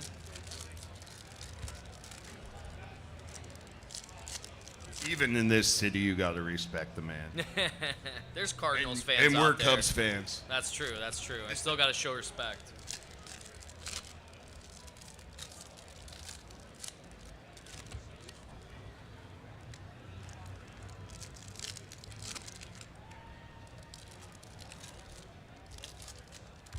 All right, last pack for this box. Let's see if we can get something good here to end this box.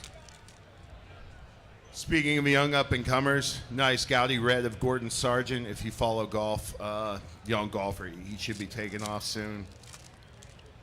Yeah, every time I see more and more of these mythology cards, the more I like them. They look absolutely beautiful. This is our Minotaur, so that's like a half human, half like horse or something. Some crazy mythological creature. But yeah, just the gold foiling, the thicker stock, just totally fits for Goodwin Champions. And that's going to be something I think we're going to continue in future years. We'll do other walks, other genres, other parts of the world with different mythologies, different background history from around the world. So yeah, we probably look forward to seeing that one in future years with different theming.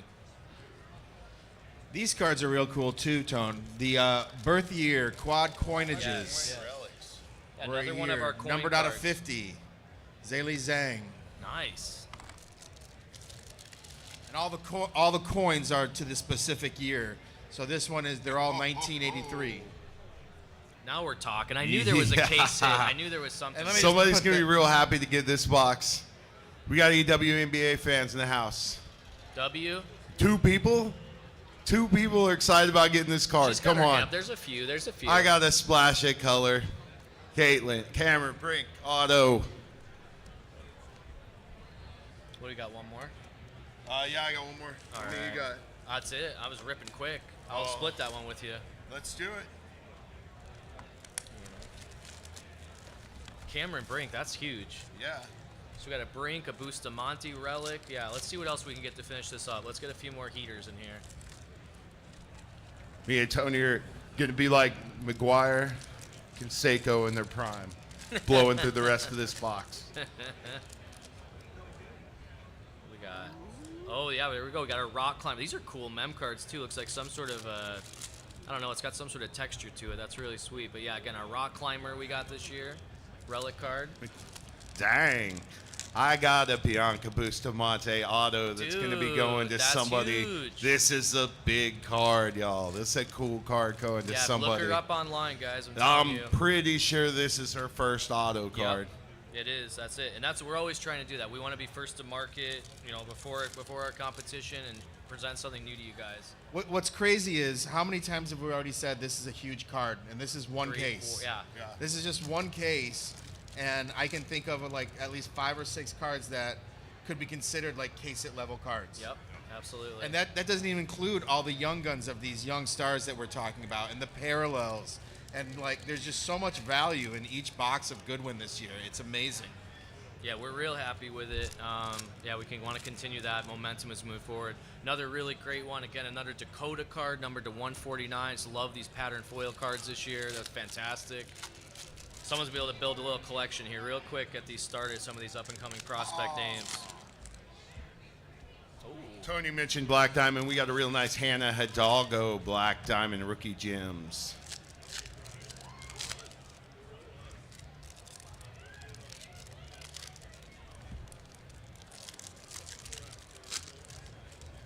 Couple more packs to go. Let's see what we can finish.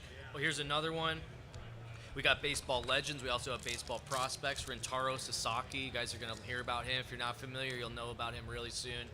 He's now come over. He's playing in college right now, but could be the next big guy. We'll see. So we got him in Goodwin before anyone else.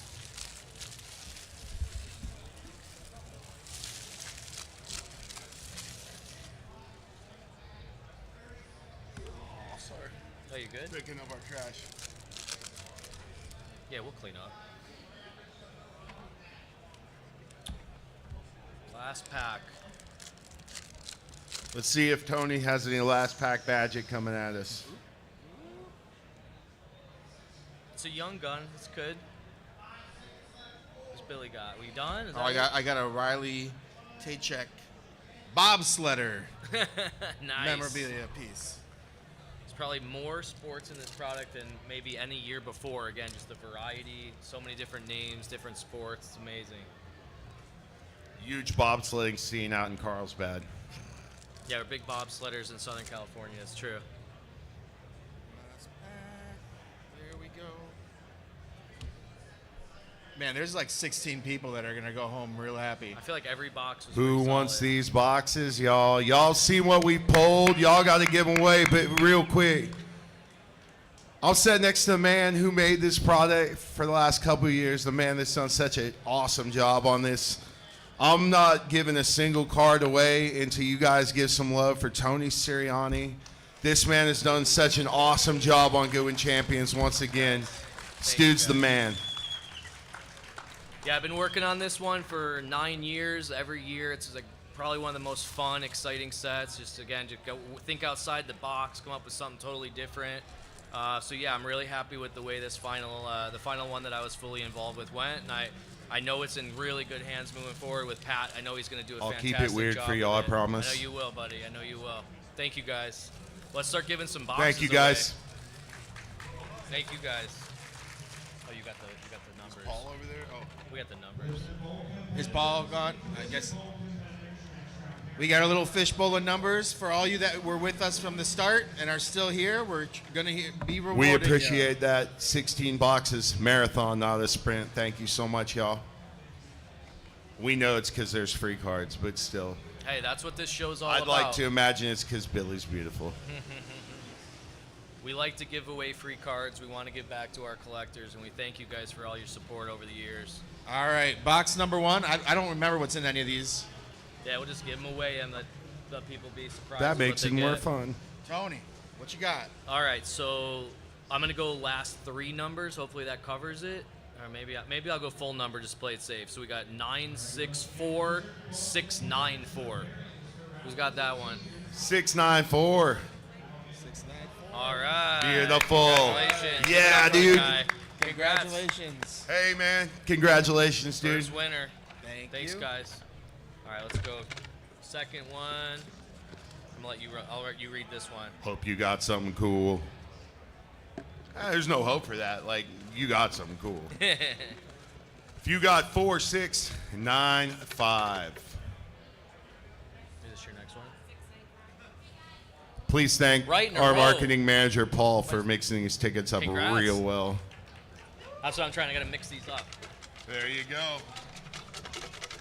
I mean, there's like 18 of you guys, so the odds are pretty good. If this is the next. All right, we're out of order now. Now we're doing good. Who's got 699?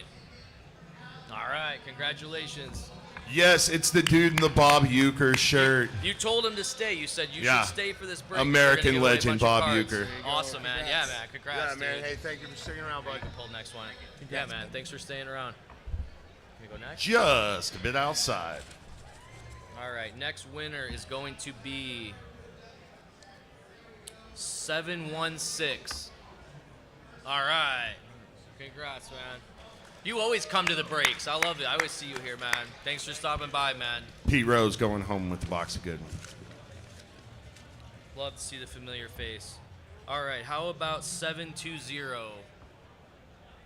720. Did they leave? Redraw? 720. Going once. Redraw. All right. Redraw. Why it up. couldn't you watch over him well enough, 20-foot Tom? They had to leave. How about 696? Another one? 696. Anybody? Was Paul pranking me before? Oh, we got it. Okay, good, good. Let's see. Yeah. Hey, Congrats, we are Max. number guys. Just, yeah, that's it. Congratulations. Absolutely. Yep. All right, we still got a lot of boxes. Let's keep it moving here. How about 703? 703. Yep, Texas. All right, Texas Let's won. go. Congratulations. Yeah, you got it. Thanks for Texas. staying. Horns down. My sister was trying to take pictures of me while I'm up here, like all like nonchalantly, like I wouldn't see it. I look forward to seeing those. How about 688? 688. All right, congrats, man. Oh.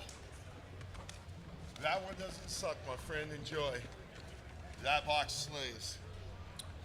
All right, we still got some more to go. How about 717? All right, congrats, man.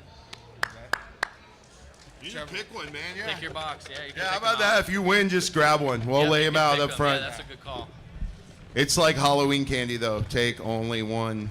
That's right. How about 709? Yeah, 709. Awesome. Congrats. And she can come up and pick which one she wants. Oh, you should find that Kim Brink box. Which one's the winner? Which one you thinking? You're on the clock. All Chicago is on the clock. Congrats. Congrats. Thanks for sticking around with us, y'all. How about 715? 715. 715 All over right. here. 715. Congrats, bud. Thanks, man. That's what's saying, Philly. Perfect. Grab that. Thank you, bro. Congrats. All right, we got 6 left 6 boxes left. All right, come on. and 5 tickets. No. 691. All right. First row is having a lot of luck. Wow. I want And I'm her to mixing them win up so too. bad, I promise. man. She's fired up. How about 714? 714. All right, cool. They're Alright. having some luck over there too. Congratulations. Thanks, man. Appreciate it. Johnson Yeah, you baseball got in the it. You house. got it, Congrats, yeah. bud. All right, you pick this one. Let's mix it up, Pat. And then you do the next one. No. No? You don't want to do it? Who's got 718? Front row. Come get it. Billy's going to get somebody in the back row here. Come on. Yeah. whichever- They're all And it pretty went good. to a golf guy. There's a good chance you're going to get a sweet tiger in that. 701. 701. All right, big winner. Right in the middle of the room. Well done. Yep, Get see? that- I spread it out. I love that. Here you go, one more. So we got 3 more. We'll all draw 1 more. Two Or left. 2 Congrats, more. man. 2 more. Thanks for sticking around. So we got 1 more big winner then. Straight out of the Brew City. Congrats, dude. I have 713.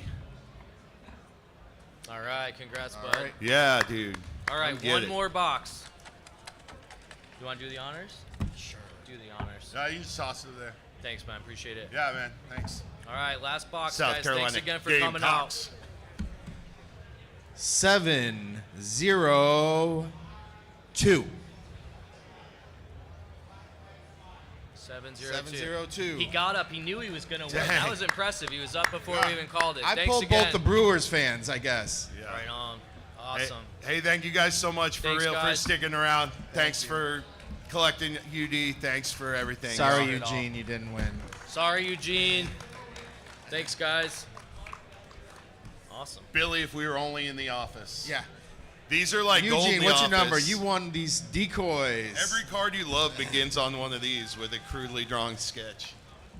It's true. Enjoy the show, everybody. Thanks. You got everything? You got everything? I think so. Thanks, guys. Appreciate it. That would have taken me forever. Now, who wants to sell the Dakotas to me? Yeah, that Bustamonte's a nice card. It's nice stuff. Love it. Right?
Jaden. Jaden. You good?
Yeah, so I guess they're just doing a panel.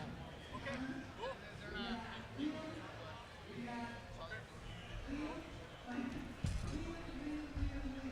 don't need the tables. I'm just gonna. Yeah. Hey, how many? I'll take one table out. I'll take this table out. You think it's no? I'll take it out. Just chairs. And I think that's bringing in their own. Yeah, they got their own chairs.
Testing, testing. Are you guys ready to go? I'm ready. Okay, so we have a pretty big announcement on this stage at the moment. The largest Star Wars card sale ever went down earlier today. This lovely lady to my right got to see the back end of it. $100,000 sale of the 2021 Star Wars Galaxy Topps Chrome Jedi a la Kurosawa, and everybody on stage with me right now has been a very, very important figure in the trajectory of the Star Wars market over the last couple of years. I'm happy that I sold the card for that much. I'm also a little bittersweet. I love that card, didn't really want to let it go. But at the same time, I think the amount of money that I got for it, I had to say goodbye. So, Jeff, the first question for you, why is this moment important for non-sports cards and the Star Wars hobby at large? So, look, I'd say a few things. When we look at this and you look at the infrastructure and everything that's here, it's really all built around sports cards. And then you've got the other side. You have TCG, Comic-Con, but Comic-Con doesn't really do entertainment cards, right? Mostly it's Pokemon, and that exists in a different world. There's very much a gap in the market where you've got people that are really fans of entertainment property and entertainment IP, and that can follow